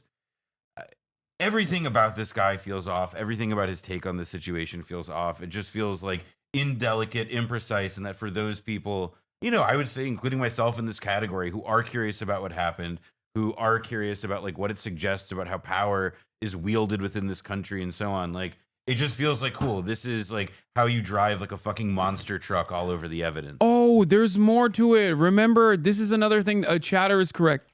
You just reminded me. I forgot to Steve Bannon. Oh, the Michael Wolff thing. You're right. You're right. You're totally right. I forgot about this. There was a new thing. Steve Bannon. No, not the new thing. This the documentary. One. Steve Bannon filmed Jeffrey Epstein for 15 hours. His documentary has never surfaced. Steve Bannon took 15 hours of video of Jeffrey Epstein in the months before Epstein died in jail. He said it was for a documentary and a claim it doesn't stand up to scrutiny. Sources say Bannon was friends with Epstein and was trying to rehabilitate his reputation. Epstein declared he was a firm believer and supporter of Time's Up, the organization to fight sexual harassment. Okay. I made my living from old thinking, Epstein said from his palatial Manhattan home, but the future is for the way women think. Bannon pushed back. A clip published by the New York Post in 2021 shows Bannon verbally sparring with Epstein. Is that kind of sop because of all the depravity you've done against young women? It was vintage Bannon, the right-wing operator, threw a Molotov cocktail in the political left's arena hoping for chaos. The clip supposedly promoted a documentary, The Monsters, Epstein's Life Among the Global Elite, from Bannon's production company Victory Films. Before Epstein went to jail on sex trafficking charges in July 2019, Bannon spent months in the financier's homes in Manhattan and Paris. He boasted he shot 15 hours worth of video. How the fuck did Steve Bannon get this level of access to a serial blackmailer of incredibly wealthy and incredibly powerful individuals? How did he get this level of access? I mean, I would still say that the other thing that, like, there are, like again, in addition to footage like this, like, there's other things that, like, we could know about Epstein that we do not, that hasn't been released. Like, specifically, like, the thing that for example, like, the thing I would love to know is what exactly did they find in his safe and other, you know, what's the inventory list of what they found in his home in that safe when they actually raided the house in New York City? Like, there remains just so much stuff that, like, is not released or whatever, but, like, there's just all this, like, vague talk about releasing the Epstein files and shit. Bannon grew closer to Epstein in the summer of 2018, advising him on how to handle his myriad legal and media investigations. They continued to spend time with each other through the following summer when Epstein was arrested in Manhattan on sex trafficking charges. It has not surfaced anywhere, not in the criminal trial of Ghislaine Maxwell, who was convicted of assisting Epstein in sex trafficking. Bannon's explanation that he was producing a documentary about Epstein was nonsense, according to people who spent time with both men the time that they were in each other's lives. In reality, the two acted like friends around each other, and Bannon, these people said, was trying to help Epstein, a notorious sex offender with his public relations problems. Bannon met Epstein in December 2017, shortly after he stopped working in Donald Trump's White House. Epstein had his own history with Trump. Participants in the Manhattan and Palm Beach, Florida social scenes, they befriended each other in the 1980s, but had a falling out in the 2000s. After Epstein died in jail while awaiting trial, a compensation program funded by his $630 million estate identified about 150 of his victims. Later litigation found the number close to 200. Bannon, at the time, was serving a 4-month sentence after a jury found him guilty of contempt of Congress for flouting a subpoena from the House panel investigating the Capitol riot on January 6th. He's also awaiting trial on criminal charges over his role in We Build the Wall, an organization whose co-founders that was so funny. that was a paraplegic vet, right? Yeah. That was the fundraiser for the wall. Yeah, I know. Alan Dershowitz, I did not forget, was Jeffrey Epstein's lawyer and Trump's impeachment lawyer. Was Alan Dershowitz Trump's impeachment lawyer? He was on the team. I mean, he was like in the. I don't know if he was. I mean, truthfully, he cycled through so many lawyers that I'm not sure who was on his team at what point. Bannon, who frequently speaks to journalists, did not respond to numerous voicemails. He did not respond to an additional request for comment in a letter mailed to him on July 9th in the federal prison in Danbury, Connecticut, where he's incarcerated. Alexandra Priate, a spokesperson for Bannon, told BI in December 2021 that the documentary about Epstein would be screened probably around Labor Day. The date came and went. Priate has not requested to follow up queries in the 2 years since. Yeah, and then there was also Epstein talking about his relationship with Trump. I mean, it just sounds like, based on that question that gets leaked, that like the whole point of it is like not actually about making Epstein look bad, but it's about like showing how like see how liberal perverts like Jeffrey Epstein are endorsing Time's Up. Like it all feels like it's part of these like. But the very fact that he got this level of access to Jeffrey Epstein is also suspicious. Yes. I don't know. Bill Barr's dad was the head of the private school where Epstein worked. Yeah, I know that. Yeah, Don Barr. We know. I don't know. Jeffrey Epstein went to Interlochen with William Barr. They took a photo together. There's a lot of weird shit. Why did Don Barr at Dalton insist on hiring this guy who didn't appear to finish like college, but is supposedly some whiz? Like the whole thing's strange. His brother, Mark Epstein, said Bannon was trying to help his brother rehabilitate his reputation after the Miami Herald 2018 published a series of articles which ultimately led to an indictment by federal prosecutors in Manhattan. Mark Epstein told BI that his brother had sent him footage of some of Bannon's interviews with him. In that interview, Mark Epstein told BI last year, Jeffrey said he stopped hanging out with Trump when he realized Trump was a crook. That's awesome. That's funny. Yeah. Yeah, Hitler said he didn't fuck with you anymore. He said he was too out of pocket. Mark Epstein said he inquired about the footage in a meeting with Bannon in New York after his brother's death, but Bannon refused to share more information. Mark Epstein said Bannon asked him for money, saying he needed $6 million to complete the documentary. Dude, okay, never mind. Maybe it's Bannon was just fleecing the Epsteins. That would be pretty funny, blackmailing the blackmailer. Yeah, that's typical. That's typical Steve Bannon, though. He's a fucking. I mean, I interviewed him once. He talks to everybody. Oh yeah, he loves the media. He loves billionaires. He's a yapper. Is running a sex trafficking operation targeting American politicians and business people and stuff. You think they're working with an Arab or Muslim nation in the Middle East? Like, you think that Leslie Wexner is devoting his entire... Yeah. Famously, the American intelligence would never work with Arab and Muslim nations in the Middle East. But Trump is really good. He's doing peace in the Middle East with the Abraham Accords. By the way, the Abraham Accords, which is, a joint security cooperation agreement packaged as a normalization of relations with Israel between nations that already have normalized their relations with Israel. What were you going to say?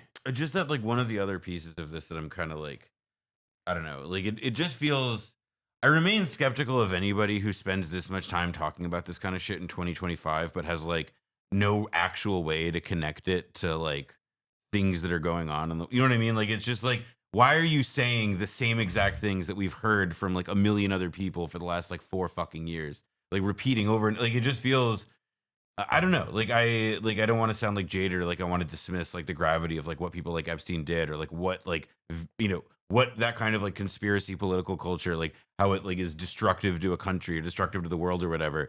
But it just feels just retreading the shit over and over and over and over again.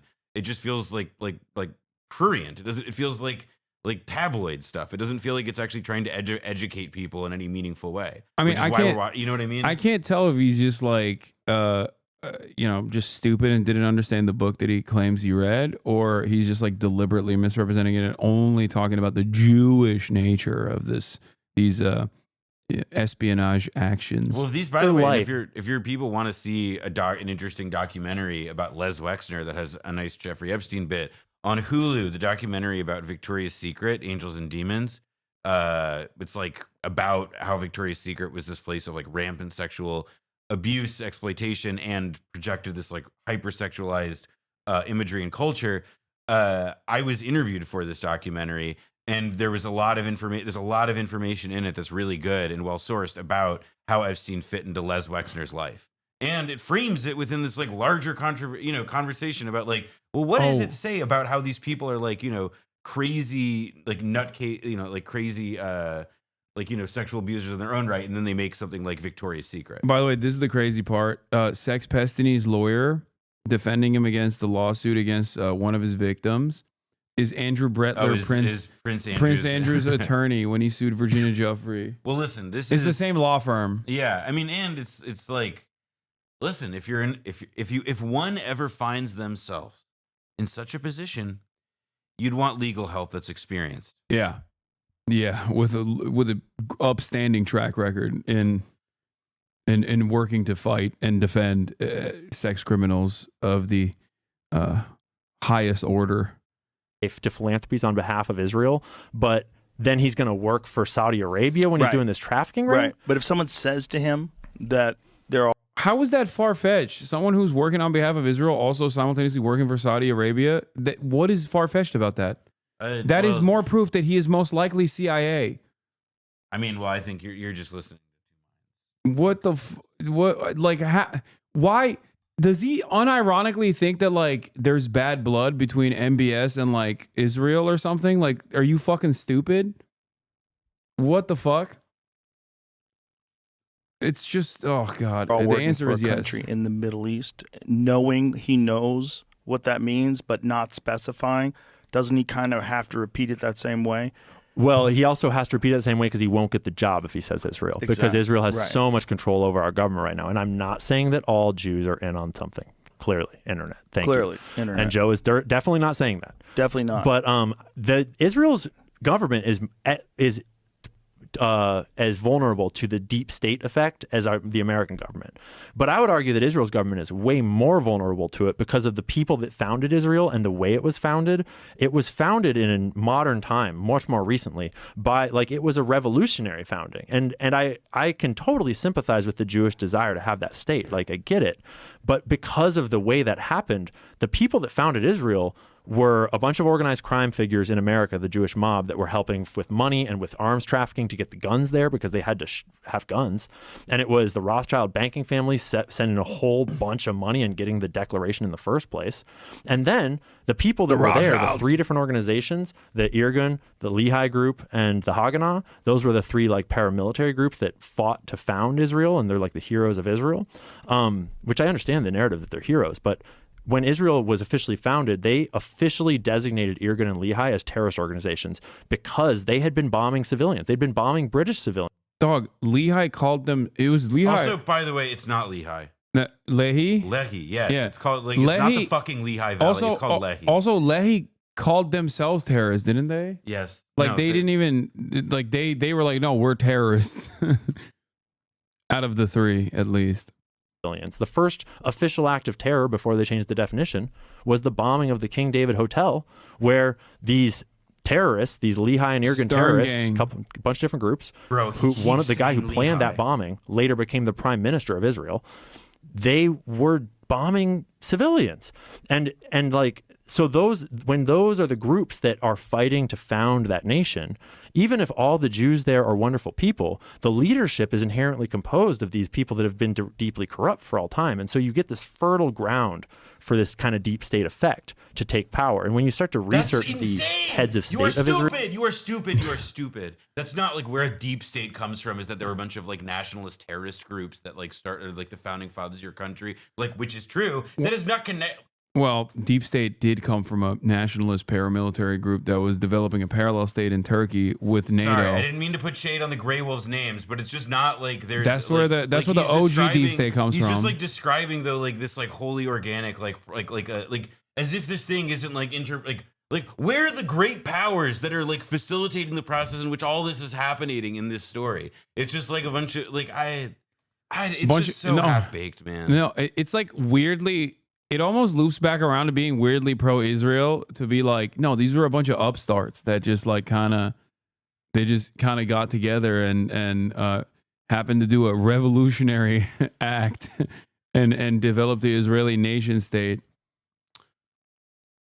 Over history, you realize that a bunch of them were in those groups doing those terrorist acts and have done a bunch of dark stuff because those were the people that were at the top of that military organization. Like those terrorist organizations reformed to form the IDF. And what's interesting is party. you can talk about this now, Exactly. post October 7th. It opened wide open. Post Gaza. You want to know a funny story? Yeah, no one was talking about. This is insane. No one was talking about the. What does that even? Like, where does that thought come from, dude? No. How is that like the thought that like occurs and it was I'll like, tell both you, untrue I'll take and it, irrelevant? I'll take it one step further, Joe. There's this concept called the new historians. Okay, post October 7, they came out and they released all these documents they had found. One of those guys then said, "You're kidding." It's all post October 7.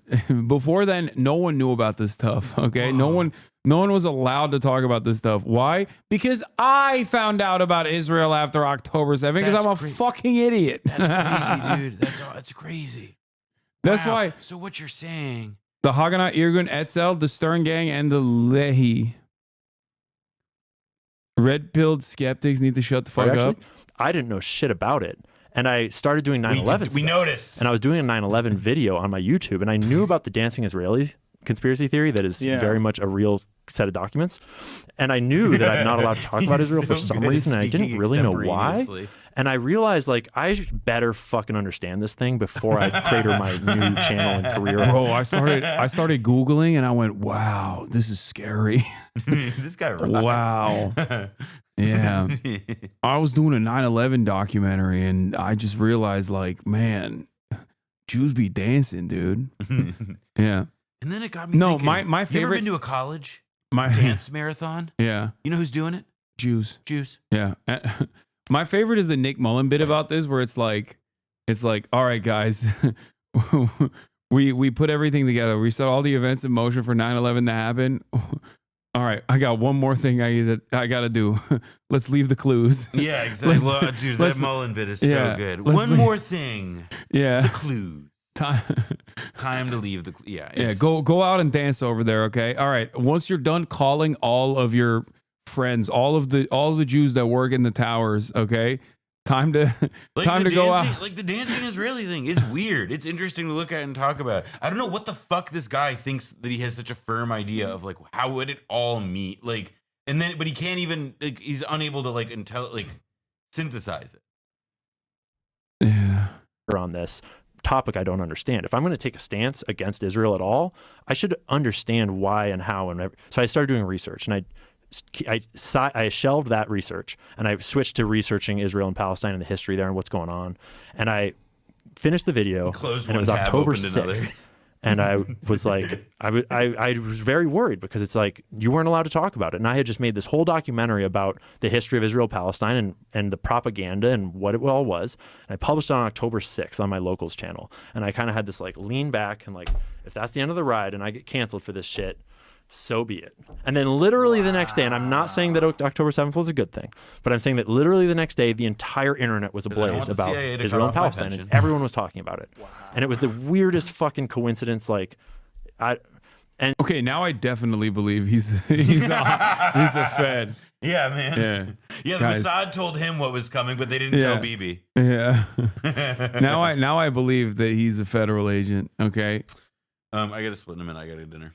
Oh, damn. All right. Well, I'm about to end this right now after the wonderful words of this man. Oh, yeah. And suddenly it was I'll see this part out then. Yeah, let's finish this up. All right. Let's fucking dig this thing open, because unfortunately it is, I think fortunately, I think that the state of the Israeli influence that sustained them for so long, that was essential to them surviving this long, I think that it has grown cancerous to the Jewish faith in general, because Jeffrey Epstein is the perfect example of this.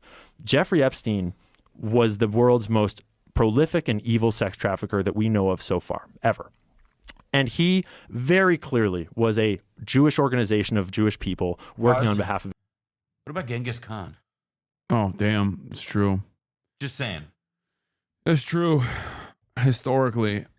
Israel and other groups. And so that's a dark stain on Israel and on the Jewish people. Jimmy Savile's pretty bad too. Yeah, there's a lot. I will say, I don't think it's so unequivocal. Epstein is bad. He's definitely, I would draft him in the first round. His fundamentals in the trafficking game were really strong, but he had competition. Yeah. I just, God. I do find it very, I do find it suspicious that the only people that get play, especially in prominent right-wing networks, that get to talk about Israel this way are people who are just like openly anti-Semitic usually, or they just like say things always about like noticing, you know what I mean? How much they notice certain things. People, if you own. Well, and in his case, he doesn't like. He sounds so like he's like it's destructive to the Jewish, like the state of Israeli. Like these words feel uncomfortable coming out of his mouth. There's a, like it just he does not sound like he has like a real grasp on the concepts, on the people, on the thing. It just sounds like he's making content. I don't know. I mean, I would like to live in a world where I am actually being too hard on this guy, because in that case he's not a bad guy, but I don't know. He's sus, man. He stinks. His fundamentals are dog shit. He used Jizz Lane for all the legwork. Jimmy Savile built that hospital wing from scratch. It's true. Jimmy Savile put the team on his back. Yeah, he did. He did build his own little playground. He's a fucking freak. He's a Fed placating and play acting and anti-Semite, in my opinion. Yeah, I could maybe see. I don't know. Does the CIA have motion like that? Do they still do psyops? I don't think so. Like this, That's I think about this sometimes because like once upon a time, right? Like the CIA has had, and especially in the middle of the Cold War, like they ran multiple operations to surveil the CIA, or sorry, to like co-opt the media with people who were like active CIA assets who were working in newspapers and so on. And like this was way more Operation Mockingbird, right? But it's true. But there, I mean, among others, like it was a larger program, et cetera. But here's the other thing: like there were things that made that possible that don't exist now. A lot of the people they recruited had served in the army, because for most of the like that period of time in the 20th century, there had been a draft. And in fact, a lot of people had served in World War II, and they were already more ideologically like willing to work with a government that they had already served in that way.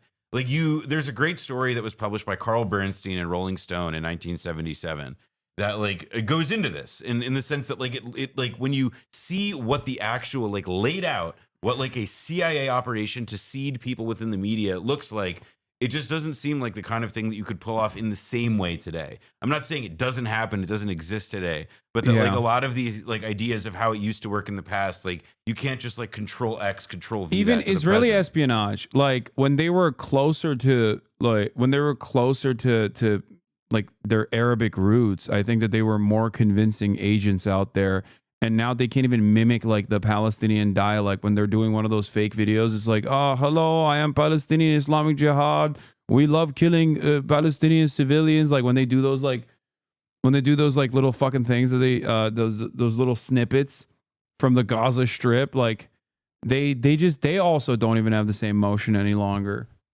Like none of the shitification has taken root in even the espionage agencies as well. But you know how I think we fix this? How? Bring wokeness back. Bring wokeness back. DEI got us into this mess. It'll get us out. Yeah.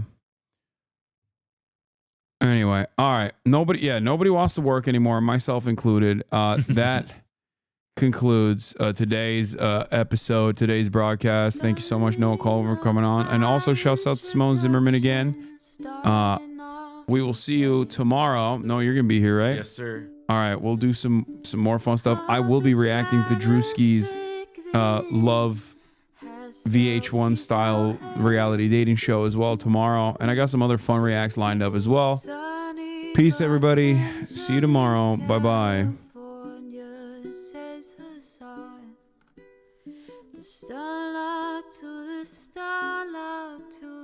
Topic just begun. There he is again, Hasan is streaming, Hasan is streaming. There he is again, Hasan is streaming. Hasan is streaming, reviewing the P.O. box, Uncle Uger's face. Sudden discord at your prop, great names take on breath.